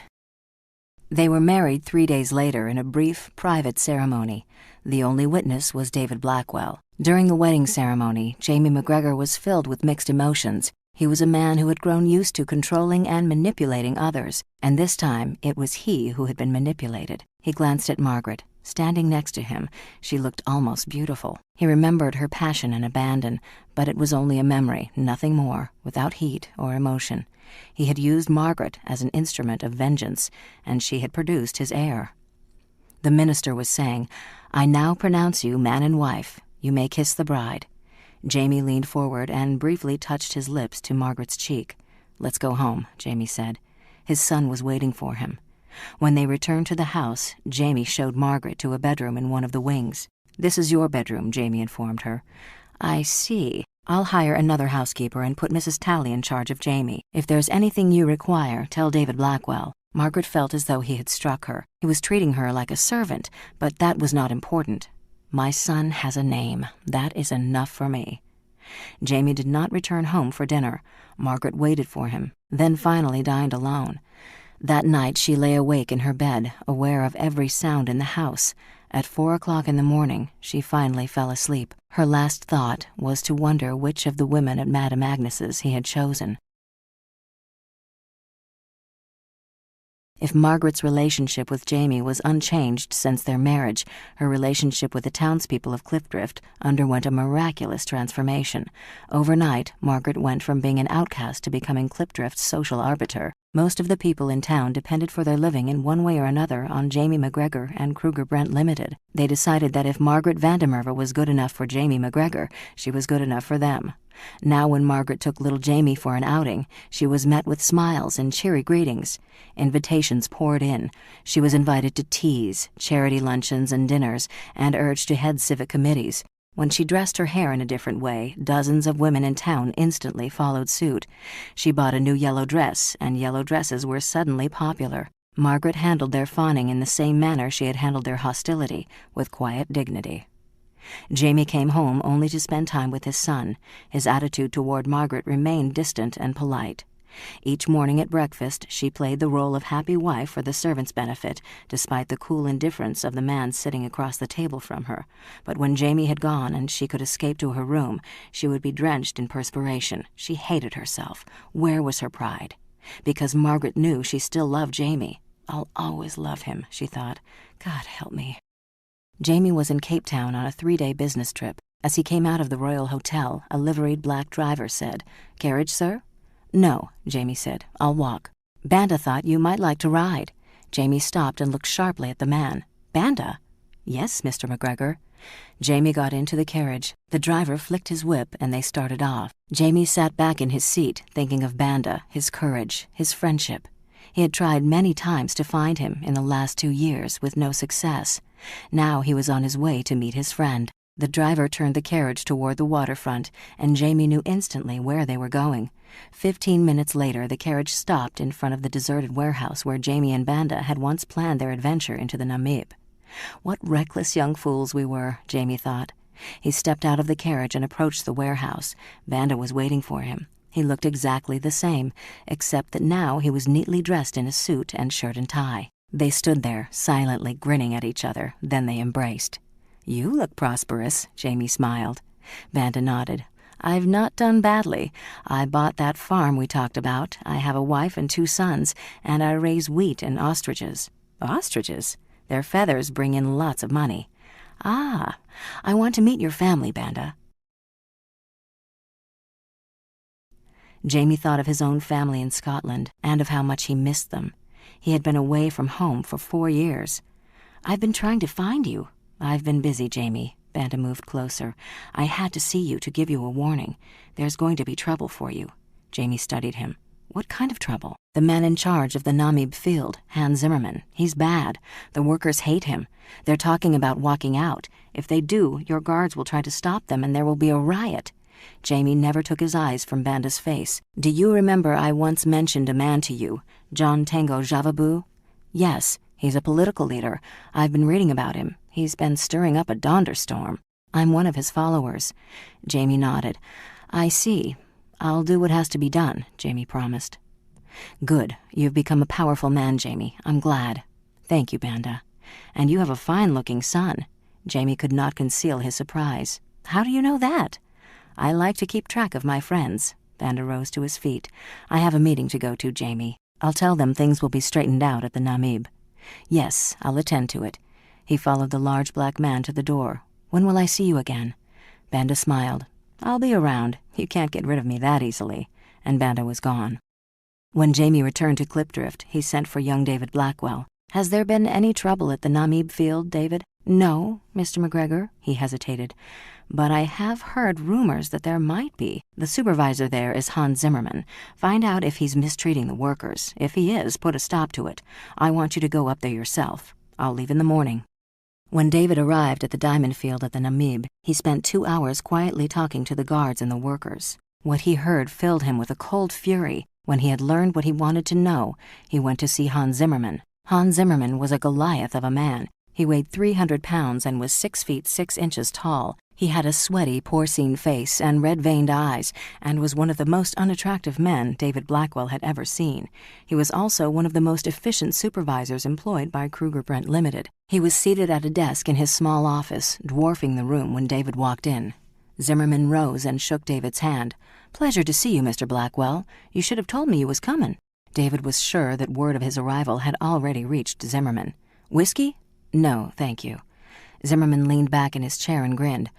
"What can I do for you? Ain't we digging up enough diamonds to suit the boss?" Both men knew that the diamond production at the Namib was excellent. "I get more work out of my Kaffirs than anyone else in the company," was Zimmerman's boast. "We've been getting some complaints about conditions here," David said.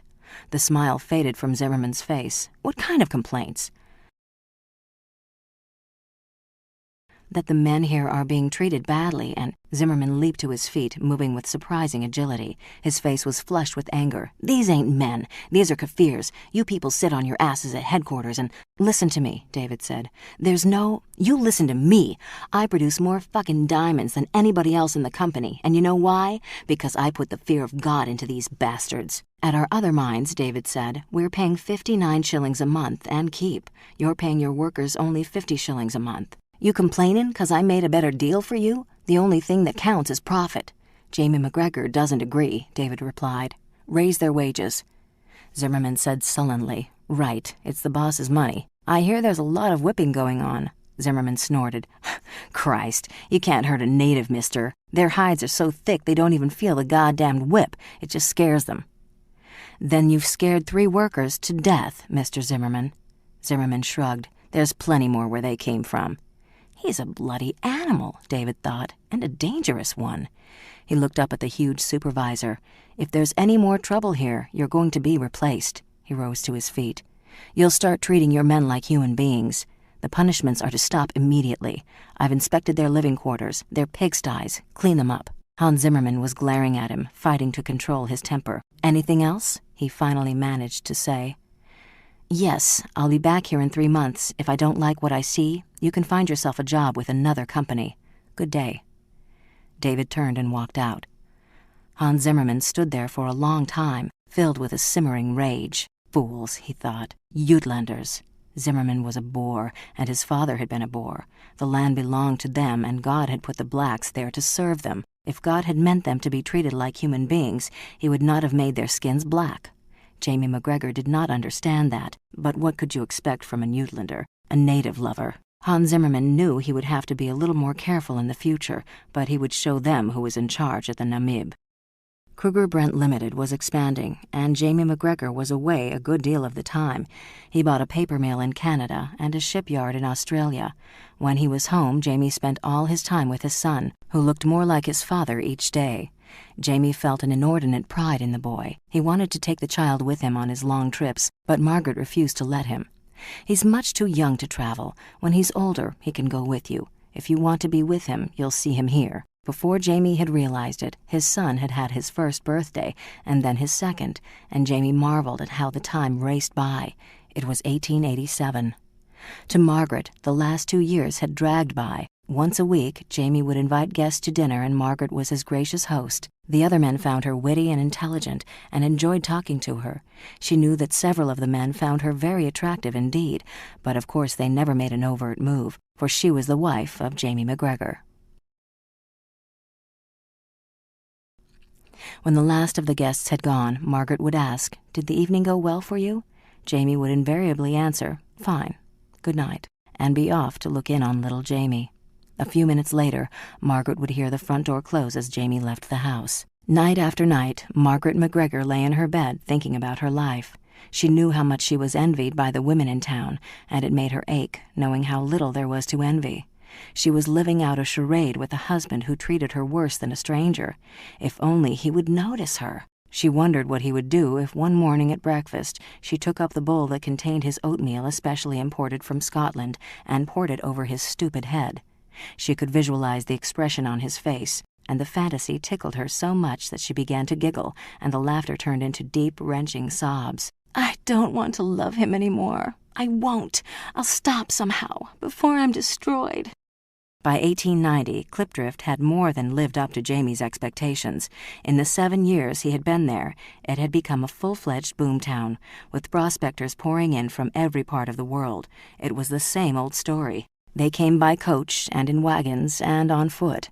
They came with nothing but the rags they wore. They needed food and equipment and shelter and grubstake money, and Jamie McGregor was there to supply it all. He had shares in dozens of producing diamond and gold mines, and his name and reputation grew. One morning Jamie received a visit from an attorney for De Beers, the giant conglomerate that controlled the huge diamond mines at Kimberley. "What can I do for you?" Jamie asked. "I've been sent to make you an offer, Mr. McGregor. De Beers would like to buy you out. Name your price." It was a heady moment. Jamie grinned and said, "Name yours." David Blackwell was becoming more and more important to Jamie. In the young American, Jamie McGregor saw himself as he had once been. The boy was honest, intelligent, and loyal. Jamie made David his secretary, then his personal assistant, and finally, when the boy was 21, his general manager. To David Blackwell, Jamie McGregor was a surrogate father. When David's own father suffered a heart attack, it was Jamie who arranged for a hospital and paid for the doctors, and when David's father died, Jamie McGregor took care of the funeral arrangements. In the 5 years David had worked for Kruger Brent Limited, he had come to admire Jamie more than any man he had ever known. He was aware of the problem between Jamie and Margaret and deeply regretted it because he liked them both. But it's none of my business, David told himself. My job is to help Jamie in any way I can.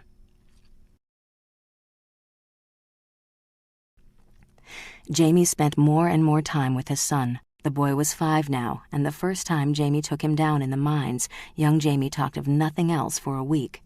They went on camping trips, and they slept in a tent under the stars. Jamie was used to the skies of Scotland, where the stars knew their rightful places in the firmament. Here in South Africa, the constellations were confusing. In January, Canopus shone brilliantly overhead, while in May it was the Southern Cross that was near the zenith. In June, which was South Africa's winter, Scorpio was the glory of the heavens. It was puzzling. Still, it was a very special feeling for Jamie to lie on the warm earth and look up at the timeless sky with his son at his side and know they were part of the same eternity. They rose at dawn and shot game for the pot: partridge, guinea fowl, reedbuck, and a rybie. Little Jamie had his own pony, and father and son rode along the veld carefully, avoiding the 6-foot holes dug by the ant-bear, deep enough to engulf a horse and rider, and the smaller holes dug by the meerkat. There was danger on the veld. On one trip, Jamie and his son were camped at a riverbed where they were almost killed by a band of migrating springbok. The first sign of trouble was a faint cloud of dust on the horizon. Hares and jackals and meerkats raced past, and large snakes came out of the brush looking for rocks under which to hide. Jamie looked at the horizon again. The dust cloud was coming closer. "Let's get out of here," he said. "Our tent." "Leave it." The two of them quickly mounted and headed for the top of a high hill. They heard the drumming of hooves, and then they could see the front rank of the springbok racing in a line at least 3 miles long. There were more than 500,000 of them, sweeping away everything in their path. Trees were torn down and shrubs were pulverized, and in the wake of the relentless tide were the bodies of hundreds of small animals.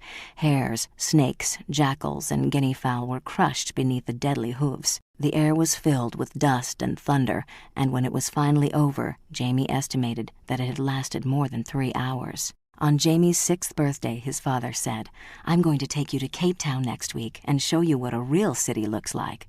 "Can Mother go with us?" Jamie asked. "She doesn't like shooting, but she likes cities." His father ruffled the boy's hair and said, "She's busy here, son. Just the 2 of us men, eh?" The child was disturbed by the fact that his mother and father seemed so distant with each other, but then he did not understand it. They made the journey in Jamie's private railway car. By the year 1891, railways were becoming the preeminent means of travel in South Africa, for trains were inexpensive, convenient, and fast. The private railway car Jamie ordered built for himself was 71 feet long and had 4 paneled staterooms that could accommodate 12 persons, a salon that could be used as an office, a dining compartment, a barroom, and a fully equipped kitchen. The staterooms had brass beds, pinch gas lamps, and wide picture windows. "Where are all the passengers?" the young boy asked. Jamie laughed. "We're all the passengers. It's your train, son." Young Jamie spent most of the trip staring out the window, marveling at the endless expanse of land speeding past. "This is God's land," his father told him. "He filled it with precious minerals for us. They're all in the ground, waiting to be discovered. What's been found so far is only the beginning, Jamie." When they arrived at Cape Town, young Jamie was awed by the crowds and the huge buildings. Jamie took his son down to the McGregor shipping line and pointed out 6 ships loading and unloading in the harbor. "You see those? They belong to us." When they returned to Klipdrift, young Jamie was bursting with the news of all he had seen. "Papa owns the whole city," the boy exclaimed. "You'd love it, Mama. You'll see it next time." Margaret hugged her son to her. "Yes, darling." Jamie spent many nights away from home, and Margaret knew he was at Madame Agnes's. She had heard he had bought a house for one of the women so that he could visit her privately. She had no way of knowing whether it was true. Margaret only knew that whoever she was, she wanted to kill her. To retain her sanity, Margaret forced herself to take an interest in the town. She raised funds to build a new church and started a mission to help the families of prospectors who were in dire need. She demanded that Jamie use one of his railroad cars to transport prospectors free of charge back to Cape Town when they had run out of money and hope. "You're asking me to throw away good money, woman," he growled. "Let 'em walk back the same way they came." "They're in no condition to walk," Margaret argued, "and if they stay, the town will have to bear the cost of clothing and feeding them." "All right," Jamie finally grumbled, "but it's a damn fool idea." "Thank you, Jamie." He watched Margaret march out of his office, and in spite of himself, he could not help feeling a certain pride in her. She'd make a fine wife for someone, Jamie thought. The name of the woman Jamie set up in a private house was Maggie. the pretty prostitute who had sat next to Margaret at the baby shower. It was ironic, Jamie thought, that she should bear his wife's name. They were nothing alike. This Maggie was a 21-year-old blonde with a pert face and a lush body, a tigress in bed. Jamie had paid Madame Agnes well for letting him take the girl, and he gave Maggie a generous allowance. Jamie was very discreet when he visited the small house. It was almost always at night, and he was certain he was unobserved. In fact, he was observed by many people, but not one of them cared to comment about it. It was Jamie McGregor's town, and he had the right to do anything he pleased. On this particular evening, Jamie was finding no joy. He had gone to the house anticipating pleasure, but Maggie was in a foul mood. She lay sprawled across the large bed, her rose-colored dressing gown not quite concealing her right breasts or the silky golden triangle between her thighs. "I'm sick of staying locked up in this damned house," she said. "It's like I'm a slave or something. At least at Madame Agnes's there was something going on all the time. Why don't you ever take me with you when you travel? I've explained that, Maggie. I can't—" She leaped out of bed and stood defiantly before him, her dressing gown wide open. "Horseshit! You take your son everywhere. Ain't I as good as your son?" "No," Jamie said. His voice was dangerously quiet. "You're not." He walked over to the bar and poured himself a brandy. It was his fourth, much more than he usually drank. "I don't mean a damn thing to you," Maggie screamed. "I'm just a piece of arse." She threw her head back and laughed derisively. "Big moral Scotchman." "Scot, not Scotchman." "For Christ's sake, will you stop criticizing me? Everything I do ain't good enough. Who the hell do you think you are, my bloody father?" Jamie had had enough. "You can go back to Madame Agnes's tomorrow. I'll tell her you're coming." He picked up his hat and headed for the door. "You can't get rid of me like this, you bastard!" She followed him, wild with anger. Jamie stopped at the door. "I just did," and he disappeared into the night. To his surprise, he found he was walking unsteadily. His mind seemed fuzzy. Perhaps he had had more than 4 brandies. He was not sure. He thought about Maggie's naked body in bed that evening, and how she had flaunted it, teasing him, then withdrawing. She had played with him, stroking him and running her soft tongue over his body until he was hard and eager for her. And then she had begun the fight, leaving him inflamed and unsatisfied. When Jamie reached home, he entered the front hall, and as he started toward his room, he passed the closed door of Margaret's bedroom. There was a light from under the door. She was still awake. Jamie suddenly began to picture Margaret in bed, wearing a thin nightgown, or perhaps nothing. He remembered how her rich, full body had writhed beneath him under the trees by the Orange River. With the liquor guiding him, he opened Margaret's bedroom door and entered. She was in bed, reading by the light of a kerosene lamp. She looked up in surprise. "Jamie, is something wrong?" "'Cause I decided to pay my wife a little visit." His words were slurred. She was wearing a sheer nightgown, and Jamie could see her ripe breasts straining against the fabric. "God, she has a lovely body." He began to take off his clothes. Margaret leaped out of bed, her eyes very wide. "What are you doing?" Jamie kicked the door shut behind him and walked over to her. In a moment, he had thrown her onto the bed, and he was next to her naked. "God, I want you, Maggie." In his drunken confusion, he was not sure which Maggie he wanted. How she fought him. Yes, this was his little wildcat. He laughed as he finally managed to subdue her flailing arms and legs, and she was suddenly open to him and pulling him close and saying, "Oh, my darling Jamie, I need you so much." And he thought, "I shouldn't have been so mean to you. In the morning, I'm going to tell you you don't have to go back to Madame Agnes's." When Margaret awoke the next morning, she was alone in bed. She could still feel Jamie's strong male body inside hers, and she heard him saying, "God, I want you, Maggie." And she was filled with a wild, complete joy. She had been right all along. He did love her. It had been worth the wait, worth the years of pain and loneliness and humiliation. Margaret spent the rest of the day in a state of rapture. She bathed and washed her hair and changed her mind a dozen times about which dress would please Jamie most. She sent the cook away so that she herself could prepare Jamie's favorite dishes. She set the dining room table again and again before she was satisfied with the candles and flowers. She wanted this to be a perfect evening. Jamie did not come home for dinner, nor did he come home all night. Margaret sat in the library waiting for him until 3 o'clock in the morning, and then she went to her bed, alone. When Jamie returned home the following evening, he nodded politely to Margaret and walked on to his son's room. Margaret stood staring after him in stunned bewilderment, and then slowly turned to look at herself in the mirror. The mirror told her that she never looked as beautiful, but when she looked closer, she could not recognize the eyes. They were the eyes of a stranger. Chapter 10. "Well, I have some wonderful news for you, Mrs. McGregor," Dr. Teager beamed. "You're going to have a baby." Margaret felt the shock of his words and did not know whether to laugh or cry. Wonderful news? To bring another child into a loveless marriage was impossible. Margaret could no longer bear the humiliation. She would have to find a way out, and even as she was thinking of it, she felt a sudden wave of nausea that left her drenched in perspiration. Dr. Teager was saying, "Morning sickness?" "A bit." He handed her some pills. "Take these. They'll help.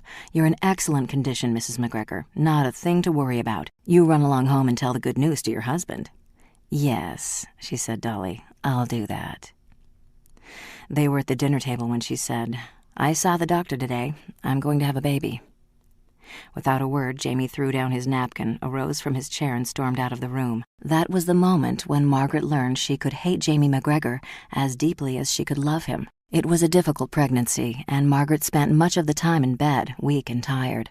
She lay there hour after hour, fantasizing, visualizing Jamie at her feet, begging for forgiveness, making wild love to her again.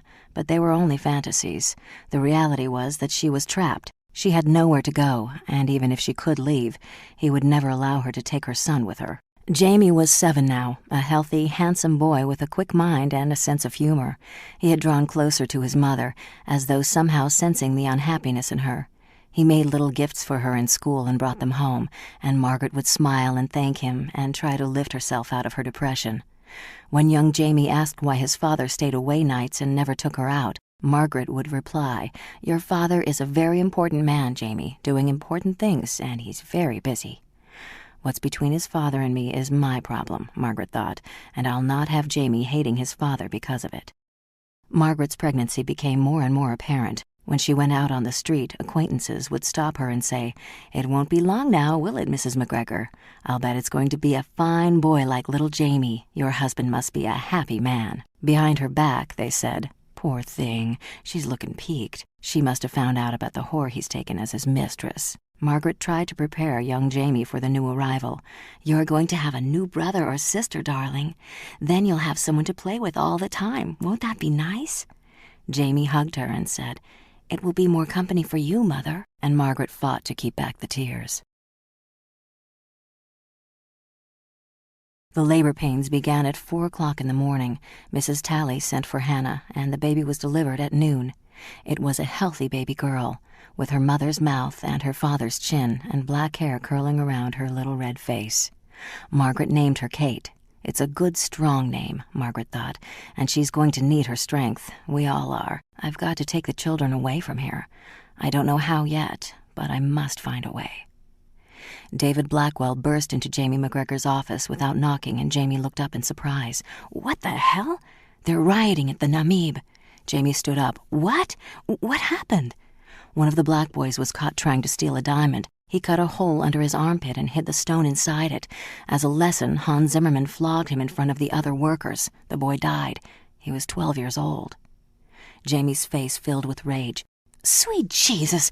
I ordered a stop to flogging at all the mines. I warned Zimmerman. Get rid of the bastard. We can't find him." "Why not?" "The blacks have him. The situation's out of control." Jamie grabbed his hat. "Stay here and take care of things until I get back." "I don't think it's safe for you to go up there, Mr. McGregor. The native that Zimmerman killed was from the Barralong tribe. They don't forgive, and they don't forget. I could—" But Jamie was gone. When Jamie McGregor was 10 miles away from the diamond field, he could see the smoke. All the huts of the Namib had been set to the torch. "The damned fools," Jamie thought. "They're burning their own houses." As his carriage drew closer, he heard the sounds of gunshots and screams. Amid the mass confusion, uniformed constables were shooting at blacks in colors who were desperately trying to flee. The whites were outnumbered 10 to 1, but they had the weapons. When the chief constable, Bernard Southey, saw Jamie McGregor, he hurried up to him and said, "Don't worry, Mr. McGregor. We'll get every last one of the bastards." "The hell you will," Jamie cried. "Order your men to stop shooting." "What? If we—" "Do as I say." Jamie watched, sick with rage, as a black woman fell under a hail of bullets. "Call your men off." "As you say, sir." The chief constable gave orders to an aide, and 3 minutes later, all shooting had stopped. There were bodies on the ground everywhere. "If you want my advice," Sothie said, I don't want your advice. Bring me their leader." 2 policemen brought a young black up to where Jamie was standing. He was handcuffed and covered with blood, but there was no fear in him. He stood tall and straight, his eyes blazing, and Jamie remembered Banda's word for Bantu pride, Isiko. "I'm Jamie McGregor," the man spat. "What happened here was not my doing. I want to make it up to your men. Tell that to their widows." Jamie turned to Sothie. "Where's Hans Zimmerman?" "We're still looking for him, sir." Jamie saw the gleam in the black man's eyes, and he knew that Hans Zimmerman was not going to be found. He said to the man, "I'm closing the diamond field down for 3 days. I want you to talk to your people, make a list of your complaints, and I'll look at it. I promise you I'll be fair. I'll change everything here that's not right." The man studied him, a look of skepticism on his face. "There will be a new foreman in charge here, and decent working conditions, but I'll expect your men back at work in 3 days. The chief constable said incredulously, "You mean you're going to let him go? He killed some of my men." "There will be a full investigation, and..." There was the sound of a horse galloping toward them, and Jamie turned. It was David Blackwell, and the unexpected sight of him sounded an alarm in Jamie's mind. David leaped off his horse. "Mr. McGregor, your son has disappeared." The world suddenly grew cold. Half the population of Clipdrift turned out to join in the search. They covered the countryside, looking through gullies, ravines, and clops. There was no trace of the boy. Jamie was like a man possessed. "He's wandered away somewhere, that's all. He'll be back." He went into Margaret's bedroom. She was lying in bed, nursing the baby. "Is there any news?" she demanded. "Not yet, but I'll find him." He looked at his baby daughter for an instant, then turned and walked out without another word. Mrs. Talley came into the room, twisting her hands in her apron. "Don't you worry, Mrs. McGregor. Jamie is a big boy. He knows how to take care of himself." Margaret's eyes were blinded by tears. "No one would harm little Jamie, would they? Of course not." Mrs. Talley reached down and took Kate from Margaret's arms. "Try to sleep." She took the baby into the nursery and laid her down in her crib. Kate was looking up at her, smiling. "You'd better get some sleep too, little one. You've got a busy life ahead of you." Mrs. Talley walked out of the room, closing the door behind her. At midnight, the bedroom window silently slid open, and a man climbed into the room. He walked over to the crib, threw a blanket over the infant's head, and scooped her up in his arms. Banda was gone as quickly as he had come. It was Mrs. Talley who discovered that Kate was missing. Her first thought was that Mrs. McGregor had come in the night and taken her. She walked into Margaret's bedroom and asked, "Where's the baby?" And from the look on Margaret's face, she knew instantly what had happened.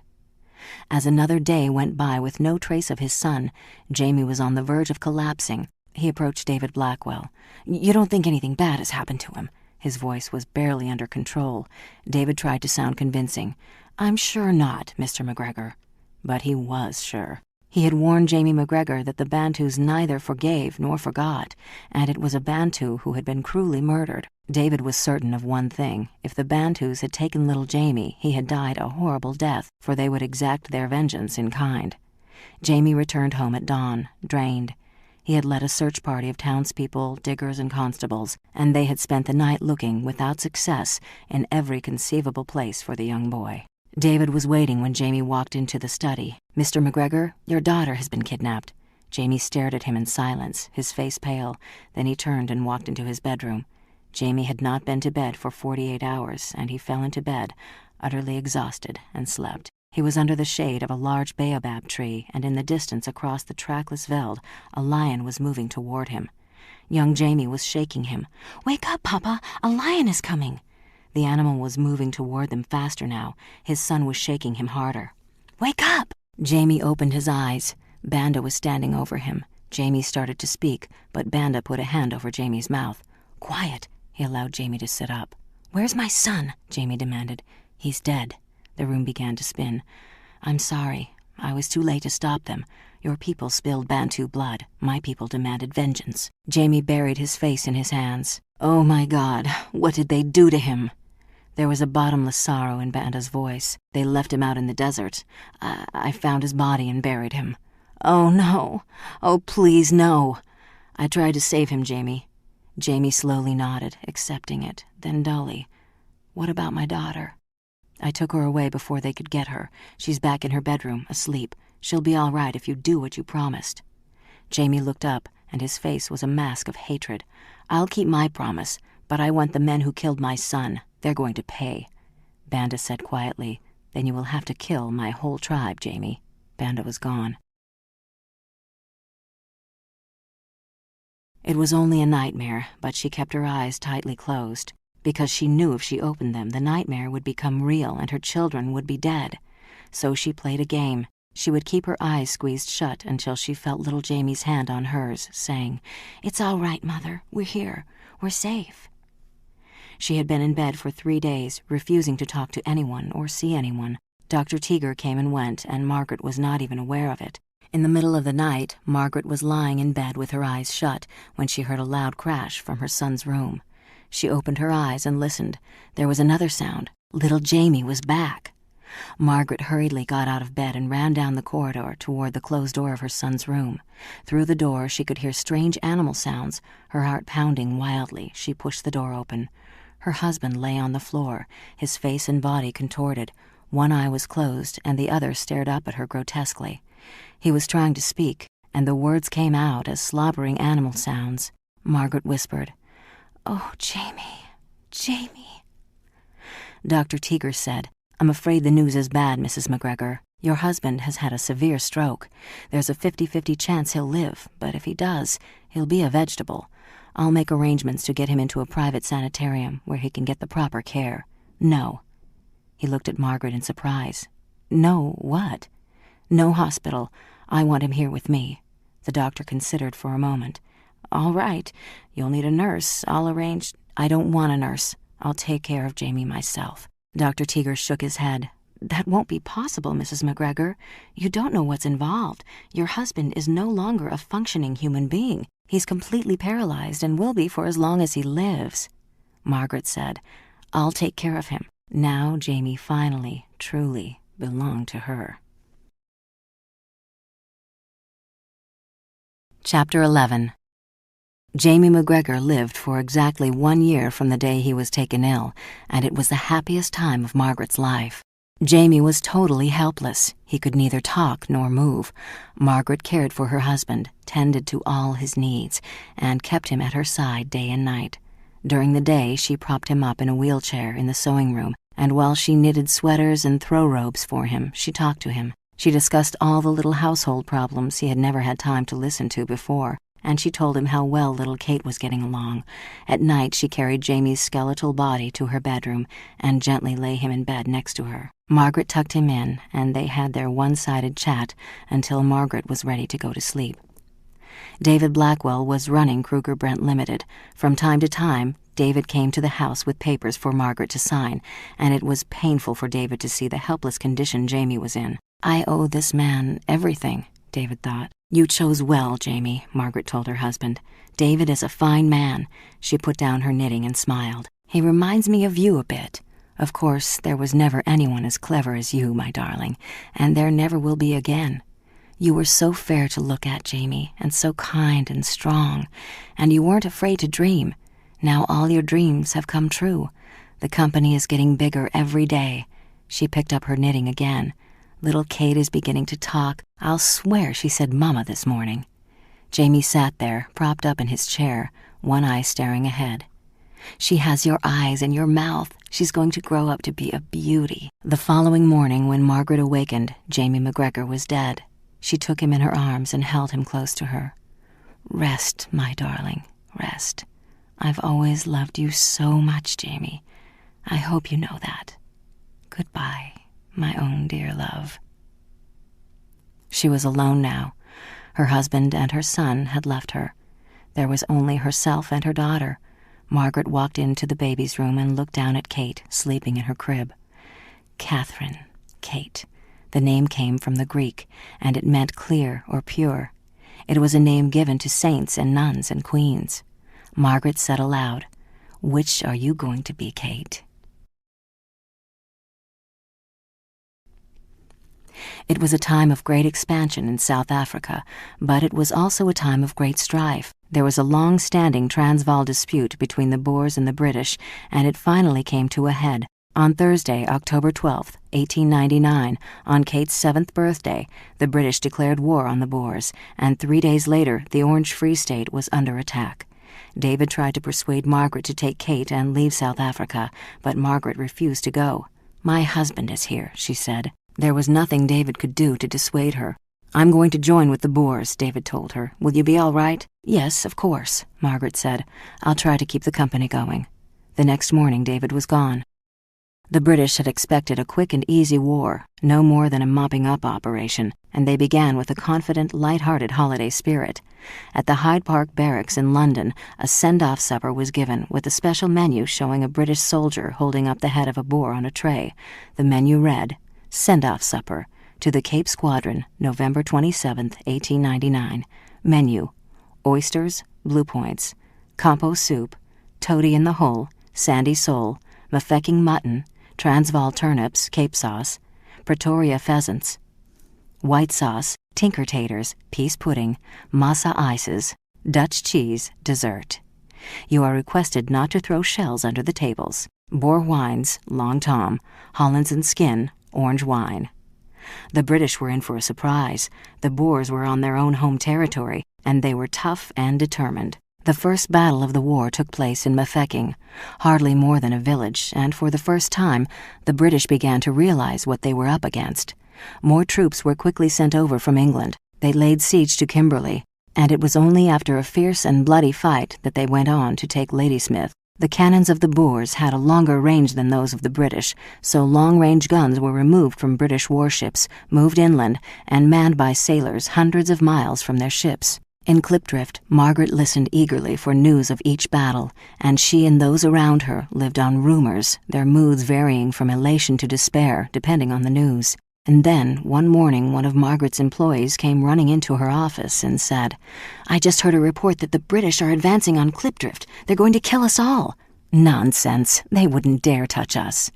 5 hours later, Margaret McGregor was a prisoner of war. Margaret and Kate were taken to Paardeberg, one of the hundreds of prison camps that had sprung up all over South Africa. The prisoners were kept inside an enormous open field, ringed by barbed wire and guarded by armed British soldiers. The conditions were deplorable. Margaret took Kate in her arms and said, "Don't worry, darling, nothing's going to happen to you." But neither of them believed it. Each day became a calendar of horrors. They watched those around them die by the tens and the hundreds, and then by the thousands as fever swept through the camp. There were no doctors or medication for the wounded, and food was scarce. It was a constant nightmare that went on for almost 3 harrowing years. The worst of it was the feeling of utter helplessness. Margaret and Kate were at the complete mercy of their captors.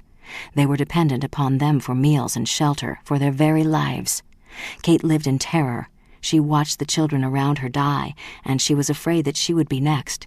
She was powerless to protect her mother or herself, and it was a lesson she was never to forget. Power. If you had power, you had food. You had medicine. You had freedom. She saw those around her fall ill and die, and she equated power with life. One day, Kate thought, I'll have power. No one will be able to do this to me again. The violent battles went on, Belmont and Graspen, and Stormberg and Speenkop, but in the end, the brave Boers were no match for the might of the British Empire. In 1902, after nearly 3 years of bloody war, the Boers surrendered. 55,000 Boers fought, and 34,000 of their soldiers, women and children, died. But what filled the survivors with a deep savage bitterness was the knowledge that 28,000 of those died in British concentration camps. On the day the gates of the camp were flung open, Margaret and Kate returned to Klipdrift. A few weeks later, on a quiet Sunday, David Blackwell arrived. The war had matured him, but he was still the same grave, thoughtful David Margaret had learned to rely upon. David had spent these hellish years fighting and worrying about whether Margaret and Kate were dead or alive. When he found them safe at home, he was filled with joy. "I wish I could have protected you both," David told Margaret. "That's all past, David. We must think only of the future." And the future was Kruger Brent Limited. For the world, the year 1900 was a clean slate on which history was going to be written, a new era that promised peace and limitless hope for everyone. A new century had begun, and it brought with it a series of astonishing inventions that reshaped life around the globe. Steam and electric automobiles were replaced by the combustion engine. There were submarines and airplanes. The world population exploded to 1.5 billion people. It was a time to grow and expand, and during the next 6 years, Margaret and David took full advantage of every opportunity. During those years, Kate grew up with almost no supervision. Her mother was too busy running the company with David to pay much attention to her. She was a wild child, stubborn and opinionated and intractable. One afternoon when Margaret came home from a business meeting, she saw her 14-year-old daughter in the muddy yard in a fistfight with 2 boys. Margaret stared in horrified disbelief. "Bloody hell," she said under her breath. "That's the girl who one day is going to run Kruger-Brent Limited. God help us all." Book 2, Kate and David, 1906 to 1914. Chapter 12. On a hot summer night in 1914, Kate McGregor was working alone in her office at the new Kruger-Brent Limited headquarters building in Johannesburg when she heard the sound of approaching automobiles. She put down the papers she had been studying, walked over to the window and looked out. 2 cars of police and a paddy wagon had come to a stop in front of the building. Kate watched, frowning, as 6 uniformed policemen leaped from the cars and hurried to cover the 2 entrances and exits to the building. It was late and the streets were deserted. Kate caught a wavy reflection of herself in the window. She was a beautiful woman, with her father's light gray eyes and her mother's full figure. There was a knock at the office door, and Kate called, "Come in." The door opened, and 2 uniformed men entered. One wore the bars of a superintendent of police. "What on earth is going on?" Kate demanded. "I apologize for disturbing you at this late hour, Miss McGregor. I'm Superintendent Kaminsky." "What's the problem, Superintendent?" "We've had a report that an escaped killer was seen entering this building a short time ago." There was a shocked look on Kate's face. "Entering this building?" "Yes, ma'am. He's armed and dangerous." Kate said nervously, "Then I would very much appreciate it, Superintendent, if you would find him and get him out of here." "That's exactly what we intend to do, Miss McGregor. You haven't seen or heard anything suspicious, have you?" "No, but I'm alone here, and there are a lot of places a person could hide. I'd like you to have your men search this place thoroughly." "We'll get started immediately, ma'am." The superintendent turned and called to the men in the hallway. "Spread out. Start at the basement and work your way up to the roof." He turned to Kate. "Are any of the offices locked?" "I don't believe so," Kate said, "but if they are, I'll open them for you." Superintendent Kaminsky could see how nervous she was, and he did not blame her. She would be even more nervous if she knew how desperate the man was for whom they were looking. "We'll find him," the superintendent assured Kate. Kate picked up the report she had been working on, but she was unable to concentrate. She could hear the police moving through the building, going from office to office. Would they find him? She shivered. The policemen moved slowly, methodically searching every possible hiding place from the basement to the roof. 45 minutes later, Superintendent Kaminsky returned to Kate's office. She looked at his face. "You didn't find him?" "Not yet, ma'am, but don't worry." "I am worried, Superintendent. If there is an escaped killer in this building, I want you to find him." "We will, Miss McGregor. We have tracking dogs." From the corridor came the sound of barking, and a moment later, a handler came into the office with 2 large German shepherds on leashes. "The dogs have been all over the building, sir. They've searched every place but this office." The superintendent turned to Kate. "Have you been out of this office any time in the past hour or so?" "Yes, I went to look up some records in the file room. Do you think he could have—" She shuddered. "I'd like you to check this office, please." The superintendent gave a signal, and the handler slipped the leashes off the dogs and gave the command, "Track." The dogs went crazy. They raced to a closed door and began barking wildly. "Oh, my God!" Kate cried. "He's in there!" The superintendent pulled out his gun. "Open it," he ordered. The 2 policemen moved to the closet door with drawn guns and pulled the door open. The closet was empty. One of the dogs raced to another door and pawed excitedly at it. "Where does that door lead?" Superintendent Kaminsky asked. "To a washroom." The 2 policemen took up places on either side of the door and yanked it open. There was no one inside. The handler was baffled. "They've never behaved this way before." The dogs were racing around the room frantically. "They've got the scent," the handler said, "but where is he?" Both dogs ran to the drawer of Kate's desk and continued their barking. "There's your answer." Kate tried to laugh. "He's in the drawer." Superintendent Kaminsky was embarrassed. "I'm sorry to have troubled you, Miss McGregor." He turned to the handler and snapped, "Take these dogs out of here." "You're not leaving?" There was concern in Kate's voice. "Miss McGregor, I can assure you you're perfectly safe. My men have covered every inch of this building. You have my personal guarantee that he's not here. I'm afraid it was a false alarm. My apologies." Kate swallowed. "You certainly know how to bring excitement to a woman's evening." Kate stood looking out the window, watching the last of the police vehicles drive away. When they were out of sight, she opened her desk drawer and pulled out a blood-stained pair of canvas shoes. She carried them down the corridor to a door marked Private, Authorized Personnel Only, and entered. The room was bare except for a large, locked, walk-in safe built into the wall, the vault where Kruger Brent Limited stored its diamonds before shipping. Quickly, Kate dialed the combination on the safe and pulled open the giant door. Dozens of metal safe deposit boxes were built into the sides of the vault, all crammed with diamonds. In the center of the room, lying on the floor half-conscious, was Banda. Kate knelt beside him. "They've gone." Banda slowly opened his eyes and managed a weak grin. "If I had a way out of this vault, do you know how rich I'd be, Kate?" Kate carefully helped him to his feet. He winced with pain as she touched his arm. She had wrapped a bandage around it, but blood was seeping through. "Can you put your shoes on?" She had taken them from him earlier, and to confuse the tracking dogs she knew would be brought in, she had walked around her office in them and then hidden them in her drawer. "Now," Kate said, "come on, we have to get you out of here." Banda shook his head. "I'll make it on my own. If they catch you helping me, you'll be in more trouble than you can handle." "Let me worry about that." Banda took a last look around the vault. "Do you want any samples?" Kate asked. "You can help yourself." Banda looked at her and saw that she was serious. "Your daddy made me that offer once, a long time ago." Kate smiled wryly. "I know. I don't need money. I just have to leave town for a while. How do you think you're going to get out of Johannesburg? I'll find a way." "Listen to me. The police have roadblocks out by now. Every exit from the city will be watched. You won't have a chance by yourself," he said stubbornly. "You've done enough." He had managed to put his shoes on. He was a forlorn-looking figure, standing there in a torn, bloodied shirt and jacket. His face was seamed and his hair was gray, but when Kate looked at him, she saw the tall, handsome figure she had first met as a child. "Banda, if they catch you, they'll kill you," Kate said quietly. "You're coming with me." She knew she was right about the roadblocks. Every exit from Johannesburg would be guarded by police patrols. Banda's capture was a top priority, and the authorities had orders to bring him in, dead or alive. The railroad stations and roads would be watched. "I hope you have a better plan than your daddy had," Banda said. His voice was weak. Kate wondered how much blood he had lost. "Don't talk. Save your strength. Just leave everything to me." Kate sounded more confident than she felt.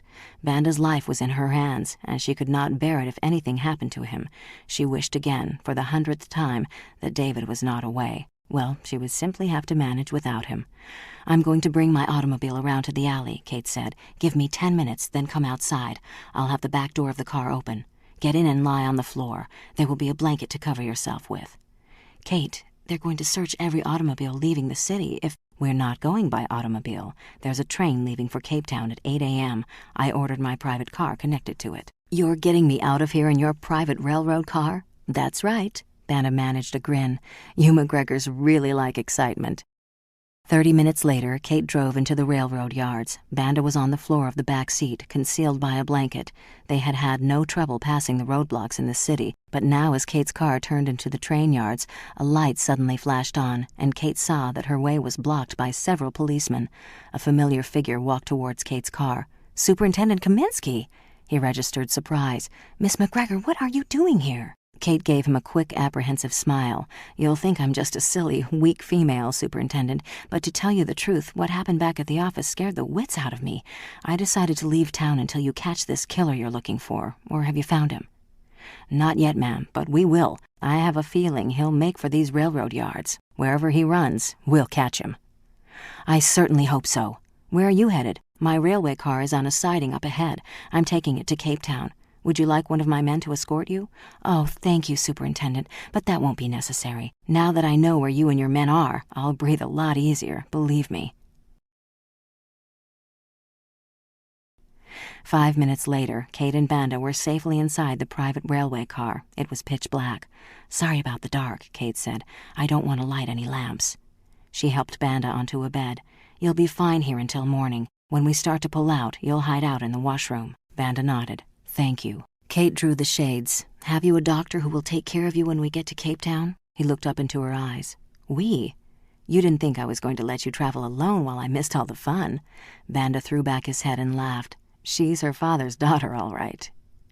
As dawn was breaking, an engine pulled up to the private railroad car and shunted it onto the main track in back of the train that was leaving for Cape Town. The car rocked back and forth as the connection was made. At exactly 8 o'clock, the train pulled out of the station. Kate had left word that she did not wish to be disturbed. Banda's wound was bleeding again, and Kate attended to it. She had not had a chance to talk to Banda since earlier that evening, when he had stumbled half dead into her office. Now she said, "Tell me what happened, Banda." Banda looked at her and thought, where can I begin? How could he explain to her the Trek Boers who pushed the Bantus from their ancestral land? Had it started with them? Or had it started with the giant Paul Kruger, president of the Transvaal, who said in a speech to the South African Parliament, "We must be the lords over the blacks and let them be a subject race"? Or had it begun with a great empire builder, Cecil Rhodes, whose motto was, "Africa for the whites"? How could he sum up the history of his people in a sentence? He thought of a way. "The police murdered my son," Banda said. The story came pouring out. Banda's older son, Ntombenthal, was attending a political rally when the police charged in to break it up. Some shots were fired, and a riot began. Ntombenthal was arrested, and the next morning he was found hanged in his cell. "They said it was suicide," Banda told Kate, "but I know my son. It was murder." "My God, he was so young," Kate breathed. She thought of all the times they had played together, laughed together. Ntombenthal had been such a handsome boy. "I'm sorry, Banda. I'm so sorry. But why are they after you?" "After they killed him, I began to rally the blacks. I had to fight back, Kate. I couldn't just sit still and do nothing. The police called me an enemy of the state. They arrested me for a robbery I did not commit and sentenced me to prison for 20 years. 4 of us made a break. A guard was shot and killed, and they're blaming me. I've never carried a gun in my life." "I believe you," Kate said. "The first thing we have to do is get you somewhere where you'll be safe. I'm sorry to involve you in all this." "You didn't involve me in anything. You're my friend." He smiled. "You know the first white man I ever heard call me friend? Your daddy." He sighed. "How do you think you're going to sneak me off the train at Cape Town?" "We're not going to Cape Town." "But you said—" "I'm a woman. I have a right to change my mind." In the middle of the night, when the train stopped at the station at Worcester, Kate arranged to have her private railroad car disconnected and shunted to a siding. When Kate woke up in the morning, she went over to Banda's cot. It was empty. Banda was gone. He had refused to compromise her any further. Kate was sorry, but she was sure he would be safe. He had many friends to take care of him. "David will be proud of me," Kate thought. "I can't believe you would be so stupid," David roared when Kate returned to Johannesburg and told him the news. "You not only jeopardized your own safety, but you put the company in danger. If the police had found Banda here, do you know what they would have done?" Kate said defiantly, "Yes, they would have killed him." David rubbed his forehead in frustration. "Don't you understand anything?" "You're bloody right I do. I understand that you're cold and unfeeling." Her eyes were ablaze with fury. "You're still a child." She raised her hand to strike him, and David grabbed her arms. "Kate, you've got to control your temper." The words reverberated in Kate's head. "Kate, you've got to learn to control your temper." It was so long ago. She was 4 years old, in the middle of a fistfight with a boy who had dared tease her. When David appeared, the boy ran away. Kate started to chase him, and David grabbed her. "Hold it, Kate. You've got to learn to control your temper. Young ladies don't get into fistfights." "I'm not a young lady," Kate snapped. "Let go of me." David released her. The pink frock she was wearing was muddied and torn, and her cheek was bruised. "We'd better get you cleaned up before your mother sees you," David told her. Kate looked after the retreating boy with regret.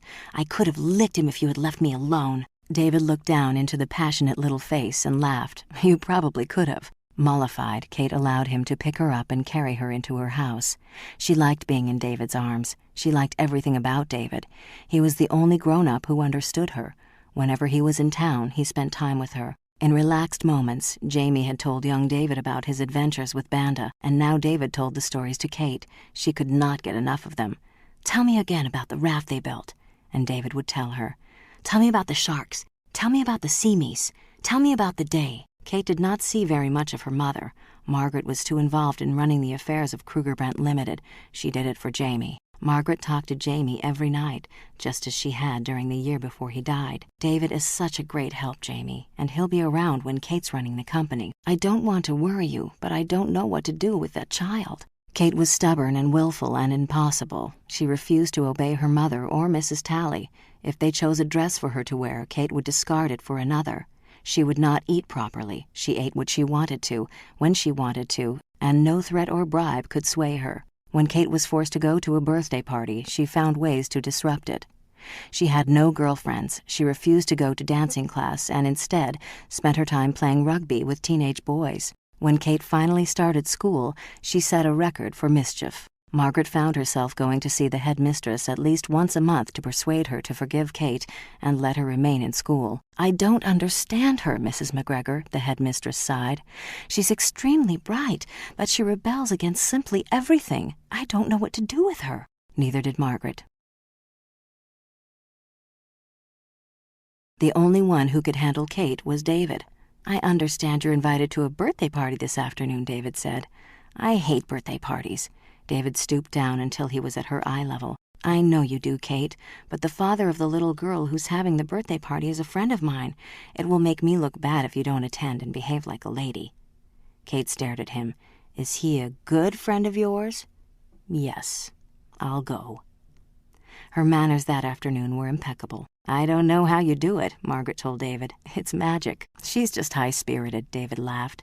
"She'll grow out of it. The important thing is to be careful not to break that spirit." "I'll tell you a secret," Margaret said grimly.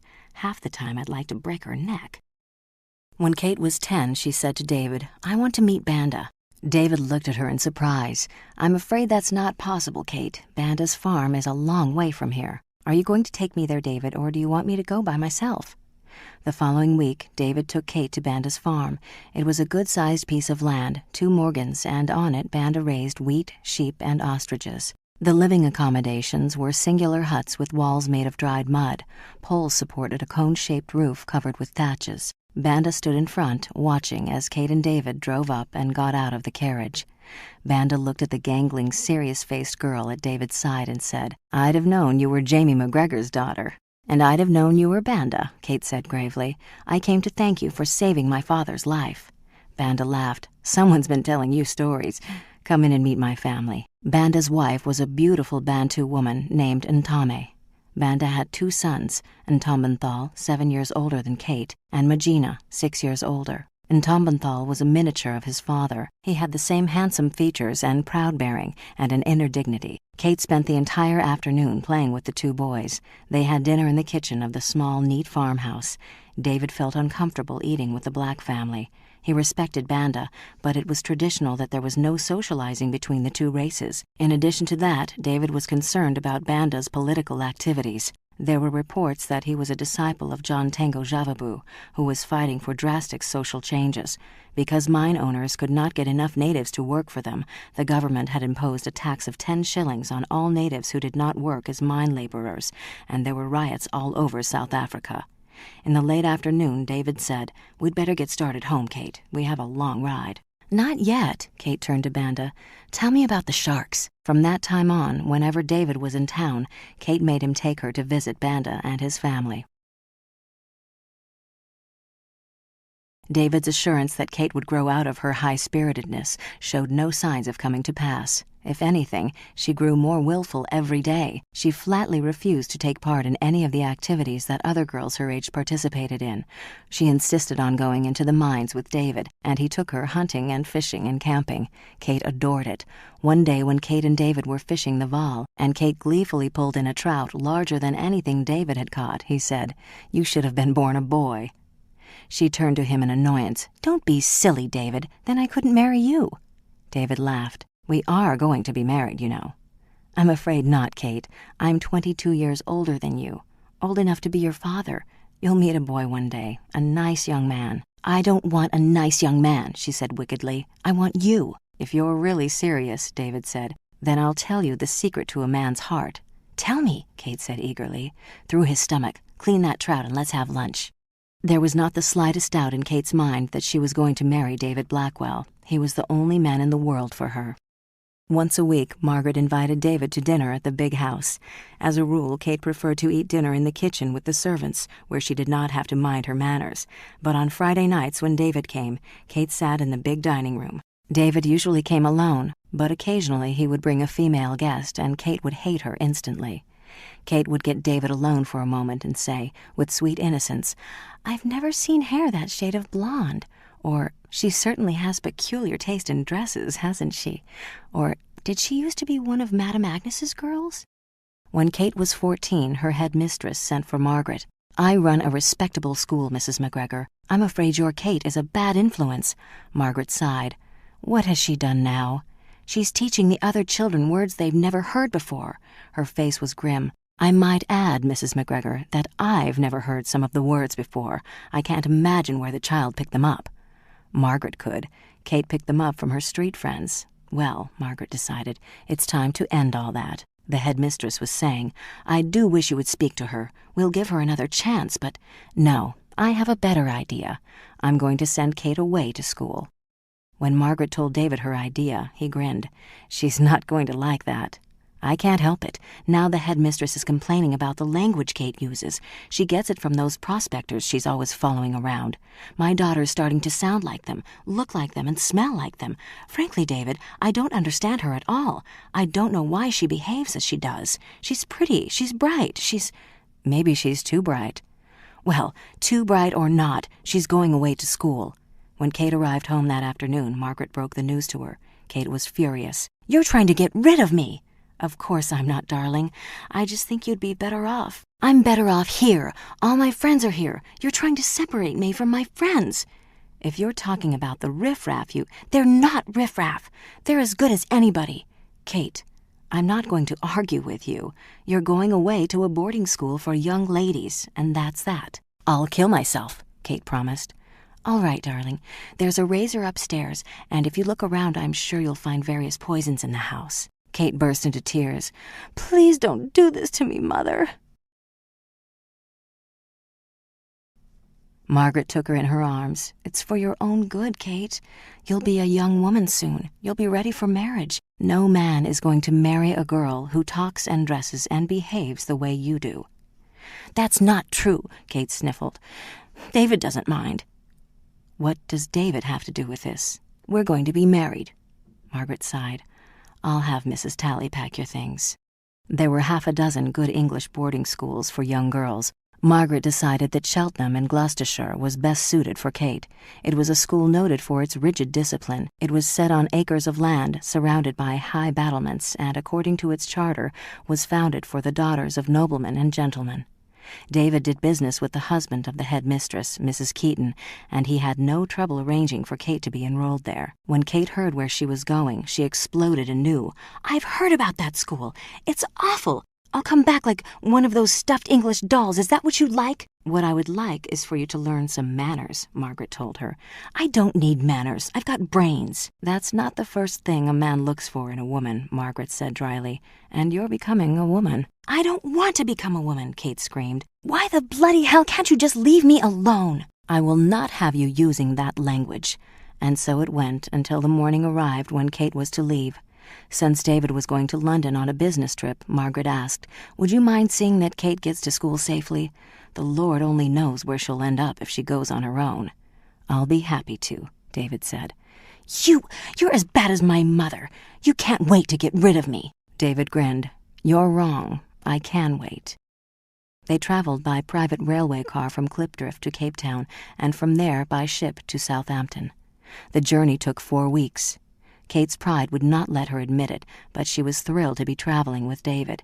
"It's like a honeymoon," she thought, "except that we're not married. Not yet." Aboard ship, David spent a great deal of time working in his stateroom, Kate curled up on the couch, silently watching him, content to be near him. Once she asked, "Don't you get bored working on all those figures, David?" He put down his pen and looked at her. "They're not just figures, Kate. They're stories." "What kind of stories?" "If you know how to read them, they're stories about companies we're buying or selling, people who work for us. Thousands of people all over the world earn a living because of the company your father founded. Am I anything like my father? In many ways, yes. He was a stubborn, independent man. Am I a stubborn, independent woman? You're a spoiled brat. The man who marries you is going to have one hell of a life." Kate smiled dreamily. Poor David. In the dining room on their last night at sea, David asked, "Why are you so difficult, Kate?" "Am I?" "You know you are. You drive your poor mother crazy." Kate put her hand over his. "Do I drive you crazy?" David's face reddened. "Stop that. I don't understand you." "Yes, you do. Why can't you be like other girls your age?" "I'd rather die first. I don't want to be like anybody else." "God knows you're not. You won't marry anyone else until I'm grown up enough for you, will you, David? I'll get older as fast as I can, I promise. Just don't meet anybody you love, please."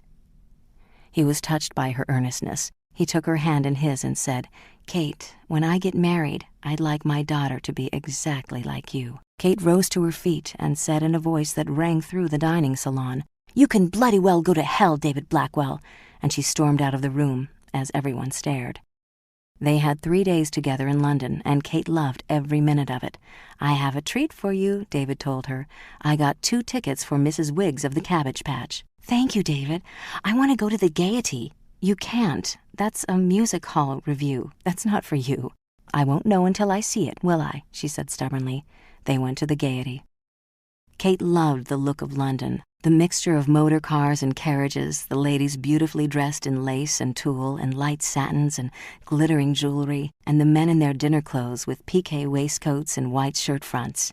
They had dinner at the Ritz and a late supper at the Savoy, and when it was time to leave, Kate thought, "We'll come back here. David and I will come back here."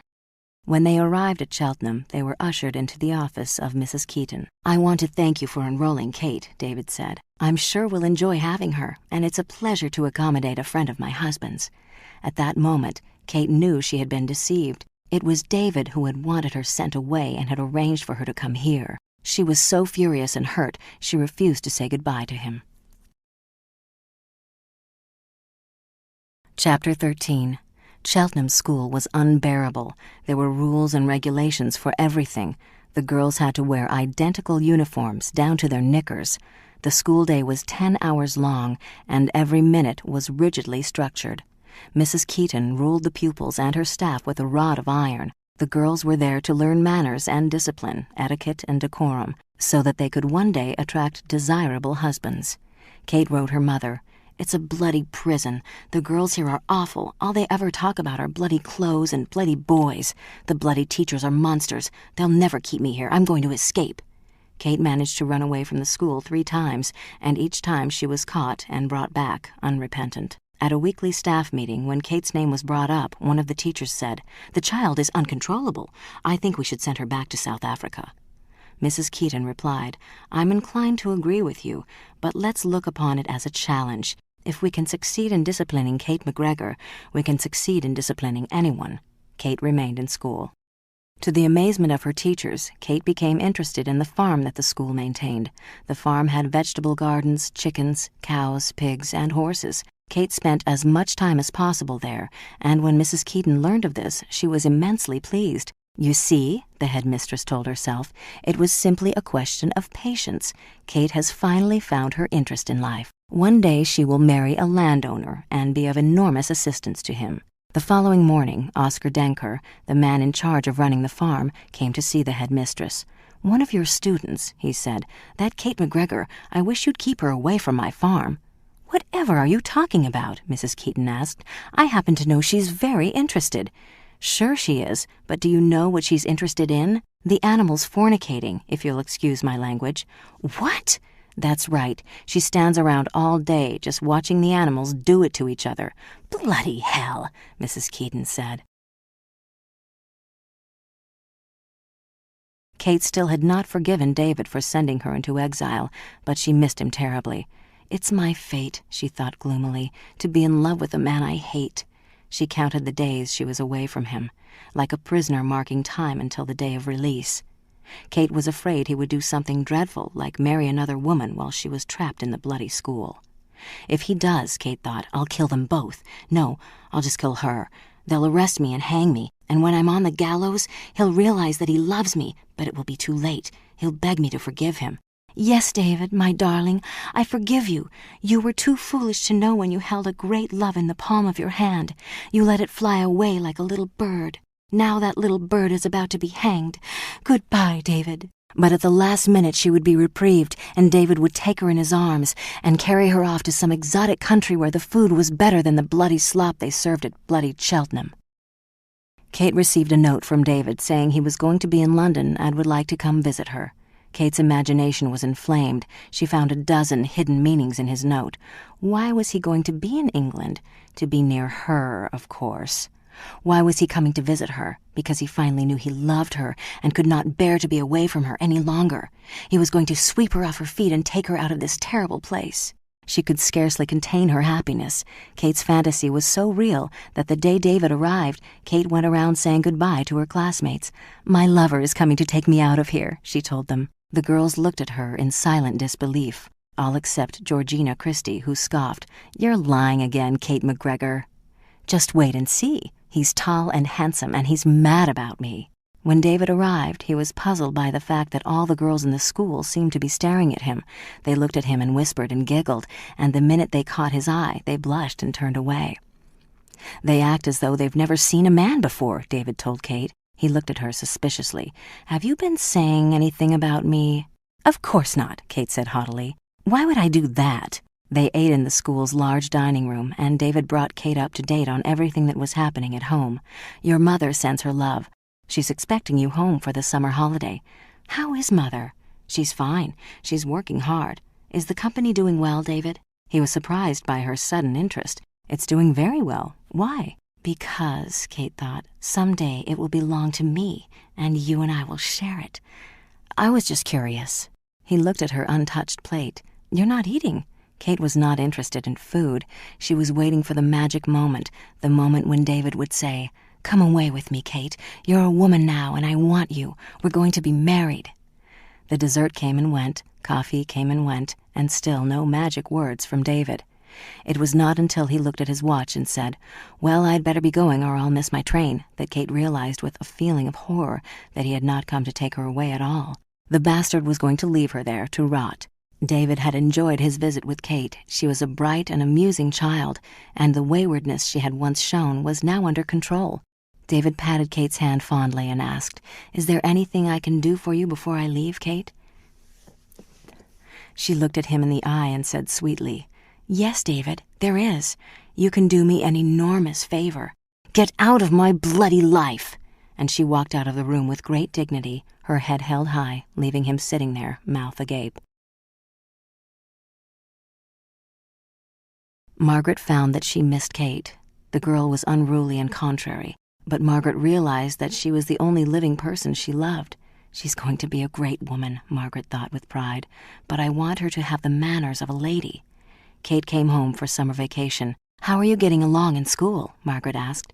"I hate it. It's like being surrounded by 100 nannies." Margaret studied her daughter. "Do the other girls feel the same way, Kate?" "What do they know?" she said contemptuously. "You should see the girls at that school. They've been sheltered all their lives. They don't know a damn thing about life." "Oh dear," Margaret said, "that must be awful for you. Don't laugh at me, please. They've never even been to South Africa. The only animals they've seen have been in zoos. None of them has ever seen a diamond mine or a gold mine." "Underprivileged." Kate said, "All right, but when I turn out like them, you're going to be bloody sorry." "Do you think you'll turn out like them?" Kate grinned wickedly. "Of course not. Are you mad?" An hour after Kate arrived home, she was outside playing rugby with the children of the servants. Margaret watched her through the window and thought, "I'm wasting my money. She's never going to change." That evening at dinner, Kate asked casually, "Is David in town?" "He's been in Australia. He'll be back tomorrow, I think." "Is he coming to dinner Friday night?" "Probably." She studied Kate and said, "You like David, don't you?" She shrugged. "He's all right, I suppose." "I see," Margaret said. She smiled to herself as she remembered Kate's vow to marry David. "I don't dislike him, Mother. I like him as a human being. I just can't stand him as a man." When David arrived for dinner Friday night, Kate flew to the door to greet him. She hugged him and whispered in his ear, "I forgive you. Oh, I've missed you so much, David. Have you missed me?"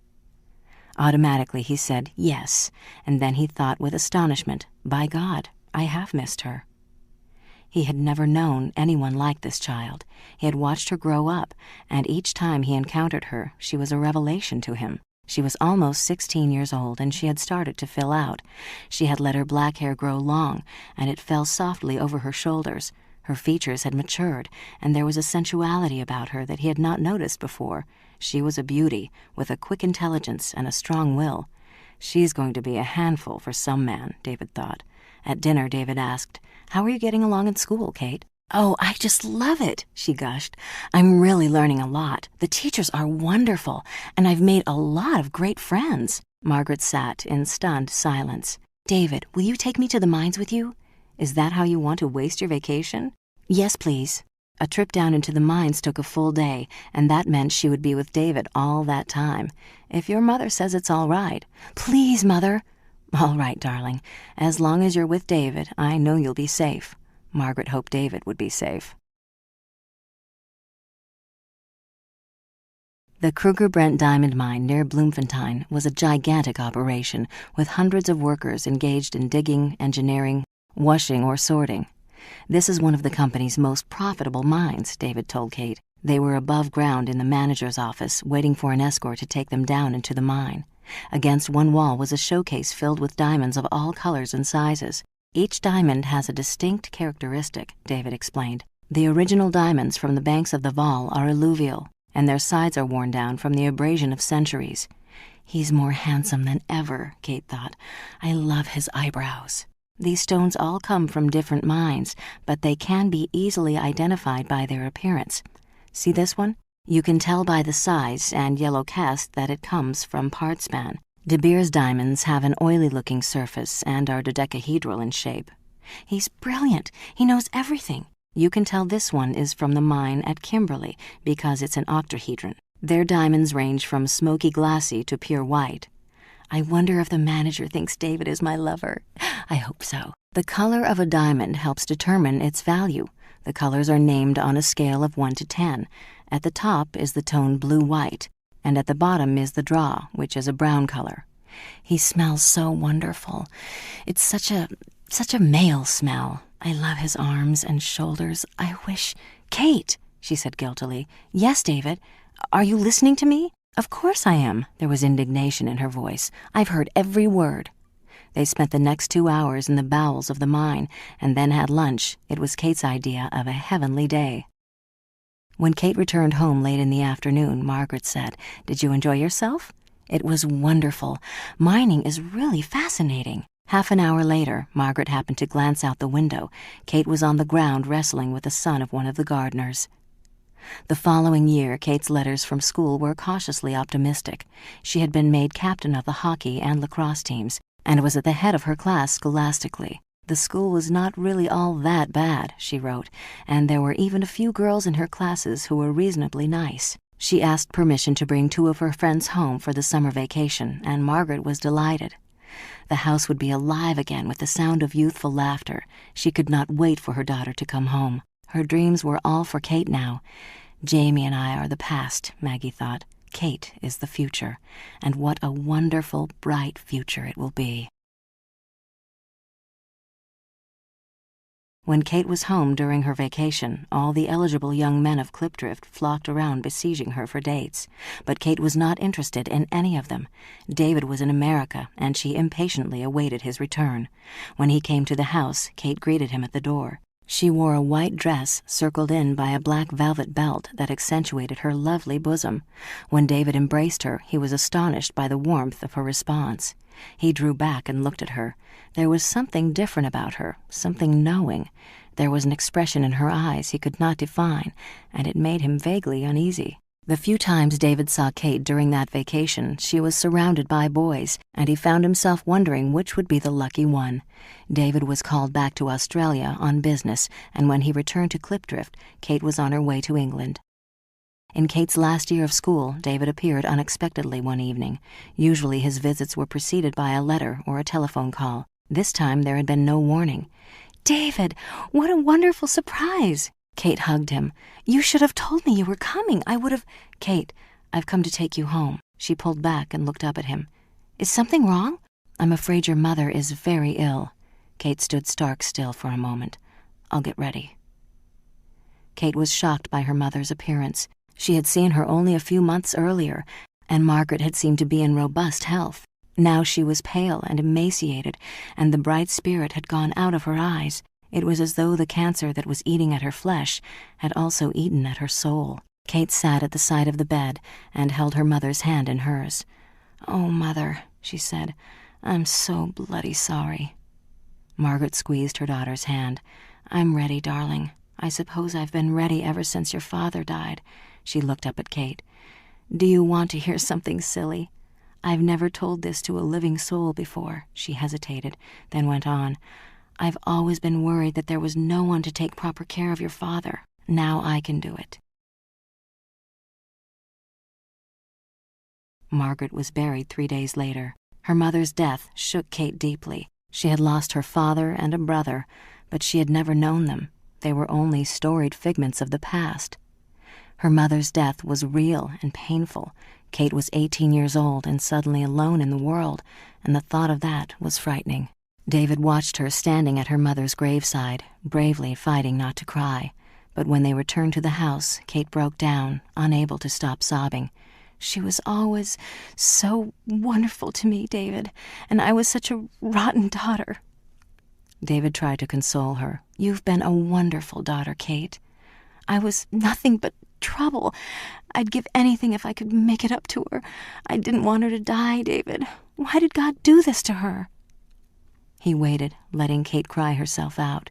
When she was calmer, David said, "I know it's hard to believe now, but one day this pain will go away. And you know what you'll be left with, Kate? Happy memories. You'll remember all the good things you and your mother had." "I suppose so, only right now it hurts so bloody much." The following morning they discussed Kate's future. "You have family in Scotland," David reminded her.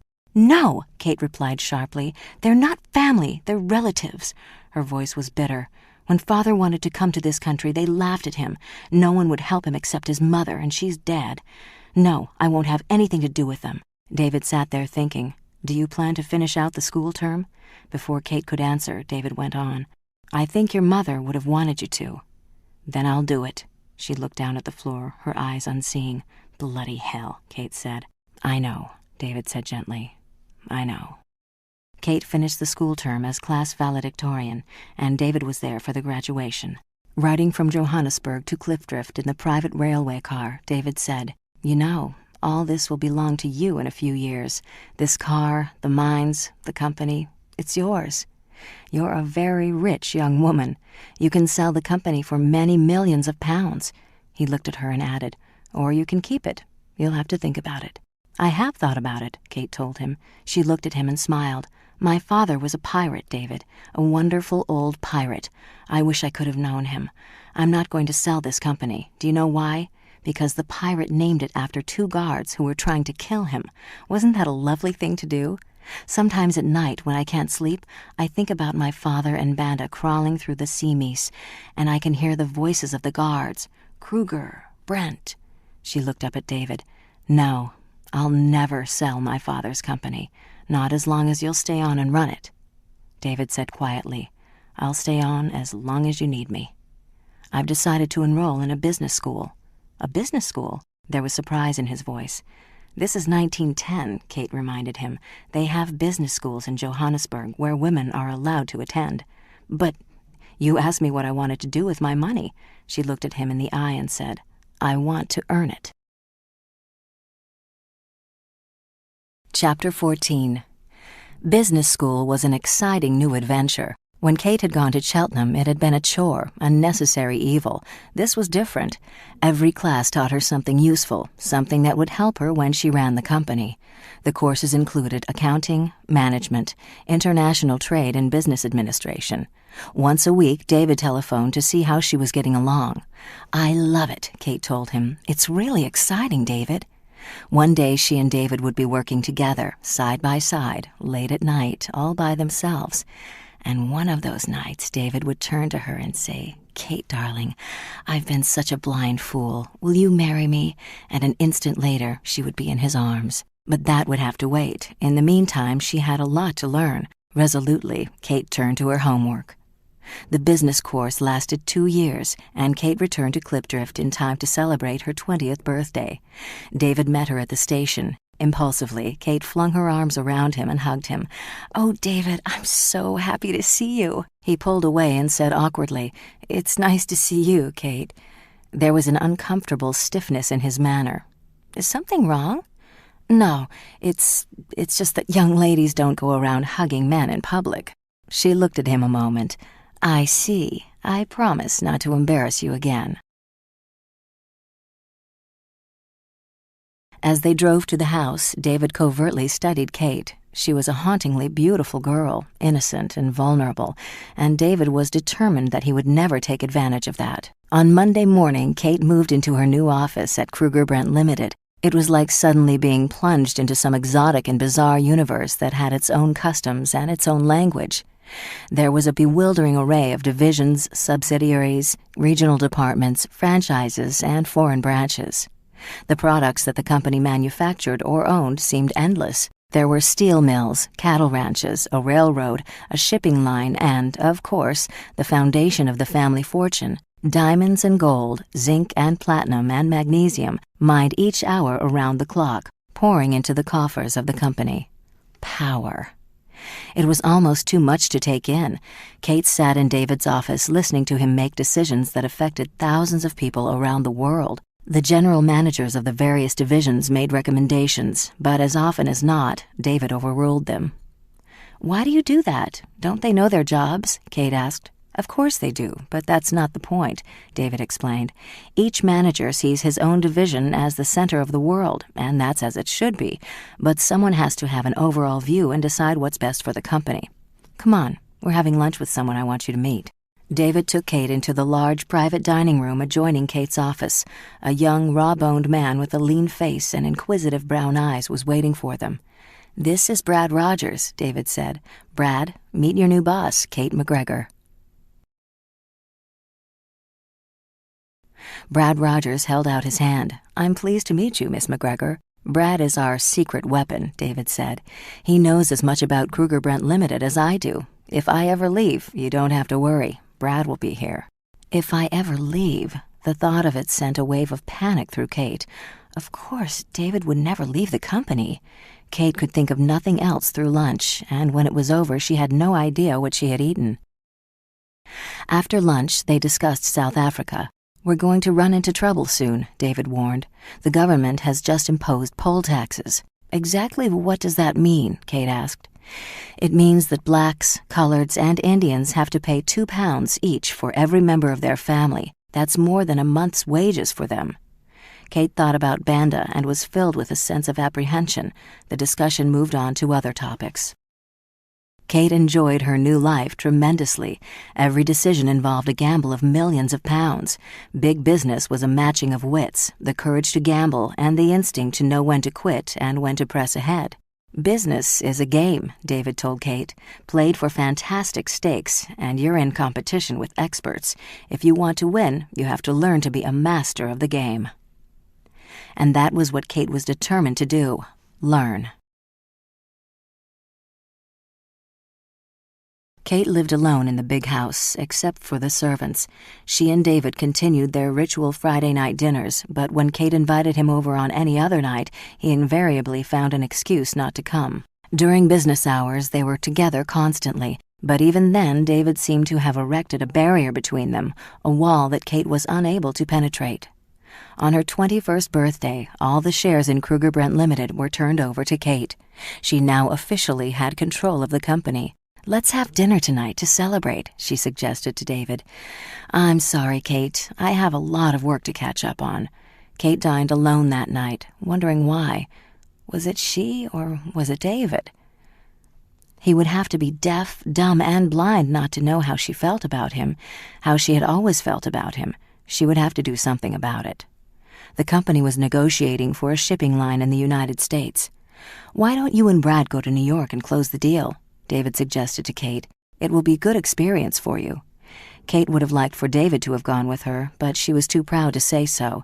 She would handle this without him. Besides, she had never been to America. She looked forward to the experience. The closing of the shipping line deal went smoothly. "While you're over there," David had told her, "you should see something of the country." Kate and Brad visited company subsidiaries in Detroit, Chicago, Pittsburgh, and New York, and Kate was amazed by the size and energy of the United States. The highlight of Kate's trip was a visit to Dark Harbor, Maine, on an enchanting little island called Islesboro in Penobscot Bay. She had been invited to dinner at the home of Charles Dana Gibson, the artist. There were 12 people at dinner, and except for Kate, they all had homes on the island. "This place has an interesting history," Gibson told Kate. "Years ago, residents used to get here by small coasting vessels from Boston. When the boat landed, they'd be met by a buggy and taken to their houses." "How many people live on this island?" Kate asked. "About 50 families. Did you see the lighthouse when the ferry docked?" "Yes. It's run by a lighthouse keeper and his dog. When a boat goes by, the dog goes out and rings the bell." Kate laughed. "You're joking." "No, ma'am. The funny thing is, the dog is deaf as a stone. He puts his ear against the bell to feel if there's any vibration." Kate smiled. "It sounds as if you have a fascinating island here. It might be worth your while staying over and taking a look around in the morning." On an impulse, Kate said, "Why not?" She spent the night at the island's only hotel, the Islesboro Inn. In the morning, she hired a horse and carriage, driven by one of the islanders. They left the center of Dark Harbor, which consisted of a general store, a hardware store, and a small restaurant, and a few minutes later they were driving through a beautiful wooded area. Kate noticed that none of the little winding roads had names, nor were there any names on the mailboxes. She turned to her guide. "Don't people get lost here without any signs?" "Nope. The islanders know where everything is." Kate gave him a sidelong look. "I see." At the lower end of the island, they passed a burial ground. "Would you stop, please?" Kate asked. She stepped out of the carriage and walked over to the old cemetery and wandered around looking at the tombstones. Joe Pendleton died January 25, 1794, age 47.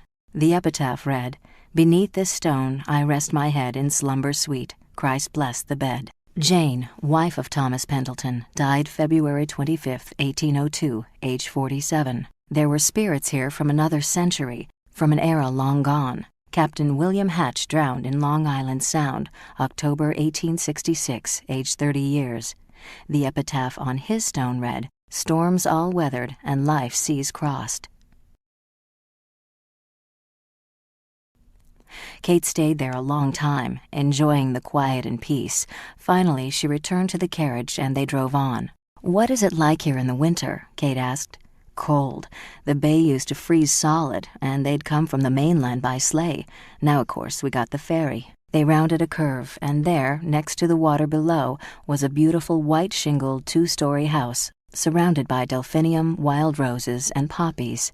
The shutters on the 8 front windows were painted green, and next to the double doors were white benches and 6 pots of red geraniums. It looked like something out of a fairy tale. "Who owns that house?" "That's the old Drebin house. Mrs. Drebin died a few months back." "Who lives there now?" "Nobody, I reckon." "Do you know if it's for sale?" The guide looked at Kate and said, "If it is, it'll probably be bought by the son of one of the families already living here. The islanders don't take kindly to strangers." It was the wrong thing to say to Kate. 1 hour later, she was speaking to a lawyer for the estate. "It's about the Drebin house," Kate said. "Is it for sale?" The lawyer pursed his lips. "Well, yes and no." "What does that mean?" "It's for sale, but a few people are already interested in buying it." The old family's on the island, Kate thought. "Have they made an offer?" "Not yet, but I'm making one," Kate said.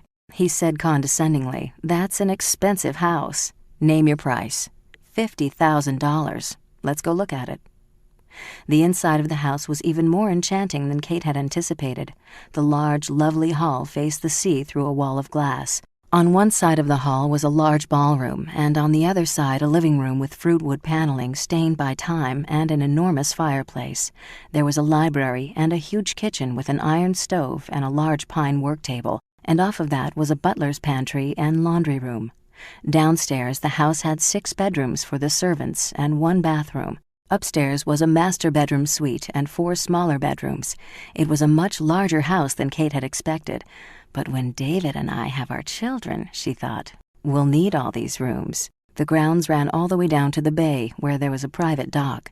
Kate turned to the lawyer. "I'll take it." She decided to name it Cedar Hill House. She could not wait to get back to Klipdrift to break the news to David. On the way back to South Africa, Kate was filled with a wild excitement. The house in Dark Harbor was a sign, a symbol that she and David would be married. She knew he would love the house as much as she did. On the afternoon Kate and Brad arrived back in Klipdrift, Kate hurried to David's office. He was seated at his desk working, and the sight of him set Kate's heart pounding. She had not realized how much she had missed him. David rose to his feet. "Kate, welcome home." And before she could speak, he said, "I wanted you to be the first to know. I'm getting married."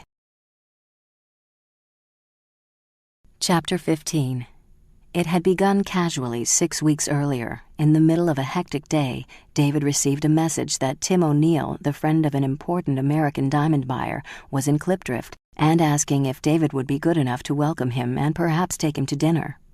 David had no time to waste on tourists, but he did not want to offend his customer. He would have asked Kate to entertain the visitor, but she was on a tour of the company's plants in North America with Brad Rogers. "I'm stuck," David decided. He called the hotel where O'Neill was staying and invited him to dinner that evening. "My daughter is with me," O'Neill told him. "I hope you don't mind if I bring her along." David was in no mood to spend the evening with a child. "Not at all," he said politely. He would make sure the evening was a short one. They met at the Grand Hotel in the dining room. When David arrived, O'Neill and his daughter were already seated at the table. O'Neill was a handsome, gray-haired Irish-American in his early 50s. His daughter, Josephine, was the most beautiful woman David had ever seen. She was in her early 30s, with a stunning figure, soft blonde hair, and clear blue eyes. The breath went out of David at the sight of her. I'm sorry I'm late," he said. "Some last-minute business." Josephine watched his reaction to her with amusement. "Sometimes that's the most exciting kind," she said innocently. "My father tells me you're a very important man, Mr. Blackwell." "Not really, and it's David." She nodded. "That's a good name. It suggests great strength." Before the dinner was over, David decided that Josephine O'Neill was much more than just a beautiful woman. She was intelligent, had a sense of humor, and was skillful at making him feel at ease. David felt she was genuinely interested in him. She asked him questions about himself that no one had ever asked before. By the time the evening ended, he was already half in love with her. "Where's your home?" David asked Tim O'Neill. "San Francisco. Will you be going back soon?" He made it sound as casual as he could. "Next week." Josephine smiled at David. "If Klipdrift is as interesting as it promises to be, I might persuade Father to stay a little longer." "I intend to make it as interesting as possible," David assured her. "How would you like to go down into a diamond mine?" "We'd love it," Josephine answered. "Thank you." At one time, David had personally escorted important visitors down into the mines, but he had long since delegated that task to subordinates.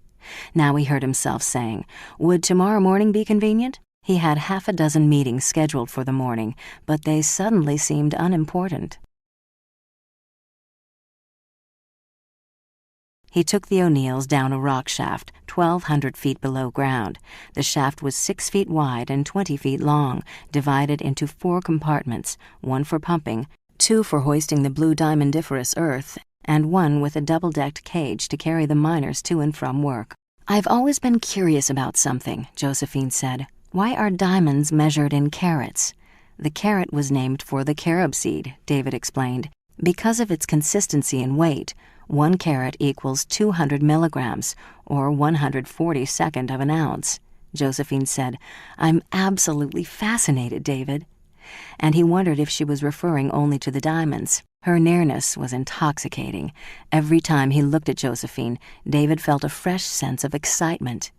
"You really should see something of the countryside," David told the O'Neills. "If you're free tomorrow, I'd be happy to take you around." Before her father could say anything, Josephine replied, "That would be lovely." David was with Josephine and her father every day after that, and each day David fell more deeply in love. He had never known anyone as bewitching. When David arrived to pick up the O'Neills for dinner one evening, and Tim O'Neill said, "I'm a bit tired tonight, David. Would you mind if I didn't go along?" David tried to hide his pleasure. "No, sir, I understand." Josephine gave David a mischievous smile. "I'll try to keep you entertained," she promised. David took her to a restaurant in a hotel that had just opened. The room was crowded, but David was recognized and given a table immediately. A three-piece ensemble was playing American music. David asked, "Would you like to dance?" "I'd love to." A moment later, Josephine was in his arms on the dance floor, and it was magic. David held her lovely body close to his, and he could feel her respond. "Josephine, I'm in love with you." She put a finger to his lips. "Please, David, don't." "Why?" "Because I couldn't marry you." "Do you love me?" She smiled up at him, her blue eyes sparkling. "I'm crazy about you, my darling. Can't you tell?" "Then why?" "Because I could never live in Clipdrift. I'd go mad." "You could give it a try." "David, I'm tempted, but I know what would happen. If I married you and had to live here, I'd turn into a screaming shrew and we'd end up hating each other. I'd rather we said goodbye this way." "I don't want to say goodbye." She looked up into his face, and David felt her body melt into his. "David, is there any chance that you could live in San Francisco?" It was an impossible idea. "What would I do there?" "Let's have breakfast in the morning. I want you to talk to Father." Tim O'Neill said, "Josephine has just told me about your conversation last night. Looks like you two have a problem, but I might have a solution, if you're interested." "I'm very interested, sir." O'Neill picked up a brown leather briefcase and removed some blueprints. "Do you know anything about frozen foods?" "I'm afraid I don't." They first started freezing food in the United States in 1865. The problem was transporting it long distances without the food thawing out. We've got refrigerated railway cars, but no one's been able to come up with a way to refrigerate trucks. O'Neill tapped the blueprints. "Until now, I just received a patent on it. This is going to revolutionize the entire food industry, David." David glanced at the blueprints. "I'm afraid these don't mean much to me, Mr. O'Neill." "That doesn't matter. I'm not looking for a technical expert. I have plenty of those. What I'm looking for is financing and someone to run the business. This isn't some wild pipe dream. I've talked to the top food processors in the business. This is going to be big, bigger than you can imagine. I need someone like you." "The company headquarters will be in San Francisco," Josephine added. David sat there silent, digesting what he had just heard. "You say you've been given a patent on this?" "That's right. I'm all set to move. Would you mind if I borrowed these blueprints and showed them to someone?" "I have no objection at all." The first thing David did was to check on Tim O'Neill. He learned that O'Neill had a solid reputation in San Francisco. He had been head of the science department at a Berkeley college there and was highly regarded. David knew nothing about the freezing of food, but he intended to find out. "I'll be back in 5 days, darling. I want you and your father to wait for me." "As long as you like. I'll miss you," Josephine said. "I'll miss you too," and he meant it more than she knew. David took the train to Johannesburg and made an appointment to see Edward Broderick, the owner of the largest meatpacking plant in South Africa. "I want your opinion on something." David handed him the blueprints. "I need to know if this can work. I don't know a damn thing about frozen foods or trucks, but I know people who do. If you come back this afternoon, I'll have a couple of experts here for you, David." At 4 o'clock that afternoon, David returned to the packing plant. He found that he was nervous, in a state of uncertainty, because he was not sure how he wanted the meeting to go. 2 weeks earlier, he would have laughed if anyone had even suggested he would ever leave Kruger Brent Limited. It was a part of him. He would have laughed even harder if they had told him he would have considered heading a little food company in San Francisco. It was insane, except for one thing: Josephine O'Neill. There were 2 men in the room with Edward Broderick. "This is Dr. Crawford and Mr. Kaufman, David Blackwell." They exchanged greetings. David asked, "Have you gentlemen had a chance to look at the blueprints?" David Crawford replied, "We certainly have, Mr. Blackwell. We've been over them thoroughly." David took a deep breath. "And? I understand that the United States Patent Office has granted a patent on this?" "That's right." "Well, Mr. Blackwell, whoever got that patent is going to be one very rich man."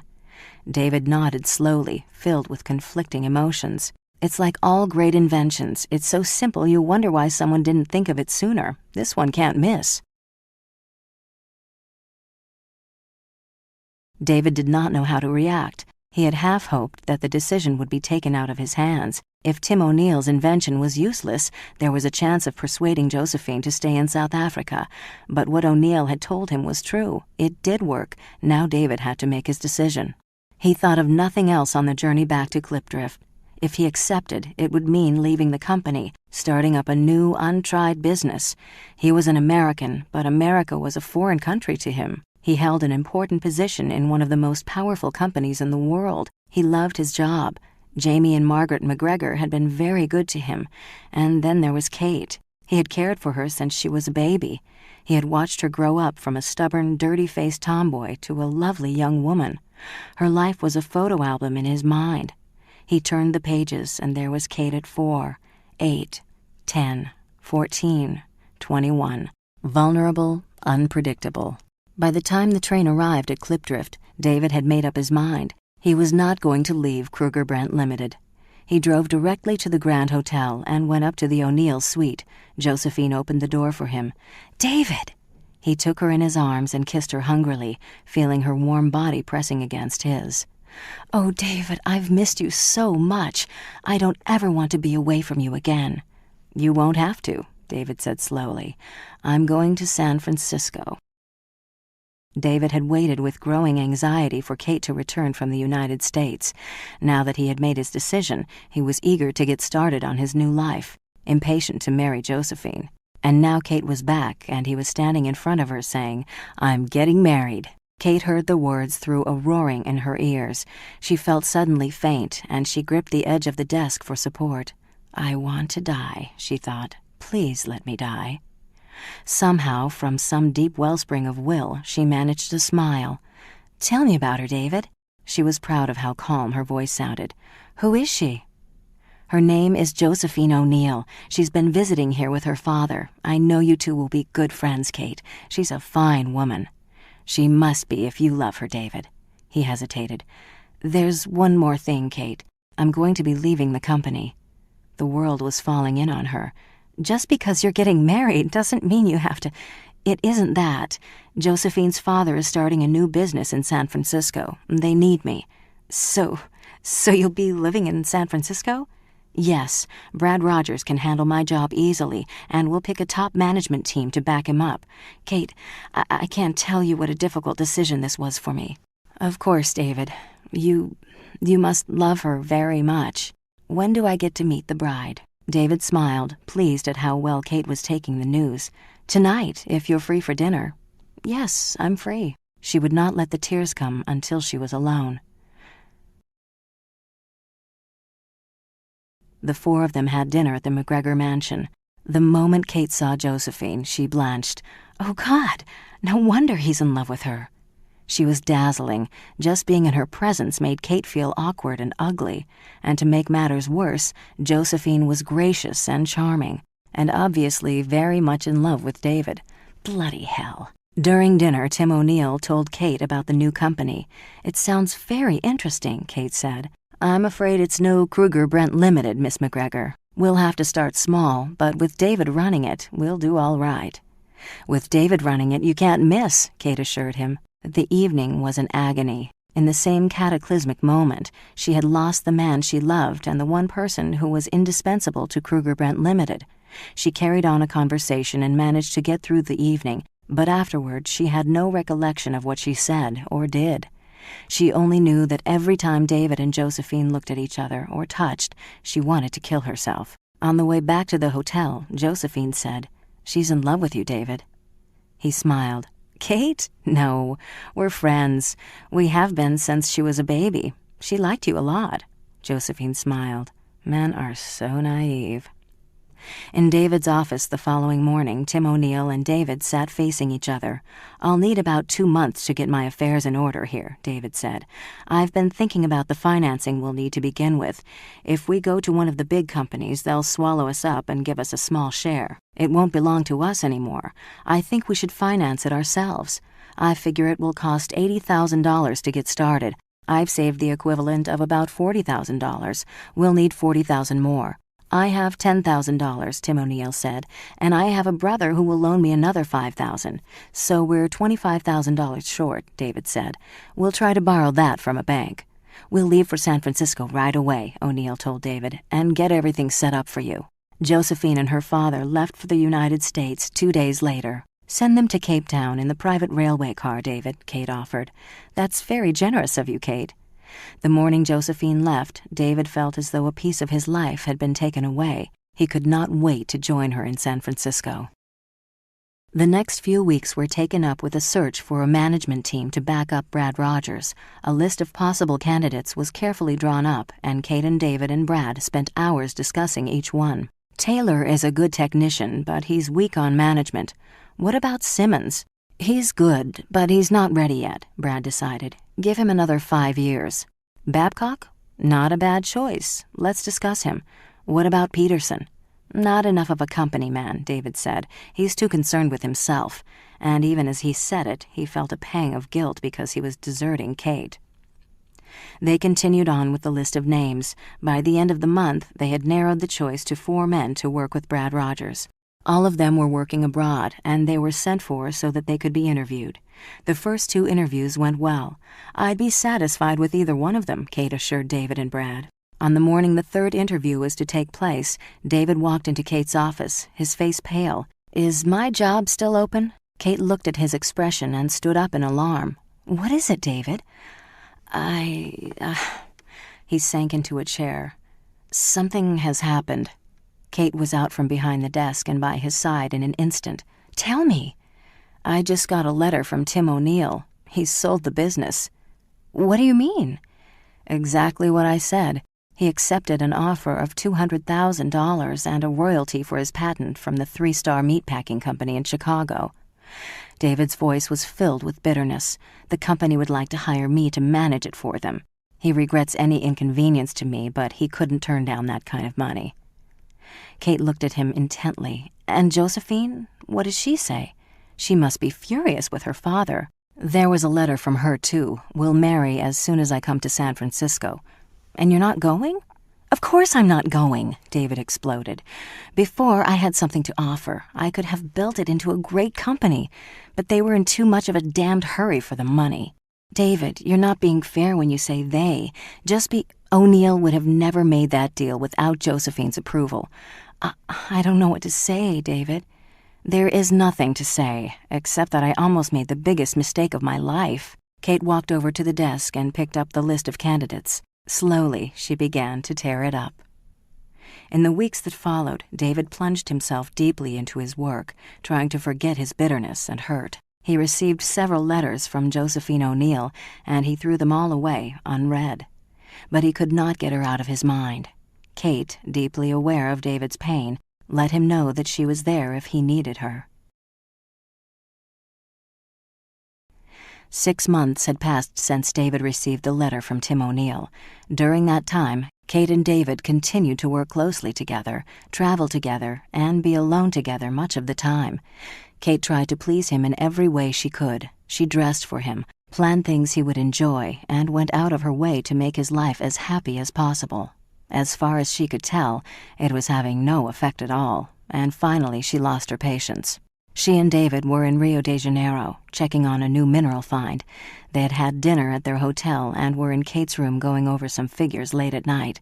Kate had changed to a comfortable kimono and slippers. When they finished, David stretched and said, "Well, that's it for tonight. I guess I'll go on to bed." Kate said quietly, "Isn't it time you came out of mourning, David?" He looked at her in surprise. "Mourning?" "For Josephine O'Neill. She's out of my life." "Then act like it." "Just what would you like me to do, Kate?" he asked curtly. Kate was angry now, angry at David's blindness, angry about all the wasted time. "I'll tell you what I'd like you to do. Kiss me." "What?" "Bloody hell, David, I'm your boss, damn it." She moved close to him. "Kiss me." And she pressed her lips against his and put her arms around him. She felt him resist and start to draw back. And then slowly his arms circled her body, and he kissed her. "Kate," she whispered against his lips, "I thought you'd never ask." They were married 6 weeks later. It was the biggest wedding Clipdrift had ever seen or would see again. It was held in the town's largest church, and afterward there was a reception in the town hall, and everyone was invited. There were mountains of food and uncounted cases of beer and whiskey and champagne, and musicians played, and the festivities lasted until dawn. When the sun came up, Kate and David slipped away. "I'll go home and finish packing," Kate said. "Pick me up in an hour." In the pale dawn light, Kate entered the huge house alone and went upstairs to her bedroom. She walked over to a painting on the wall and pressed against the frame. The painting flew back, revealing a wall safe. She opened it and brought out a contract. It was for the purchase of the 3-Star Meatpacking Company of Chicago by Kate McGregor. Next to it was a contract from the 3-Star Meatpacking Company purchasing the rights to Tim O'Neill's freezing process for $200,000. Kate hesitated a moment, then returned the papers to the safe and locked it. David belonged to her now. He had always belonged to her, and to Kruger-Brent Limited. Together, they would build it into the biggest, most powerful company in the world, just as Jamie and Margaret McGregor would have wanted it. Book 3, Kruger-Brent Limited, 1914 to 1945. Chapter 16. They were in the library, where Jamie had once liked to sit with his brandy glass in front of him. David was arguing that there was no time for a real honeymoon. "Someone has to mind the store, Kate." "Yes, Mr. Blackwell, but who's going to mind me?" She curled up in David's lap, and he felt the warmth of her through her thin dress. The documents he had been reading fell to the floor. Her arms were around him, and he felt her hands sliding down his body. She pressed her hips against him, making slow, small circles, and the papers on the floor were forgotten. She felt him respond, and she rose and slipped out of her dress. David watched her, marveling at her loveliness. How could he have been so blind for so long? She was undressing him now, and there was a sudden urgency in him. They were both naked, and their bodies were pressed together. He stroked her, his fingers lightly touching her face and her neck, down to the swell of her breasts. She was moaning, and his hands moved down until he felt the velvety softness between her legs. His fingers stroked her, and she whispered, "Take me, David." And they were on the deep, soft rug, and she felt the strength of his body on top of her. There was a long, sweet thrust, and he was inside her, filling her, and she moved to his rhythm. It became a great tidal wave, sweeping her up higher and higher, until she thought she could not bear the ecstasy of it. There was a sudden, glorious explosion deep inside her, and another, and she thought, "I've died and gone to heaven." They traveled all over the world, to Paris and Zurich and Sydney and New York, taking care of company business, but wherever they went, they carved out moments of time for themselves.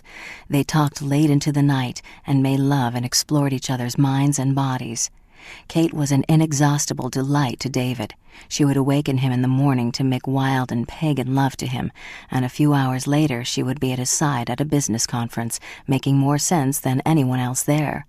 She had a natural flair for business that was as rare as it was unexpected. Women were few in the top echelons of the business world. In the beginning, Kate was treated with a tolerant condescension, but the attitude quickly changed to a wary respect. Kate took a delight in the maneuvering and machinations of the game. David watched her outwit men with much greater experience. She had the instincts of a winner. She knew what she wanted and how to get it: power. They ended their honeymoon with a glorious week in Cedar Hill House at Dark Harbor. It was on June 28, 1914, that the first talk of war was heard. Kate and David were guests at a country estate in Sussex. It was the age of country house living, and weekend guests were expected to conform to a ritual. Men dressed for breakfast, changed for mid-morning lounging, changed for lunch, changed for tea, to a velvet jacket with satin piping, and changed to a formal jacket for dinner. "For God's sake," David protested to Kate, "I feel like a damp peacock." "You're a very handsome peacock, my darling," Kate assured him. "When you get home, you can walk around naked." He took her in his arms. "I can't wait." At dinner, the news came that Francis Ferdinand, heir to the Austrian-Hungarian throne, and his wife, Sophie, had been slain by an assassin. Their host, Lord Maney, said, "Nasty business, shooting a woman, what?" But no one is going to war over some little Balkan country. And the conversation moved on to cricket. Later in bed, Kate said, "Do you think there's going to be a war, David? Over some minor archduke being assassinated? No." It proved to be a bad guess. Austria-Hungary, suspecting that its neighbor, Serbia, had instigated the plot to assassinate Ferdinand, declared war on Serbia, and by October, most of the world's major powers were at war. It was a new kind of warfare. For the first time, mechanized vehicles were used: airplanes, airships, and submarines. The day Germany declared war, Kate said, "This can be a wonderful opportunity for us, David." David frowned. "What are you talking about? Nations are going to need guns and ammunition and—" "They're not getting them from us," David interrupted firmly.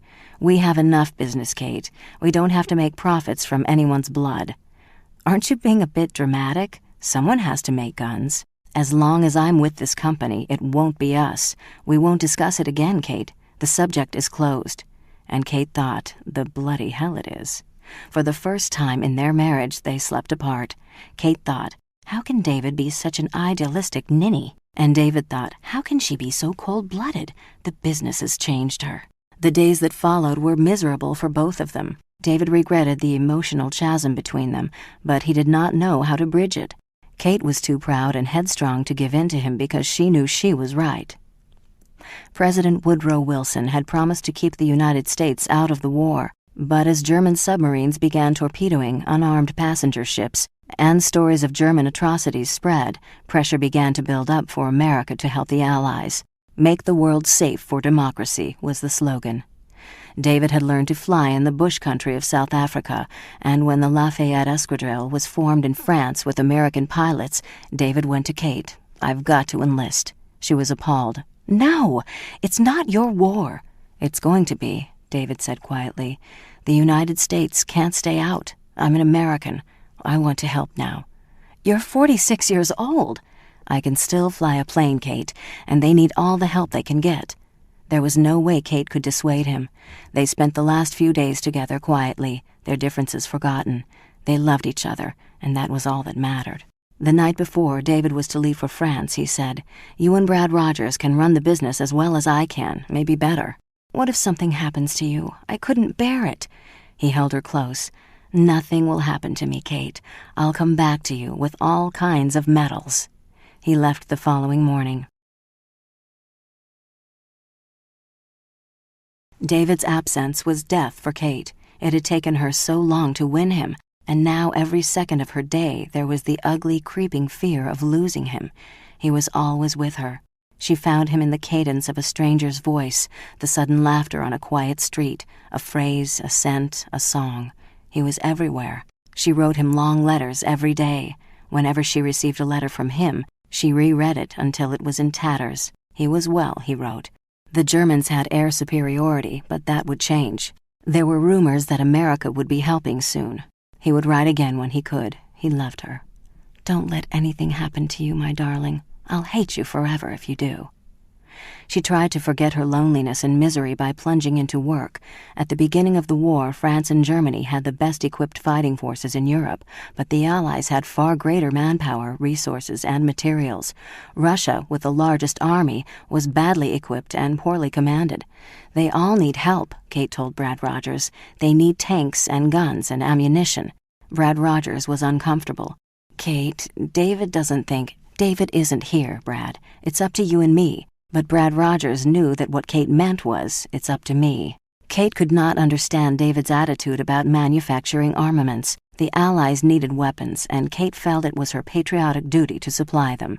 She conferred with the heads of half a dozen friendly nations, and within a year Kruger Brent Limited was manufacturing guns and tanks, bombs and ammunition. The company supplied trains and tanks and uniforms and guns. Kruger Brent was rapidly becoming one of the fastest-growing conglomerates in the world. When Kate saw the most recent revenue figures, she said to Brad Rogers, "Have you seen these?" David will have to admit he was mistaken. South Africa, meanwhile, was in turmoil. The party leaders had pledged their support to the Allies and accepted responsibility for defending South Africa against Germany. But the majority of Afrikaners opposed the country's support of Great Britain. They could not forget the past so quickly. In Europe, the war was going badly for the Allies. Fighting on the Western Front reached a standstill. Both sides dug in. protected by trenches that stretched across France and Belgium, and the soldiers were miserable. Rain filled the dugouts with water and mud, and rats swarmed through the vermin-infested trenches. Kate was grateful that David was fighting his war in the air. On April 6, 1917, President Wilson declared war, and David's prediction came true. America began to mobilize. The first American expeditionary force under General John J. Pershing began landing in France on June 26, 1917. New place names became a part of everyone's vocabulary: Saint-Mihiel, Château-Thierry, the Meuse-Argonne, Belleau Wood, Verdun. The Allies had become an irresistible force, and on November 11, 1918, the war was finally over. The world was safe for democracy. David was on his way home. When David disembarked from the troop ship in New York, Kate was there to meet him. They stood staring at each other for one eternal moment, ignoring the noise and the crowds around them. Then Kate was in David's arms. He was thinner and tired-looking, and Kate thought, "Oh, God, I've missed him so." She had 1,000 questions to ask him, but they could wait. "I'm taking you to Cedar Hill House," Kate told him. "It's a perfect place for you to rest." Kate had done a great deal with the house in anticipation of David's arrival home. The large, airy living room had been furnished with twin sofas covered in old rose and green floral chintz. Matching down-filled armchairs were grouped around the fireplace. Over the fireplace was a Vlaminck floral canvas, and on each side of it, doré sconces. 2 sets of French doors opened out onto the veranda, which ran the entire length of the house on 3 sides, covered with a striped awning. The rooms were bright and airy, and the view of the harbor spectacular. Kate led David through the house, chattering away happily. He seemed strangely quiet. When they had completed the tour, Kate asked, "Do you like what I've done with it, darling?" "It's beautiful, Kate. Now sit down. I want to talk to you." She had a sudden sinking feeling. "Is anything wrong? We seem to have become a munitions supplier for half the world." "Wait until you look at the books," Kate began. "Our profit has—" "I'm talking about something else. As I recall, our profit was pretty good before I left. I thought we agreed we wouldn't get involved in manufacturing war supplies." Kate felt an anger rising in her. "You agreed. I didn't." She fought to control it. "Times change, David. We have to change with them." He looked at her and asked quietly, "Have you changed?" Lying in bed that night, Kate asked herself whether it was she who had changed or David. Had she become stronger, or had David become weaker? She thought about his argument against manufacturing armaments. It was a weak argument. After all, someone was going to supply the merchandise to the Allies, and there was an enormous profit in it. What had happened to David's business sense? She had always looked up to him as one of the cleverest men she knew, but now she felt that she was more capable of running the business than David. She spent a sleepless night. In the morning, Kate and David had breakfast and walked around the grounds. "It's really lovely," David told her. "I'm glad to be here." Kate said, "About our conversation last night. It's done. I was away, and you did what you thought was right." "Would I have done the same thing if you had been here?" Kate wondered, but she did not say the words aloud. She had done what she had done for the sake of the company. Does the company mean more to me than my marriage? She was afraid to answer the question. Chapter 17. The next 5 years witnessed a period of incredible worldwide growth. Kruger Brent Limited had been founded on diamonds and gold, but it had diversified and expanded all over the world so that its center was no longer South Africa. The company recently had acquired a publishing empire, an insurance company, and 500,000 acres of timberland. One night Kate nudged David awake. "Darling, let's move the company headquarters." David sat up groggily. "What?" "The business center of the world today is New York. That's where our headquarters should be. South Africa's too far away from everything. Besides, now that we have the telephone and cable, we can communicate with any of our offices in minutes." "Now, why didn't I think of that?" David mumbled, and he went back to sleep.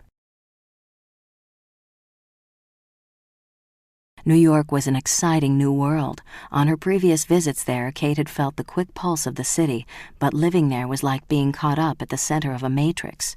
The earth seemed to spin faster, everything moved at a more rapid pace. Kate and David selected a site for the new company headquarters on Wall Street, and the architects went to work. Kate chose another architect to design a 16th-century French Renaissance mansion on Fifth Avenue.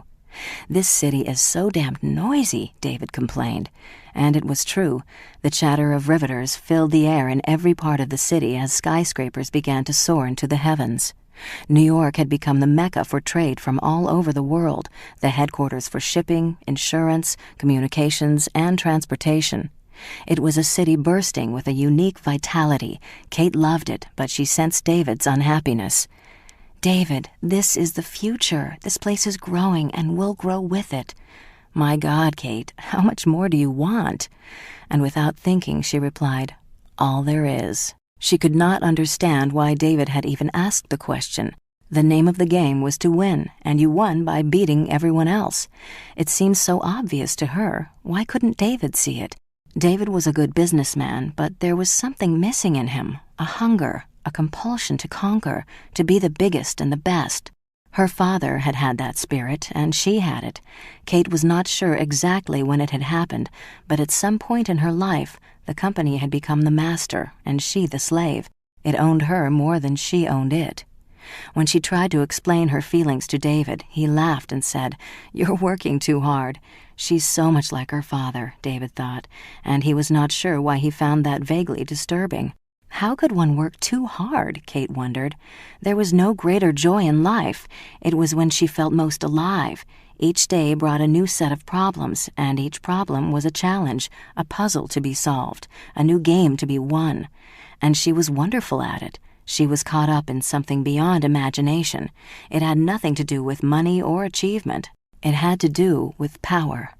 A power that controlled the lives of thousands of people in every corner of the earth, just as her life had once been controlled. As long as she had power, she would never truly need anyone. It was a weapon that was awesome beyond belief. Kate was invited to dine with kings and queens and presidents, all seeking her favor, her goodwill. A new Kruger-Brent factory could mean the difference between poverty and riches. Power. The company was alive, a growing giant that had to be fed, and sometimes sacrifices were necessary, for the giant could not be shackled. Kate understood that now. It had a rhythm, a pulse, and it had become her own. In March, a year after they had moved to New York, Kate felt unwell. David persuaded her to see a doctor. "His name is John Harley. He's a young doctor with a good reputation." Reluctantly, Kate went to see him.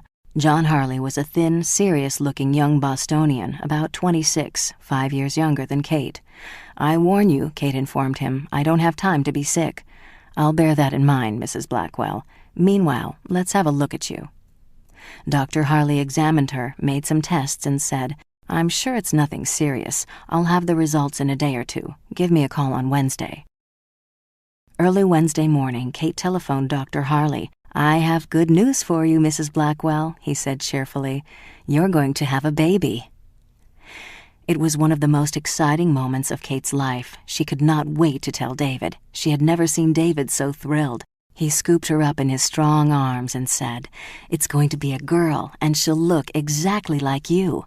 He was thinking, this is exactly what Kate needs. Now she'll stay home more. She'll be more of a wife. And Kate was thinking, it will be a boy, and one day he'll take over Kruger-Brent.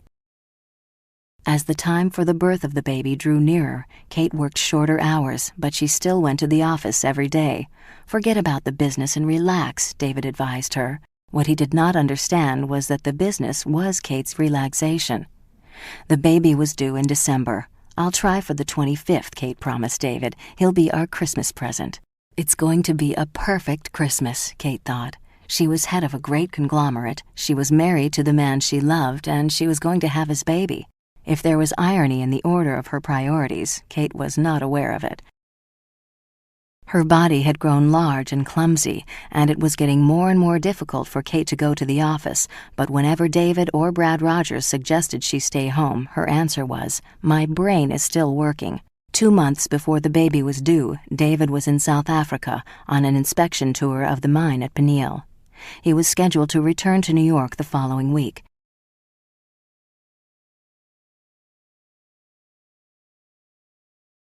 Kate was at her desk when Brad Rogers walked in unannounced. She looked at the grim expression on his face and said, "We lost the Shannon deal." "No, Kate, I just got word. There's been an accident, a mine explosion." She felt a sharp pang. "Where? Was it bad? Was anyone killed?" Brad took a deep breath. "Half a dozen. Kate." David was with them. The words seemed to fill the room and reverberate against the paneled walls, growing louder and louder until it was a screaming in her ears, a Niagara of sound that was drowning her, and she felt herself being sucked into its center, deeper and deeper, until she could no longer breathe, and everything became dark and silent. The baby was born 1 hour later, 2 months premature. Kate named him Anthony James Blackwell, after David's father. "I'll love you, my son, for me, and I'll love you for your father." 1 month later, the new Fifth Avenue mansion was ready, and Kate and the baby and a staff of servants moved into it. 2 castles in Italy had been stripped to furnish the house. It was a showplace with elaborately carved 16th-century Italian walnut furniture and rose marble floors bordered with sienna red marble. The paneled library boasted a magnificent 18th-century fireplace over which hung a rare Holbein. There was a trophy room with David's gun collection and an art gallery that Kate filled with Rembrandts and Vermeers and Velázquez and Bellinis. There was a ballroom and a sunroom and a formal dining room and a nursery next to Kate's room and uncounted bedrooms. In the large formal gardens were statues by Rodin, Augustus Saint-Gaudens, and Melo. It was a palace fit for a king, and the king is growing up in it, Kate thought happily. In 1928, when Tony was 4, Kate sent him to nursery school. He was a handsome, solemn little boy with his mother's gray eyes and stubborn chin. He was given music lessons, and when he was 5, he attended dancing school. Some of the best times the two of them spent together were at Cedar Hill House in Dark Harbor. Kate bought a yacht, an 80-foot motor sailor she named the Corsair, and she and Tony cruised the waters along the coast of Maine. Tony adored it, but it was the work that gave Kate her greatest pleasure. There was something mystic about the company Jamie McGregor had founded. It was alive, consuming. It was her lover, and it would never die on a winter day and leave her alone. It would live forever. She would see to it, and one day she would give it to her son. The only disturbing factor in Kate's life was her homeland. She cared deeply about South Africa. The racial problems there were growing, and Kate was troubled. There were 2 political camps, the Verkramptes, the narrow ones, the pro-segregationists, and the Verlichtes, the enlightened ones, who wanted to improve the position of the blacks. Prime Minister James Hartzog and Jan Schmutz had formed a coalition and combined their power to have the New Land Act passed. Blacks were removed from the rolls and were no longer able to vote or own land. Millions of people belonging to different minority groups were disrupted by the new law. The areas that had no minerals, industrial centers, or ports were assigned to coloreds, blacks, and Indians. Kate arranged a meeting in South Africa with several high government officials. "This is a time bomb," Kate told them. "What you're doing is trying to keep 8 million people in slavery. It's not slavery, Mrs. Blackwell. We're doing this for their own good." "Really? How would you explain that?" "Each race has something to contribute. If the blacks mingle with the whites, they'll lose their individuality. We're trying to protect them." "That's bloody nonsense," Kate retorted. "South Africa has become a racist hell." "That's not true. Blacks from other countries come thousands of miles in order to enter this country. They pay as much as £56 for a forged pass. The black is better off here than anywhere else on earth." "Then I pity them," Kate retorted. "They're primitive children, Mrs. Blackwell. It's for their own good." Kate left the meeting frustrated and deeply fearful for her country. Kate was also concerned about Banda. He was in the news a good deal. The South African newspapers were calling him the Scarlet Pimpernel, and there was a grudging admiration in their stories. He escaped the police by disguising himself as a laborer, a chauffeur, a janitor. He had organized a guerrilla army, and he headed the police's most wanted list. One article in the Cape Times told of his being carried triumphantly through the streets of a black village on the shoulders of demonstrators. He went from village to village addressing crowds of students, but every time the police got wind of his presence, Banda disappeared. He was said to have a personal bodyguard of hundreds of friends and followers, and he slept at a different house every night. Kate knew that nothing would stop him but death. She had to get in touch with him. She summoned one of her veteran black foremen, a man she trusted. "William, do you think you can find Banda?" "Only if he wishes to be found." "Try. I want to meet with him. I'll see what I can do." The following morning, the foreman said, "If you are free this evening, a car will be waiting to take you out to the country." Kate was driven to a small village 70 miles north of Johannesburg. The driver stopped in front of a small frame house, and Kate went inside. Banda was waiting for her. He looked exactly the same as when Kate had last seen him, and he must be 60 years old, Kate thought. He had been on the run from the police for years, and yet he appeared serene and calm. He hugged Kate and said, "You look more beautiful every time I see you." She laughed. "I'm getting old. I'm going to be 40 in a few years." "The years sit lightly on you, Kate." They went into the kitchen, and while Banda fixed coffee, Kate said, "I don't like what's happening, Banda. Where is it going to lead?" "It will get worse," Banda said simply. "The government will not allow us to speak with them. The whites have destroyed the bridges between us and them, and one day they will find they need those bridges to reach us. We have our heroes now, Kate. Nehemiah Tile, Makone, Richard Masumang. The whites goad us and move us around like cattle to pasture." "Not all whites think like that," Kate assured him. "You have friends who are fighting to change things. It will happen one day, Banda, but it will take time.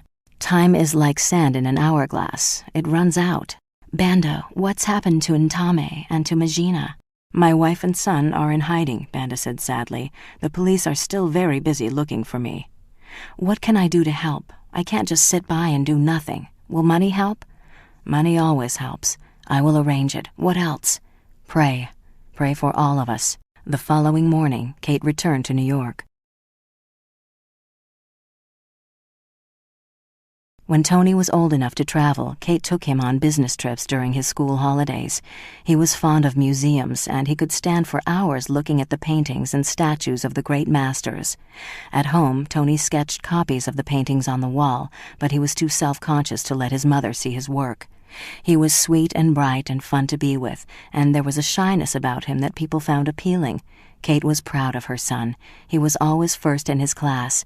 "You beat all of them, didn't you, darling?" And she would laugh and hold him fiercely in her arms. And young Tony would try even harder to live up to his mother's expectations. In 1936, on Tony's 12th birthday, Kate returned from a trip to the Middle East. She had missed Tony and was eager to see him. He was at home waiting for her. She took him in her arms and hugged him. "Happy birthday, darling. Has it been a good day?"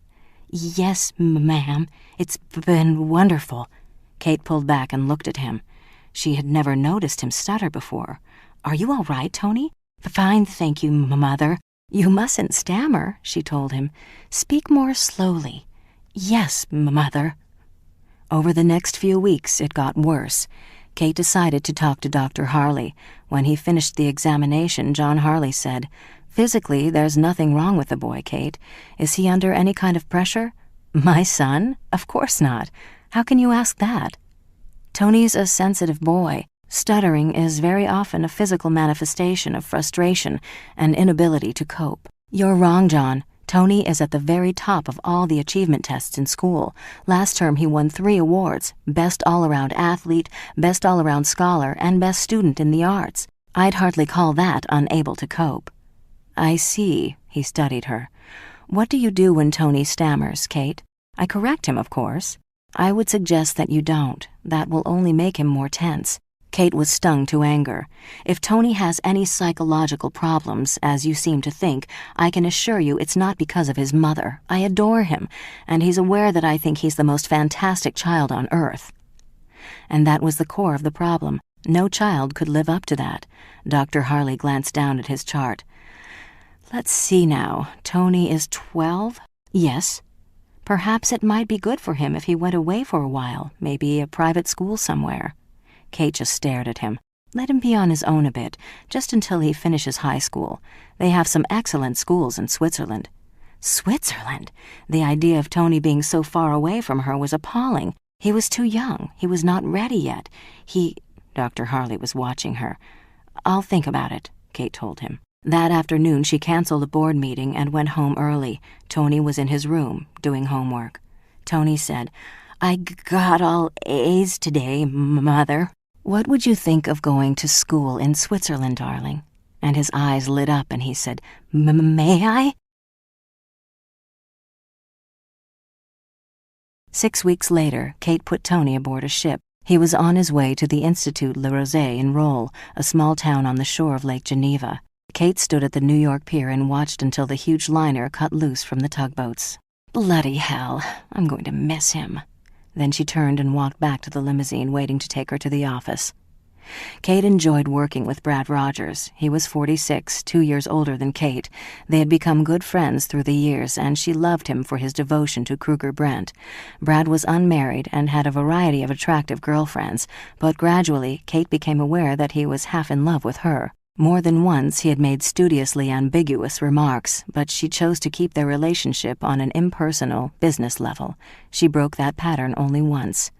Brad had started seeing someone regularly. He stayed out late every night and came into morning meetings tired and distracted, his mind elsewhere. It was bad for the company.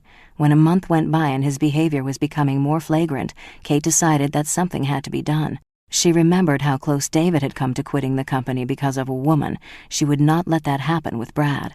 Kate had planned to travel to Paris alone to acquire an import-export company, but at the last minute she asked Brad to accompany her.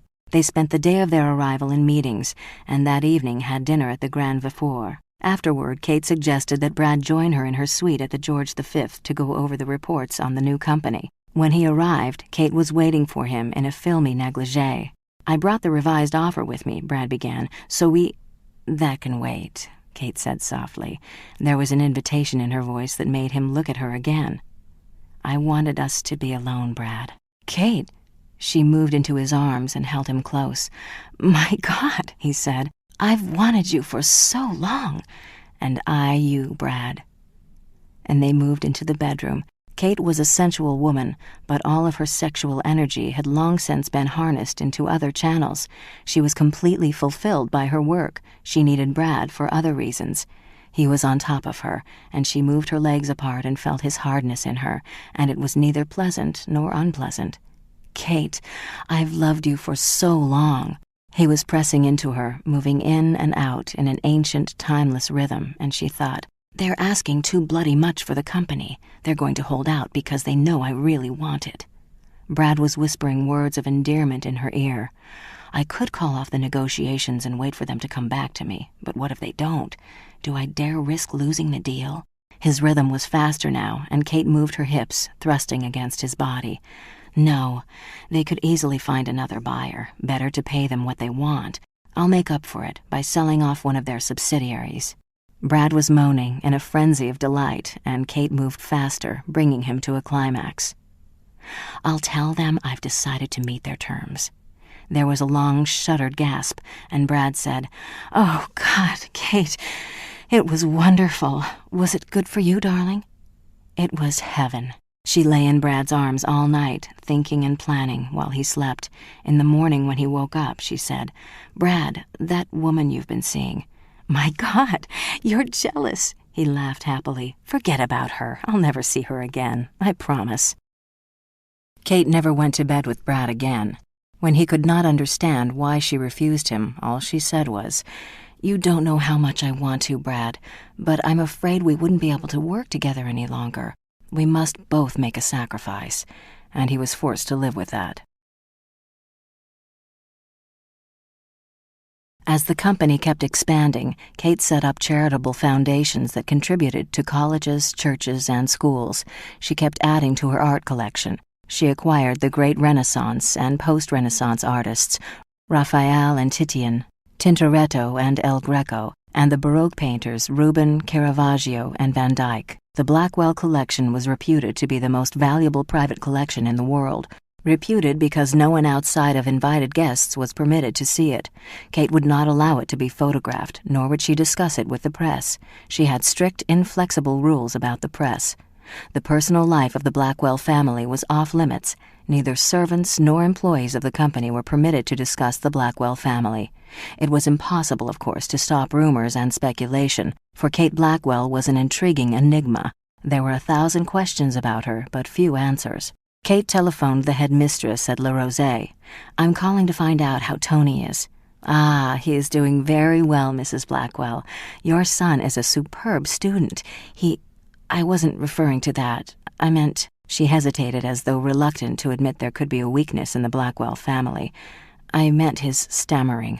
"Madame, there is no sign of any stammering. He is perfectly fine." Kate heaved an inward sigh of relief. She had known all along that it was only temporary, a passing phase of some kind. So much for doctors. Tony arrived home 4 weeks later, and Kate was at the airport to meet him. He looked fit and handsome, and Kate felt a surge of pride. "Hello, my love. How are you?" "I'm fine, Mother. How are you?" On his vacations at home, Tony eagerly looked forward to examining the new paintings his mother had acquired while he was away. He was awed by the masters and enchanted by the French Impressionists, Monet, Renoir, Manet, and Morisot. They evoked a magic world for Tony. He bought a set of paints and an easel and went to work.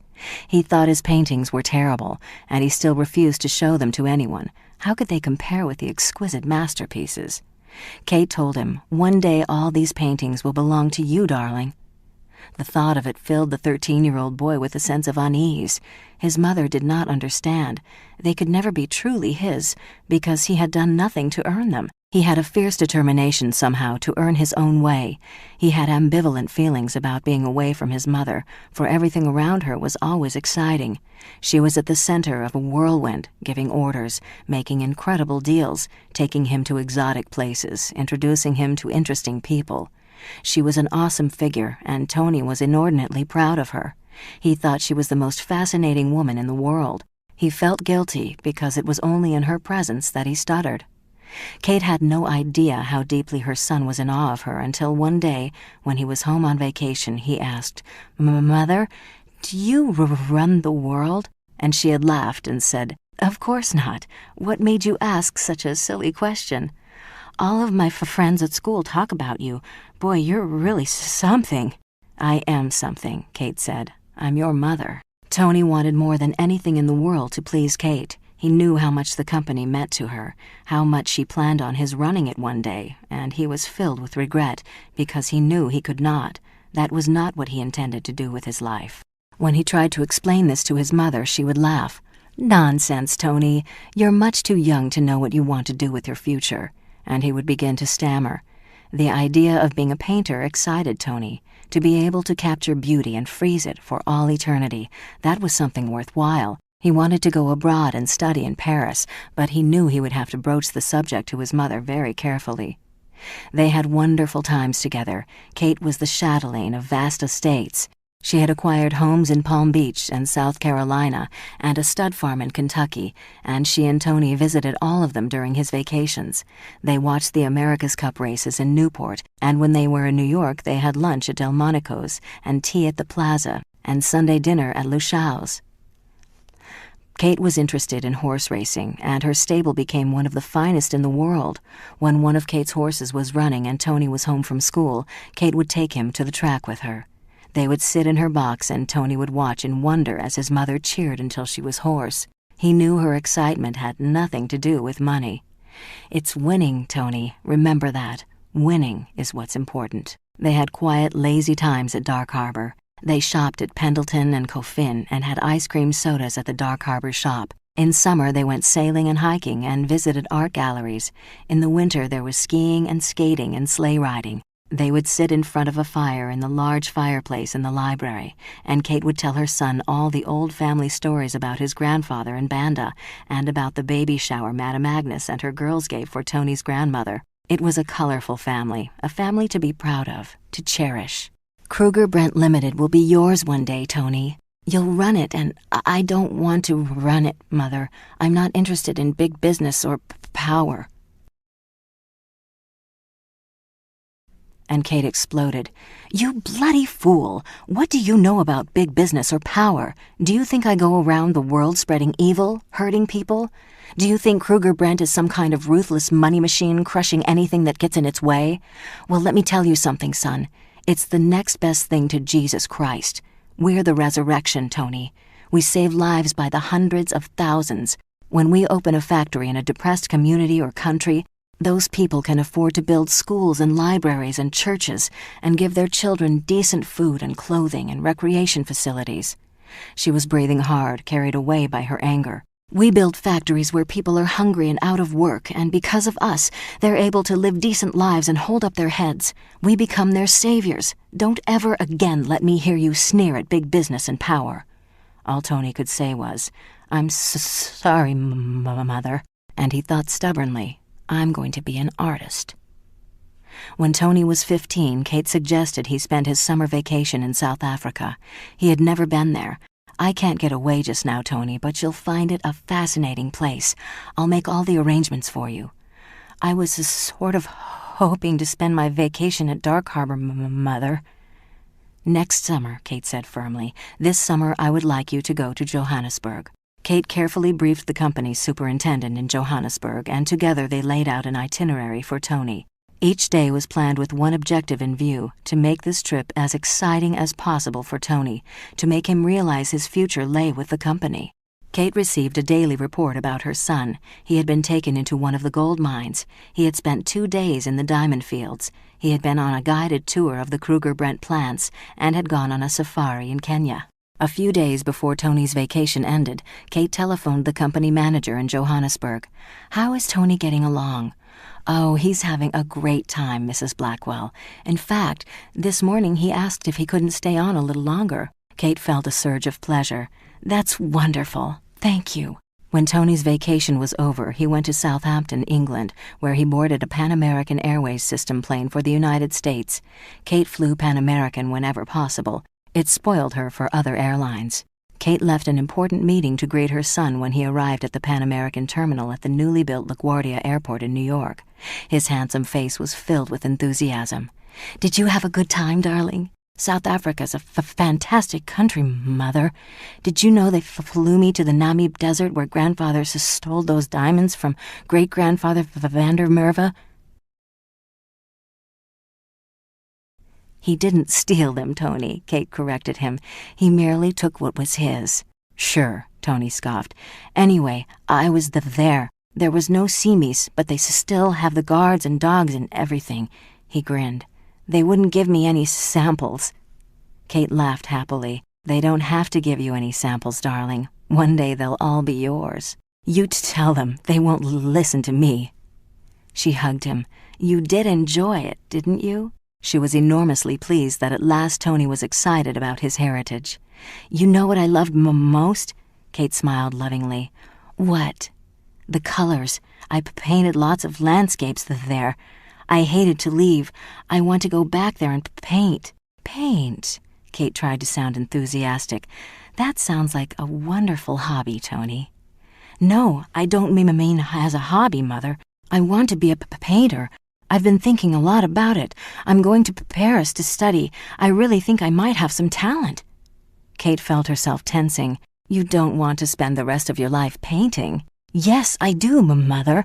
It's the only thing I really care about." And Kate knew she had lost. He has a right to live his own life, Kate thought. But how can I let him make such a terrible mistake?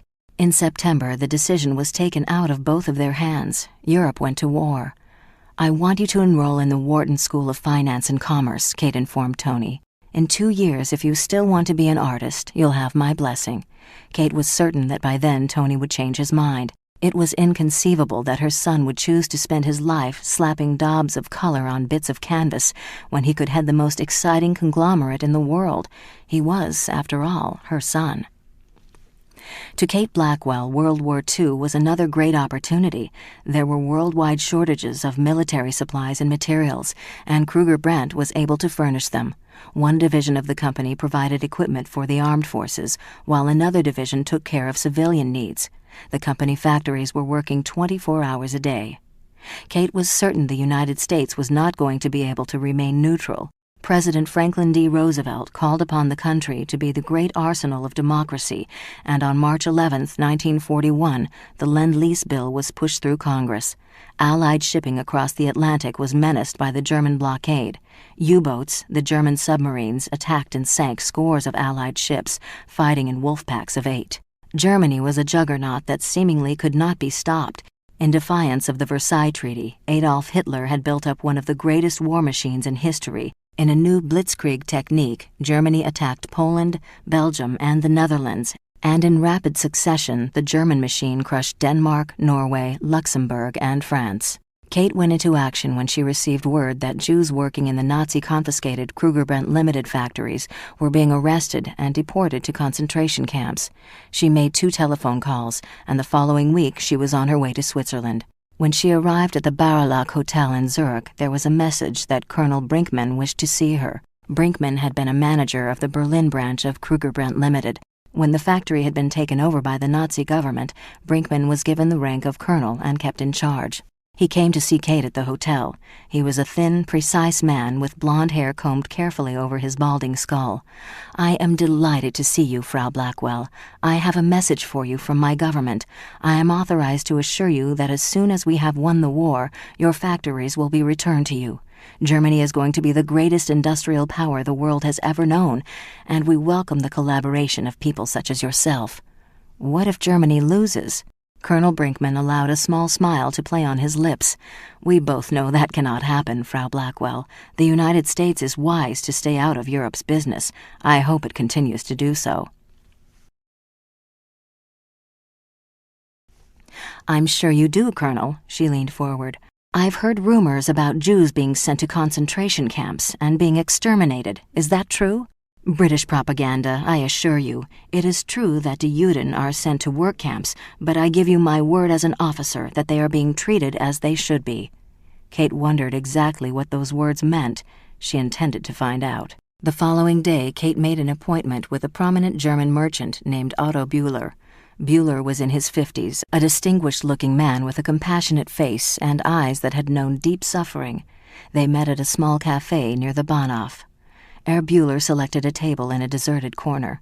"I've been told," Kate said softly, "that you've started an underground to help smuggle Jews into neutral countries. Is that true?" "It's not true, Mrs. Blackwell. Such an act would be treason against the Third Reich." "I have also heard that you're in need of funds to run it." Herr Bühler shrugged. "Since there is no underground, I have no needs of funds to run it. Is that not so?" His eyes kept nervously darting around the cafe. This was a man who breathed and slept with danger each day of his life. "I was hoping I might be of some help," Kate said carefully. "Krugerbrand Limited has factories in many neutral and allied countries. If someone could get the refugees there, I would arrange for them to have employment." Herr Bühler sat there sipping a bitter coffee. Finally, he said, "I know nothing about these things. Politics are dangerous these days, but if you are interested in helping someone in distress, I have an uncle in England who suffers from a terrible, debilitating disease. His doctor bills are very high." "How high?" $50,000 a month. Arrangements would have to be made to deposit the money for his medical expenses in London and transfer the deposits to a Swiss bank. "That can be arranged. My uncle would be very pleased." Some 8 weeks later, a small but steady stream of Jewish refugees began to arrive in Allied countries to go to work in Krugerbrand factories. Tony quit school at the end of 2 years. He went up to Kate's office to tell her the news. "I tried, Mother. I really did, but I've made up my mind. I want to study painting. When the war is over, I'm going to Paris." Each word was like a hammer blow. "I know you're disappointed, but I have to live my own life. I think I can be good, really good." He saw the look on Kate's face. "I've done what you asked me to do. Now you've got to give me my chance. They've accepted me at the Art Institute in Chicago." Kate's mind was in a turmoil. What Tony wanted to do was such a bloody waste. All she could say was, "When do you plan to leave?" "Enrollment starts on the 15th. What's the date today?" "December 6th. On Sunday, December 7th, 1941, squadrons of Nakajima bombers and Zero fighter planes from the Imperial Japanese Navy attacked Pearl Harbor, and the following day the United States was at war.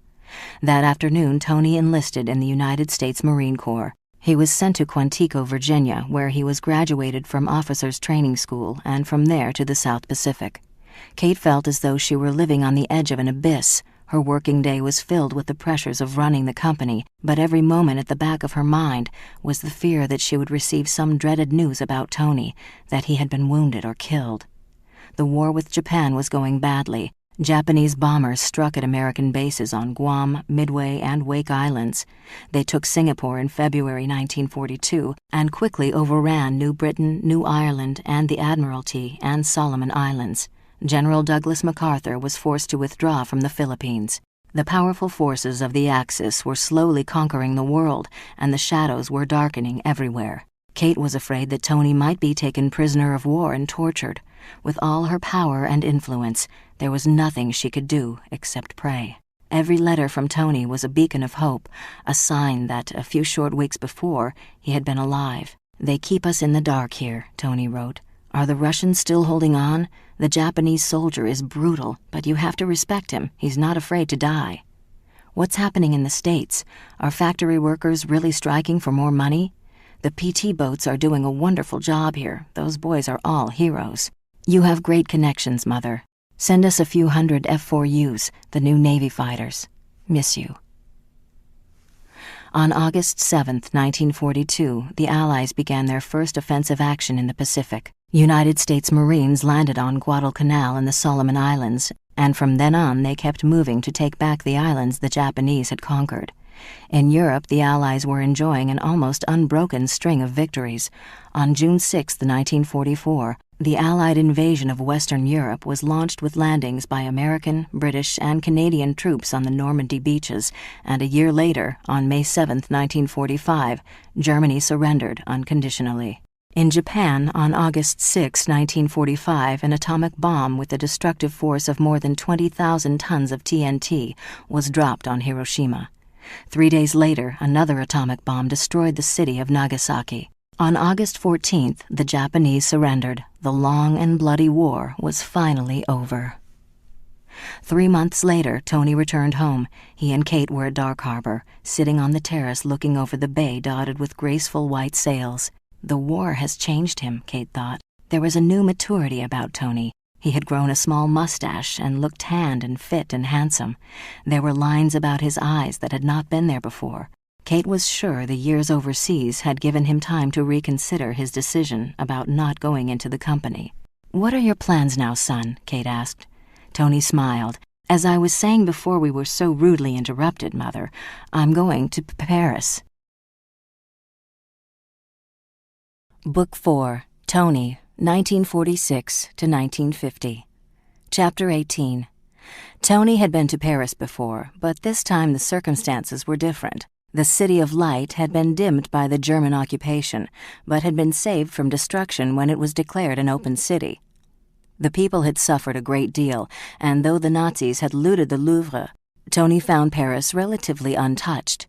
Besides, this time he was going to live there, to be a part of the city rather than be a tourist. He could have stayed at Kate's penthouse on Avenue du Maréchal Foch, which had not been damaged during the occupation. Instead, he rented an unfurnished flat in an old converted house behind Grand Montparnasse. The apartment consisted of a living room with a fireplace, a small bedroom, and a tiny kitchen that had no refrigerator. Between the bedroom and the kitchen crouched a bathroom with a claw-footed tub and a small stained bidet, and a temperamental toilet with a broken seat. When the landlady started to make apologies, Tony stopped her. "It's perfect." He spent all day Saturday at the flea market. Monday and Tuesday he toured the second-hand shops along the left bank, and by Wednesday he had the basic furniture he needed. A sofa bed, a scarred table, 2 overstuffed chairs, an old ornately carved wardrobe, lamps and a rickety kitchen table, and 2 straight chairs. Mother would be horrified, Tony thought. He could have had his apartment crammed with priceless antiques, but that would have been playing the part of a young American artist in Paris. He intended to live it. The next step was getting into a good art school. The most prestigious art school in all of France was the École des Beaux-Arts of Paris. Its standards were high, and few Americans were admitted. Tony applied for a place there. "They'll never accept me," he thought, "but if they do..." Somehow he had to show his mother he had made the right decision. He submitted 3 of his paintings and waited 4 weeks to hear whether he had been accepted. At the end of the 4th week, his concierge handed him a letter from the school. He was to report the following Monday. The École des Beaux-Arts was a large stone building 2 stories high, with a dozen classrooms filled with students. Tony reported to the head of the school, Maître Gasson, a towering, bitter-looking man with no neck and the thinnest lips Tony had ever seen. "Your paintings are amateurish," he told Tony, "but they show promise. Our committee selected you more for what was not in the paintings than for what was in them. Do you understand?" "Not exactly, maître." "You will, in time. I am assigning you to Maître Cantel. He will be your teacher for the next 5 years, if you last that long." "I'll last that long," Tony promised himself. Maître Cantel was a very short man, with a totally bald head, which he covered with a purple beret. He had dark brown eyes, a large bulbous nose, and lips like sausages. He greeted Tony with, "Americans are dilettantes, barbarians. Why are you here?" "To learn, maître." Maître Cantel grunted. There were 25 pupils in the class, most of them French. Easels had been set up around the room, and Tony selected one near the window that overlooked a working man's bistro. Scattered around the room were plaster casts of various parts of the human anatomy taken from Greek statues. Tony looked around for the model. He could see no one. "You will begin," Maître Cantel told the class. "Excuse me," Tony said. I didn't bring my paints with me." "You will not need paints. You will spend the first year learning to draw properly." The maître pointed to the Greek statuary. "You will draw those. If it seems too simple for you, let me warn you. Before the year is over, more than half of you will be eliminated." He warmed to his speech. "You will spend the first year learning anatomy. The second year, for those of you who pass the course, you will draw from live models working with oils. The third year, and I assure you there will be fewer of you, you will paint with me, in my style, greatly improving on it, naturally. In the 4th and 5th years, you will find your own style, your own voice. Now let us get to work." The class went to work. The maître went around the room, stopping at each easel to make criticisms or comments. When he came to the drawing Tony was working on, he said curtly, "No, that will not do. What I see is the outside of an arm. I want to see the inside. Muscles, bones, ligaments. I want to know there is blood flowing underneath. Do you know how to do that?" "Yes, maître. You think it, see it, feel it, and then you draw it." When Tony was not in class, he was usually in his apartment sketching. He could have painted from dawn to dawn. Painting gave him a sense of freedom he had never known before. The simple act of sitting in front of an easel with a paintbrush in his hand made him feel godlike. He could create whole worlds with one hand. He could make a tree, a flower, a human, a universe. It was a heady experience. He had been born for this. When he was not painting, he was out on the streets of Paris exploring the fabulous city. Now it was his city, the place where his art was being born. There were 2 Parises, divided by the Seine into the left bank and the right bank, and they were worlds apart. The right bank was for the wealthy, the established. The left bank belonged to the students, the artists, the struggling. It was the Café Flore and Henry Miller and Elliot Paul. For Tony, it was home. He would sit for hours at the Boule Blanche or La Coupole with fellow students, discussing their arcane world. "I understand the art director of the Guggenheim Museum is in Paris, buying up everything in sight. Tell him to wait for me." They all read the same magazines and shared them because they were expensive. Studio and Cahiers d'Art, Forme et Couleur, and Gazette de Beaux-Arts. Tony had learned French at Le Rosé, and he found it easy to make friends with the other students in his class, for they all shared a common passion. They had no idea who Tony's family was, and they accepted him as one of them. Poor and struggling artists gathered at Café Flore and Les Deux Magons on Boulevard Saint-Germain, and ate at Le Pot d'Etienne on the Rue de Canete, or at the Rue de l'Université. None of the others had ever seen the inside of La Serre or Maxim's. In 1946, giants were practicing their art in Paris. From time to time, Tony caught glimpses of Pablo Picasso, and one day Tony and a friend saw Marc Chagall, a large, flamboyant man in his 50s, with a wild mop of hair just beginning to turn gray. Chagall was seated at a table across the cafe, in earnest conversation with a group of people. "We're lucky to see him," Tony's friend whispered. "He comes to Paris very seldom. His home is at Vence, near the Mediterranean coast." There was Max Ernst sipping an aperitif at a sidewalk cafe, and the great Alberto Giacometti walking down the Rue de Rivoli, looking like one of his own sculptures, tall and thin and gnarled. Tony was surprised to note he was club-footed. Tony met Hans Belmer, who was making a name for himself with erotic paintings of young girls turning into dismembered dolls. But perhaps Tony's most exciting moment came when he was introduced to Brock. The artist was cordial, but Tony was tongue-tied. The future geniuses haunted the new art galleries, studying their competition. The Drouin David Gallery was exhibiting an unknown young artist named Bernard Buffet, who had studied at the École des Beaux-Arts, and Soutine, Utrillo, and Dufy. The students congregated at the Salon du Temps and the Charpentier Gallery and Mademoiselle Rosa's Gallery on the Rue de Seine, and spent their spare time gossiping about their successful rivals. The first time Kate saw Tony's apartment, she was stunned. She wisely made no comment, but she thought, "Bloody hell, how can a son of mine live in this dreary closet?" Aloud, she said, "It has great charm, Tony. I don't see a refrigerator. Where do you keep your food? Out on the windowsill?" Kate walked over to the window, opened it, and selected an apple from the sill outside. "I'm not eating one of your subjects, am I?" Tony laughed. "No, Mother." Kate took a bite. "Now," she demanded, "tell me about your painting." "There's not much to tell yet," Tony confessed. "We're just doing drawings this year. Do you like this Maître Cantel?" "He's marvelous. The important question is whether he likes me. Only about 1/3 of the class is going to make it to next year."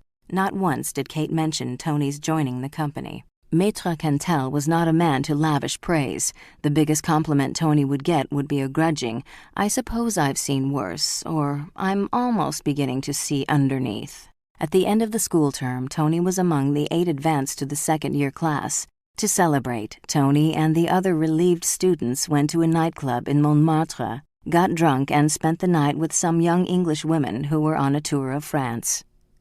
When school started again, Tony began to work with oils and live models. It was like being released from kindergarten. After 1 year of sketching parts of anatomy, Tony felt he knew every muscle, nerve, and gland in the human body. That wasn't drawing, it was copying. Now, with a paintbrush in his hand and a live model in front of him, Tony began to create. Even Maître Cantel was impressed. "You have the feel," he said grudgingly. "Now we must work on the technique." There were about a dozen models who sat for classes at the school. The ones Maître Cantel used most frequently were Carlos, a young man working his way through medical school, Annette, a short, buxom brunette with a clump of red pubic hair and an acne-scarred back, and Dominique Masson, a beautiful young willowy blonde with delicate cheekbones and deep green eyes. Dominique also posed for several well-known painters. She was everyone's favorite. Every day after class, the male students would gather around her, trying to make a date. "I never mix pleasure with business," she told them. "Anyway," she teased, "it would not be fair. You have all seen what I have to offer. How do I know what you have to offer?" And the ribald conversation would go on, but Dominique never went out with anyone at the school. Late one afternoon, when all the other students had left and Tony was finishing a painting of Dominique, she came up behind him unexpectedly. "My nose is too long." Tony was flustered. "Oh, I'm sorry. I'll change it." No, the nose in the painting is fine. It's my nose that is too long." Tony smiled. "I'm afraid I can't do much about that. A Frenchman would have said, 'Your nose is perfect, chérie.' I like your nose, and I'm not French." "Obviously. You have never asked me out. I wonder why." Tony was taken aback. I don't know. I guess it's because everyone else has, and you never go out with anybody." Dominique smiled. "Everybody goes out with somebody. Good night." And she was gone. Tony noticed that whenever he stayed late, Dominique dressed and then returned to stand behind him and watched him paint. "You are very good," she announced one afternoon. "You are going to be an important painter." "Thank you, Dominique. I hope you're right. Painting is very serious to you, oui?" "Oui. Would a man who is going to be an important painter like to buy me dinner?" She saw the look of surprise on his face. "I do not eat much. I must keep my figure." Tony laughed. "Certainly. It would be a pleasure." They ate at a bistro near Sacré-Cœur, and they discussed painters and painting. Tony was fascinated with her stories of the well-known artists for whom she posed. As they were having café au lait, Dominique said, "I must tell you, you are as good as any of them." Tony was inordinately pleased, but all he said was, "I have a long way to go." Outside the cafe, Dominique asked, "Are you going to invite me to see your apartment?" "If you'd like to. I'm afraid it isn't much." When they arrived, Dominique looked around the tiny, messy apartment and shook her head. "You were right. It is not much. Who takes care of you?"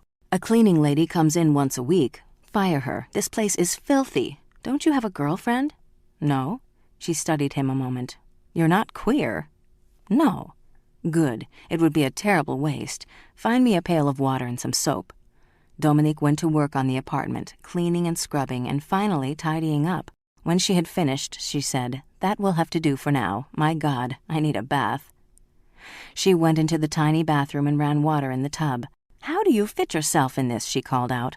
"I pull up my legs," she laughed. "I would like to see that." 15 minutes later, she came out of the bathroom with only a towel around her waist, her blonde hair damp and curling. She had a beautiful figure, full breasts, a narrow waist, and long, tapering legs. Tony had been unaware of her as a woman before. She had been merely a nude figure to be portrayed on canvas. Oddly enough, the towel changed everything. He felt a sudden rush of blood to his loins. Dominique was watching him. "Would you like to make love to me?" "Very much." She slowly removed the towel. "Show me." Tony had never known a woman like Dominique. She gave him everything and asked for nothing. She came over almost every evening to cook for Tony. When they went out to dinner, Dominique insisted on going to inexpensive bistros or sandwich bars. "You must save your money," she scolded him. "It is very difficult even for a good artist to get started, and you are good, chérie."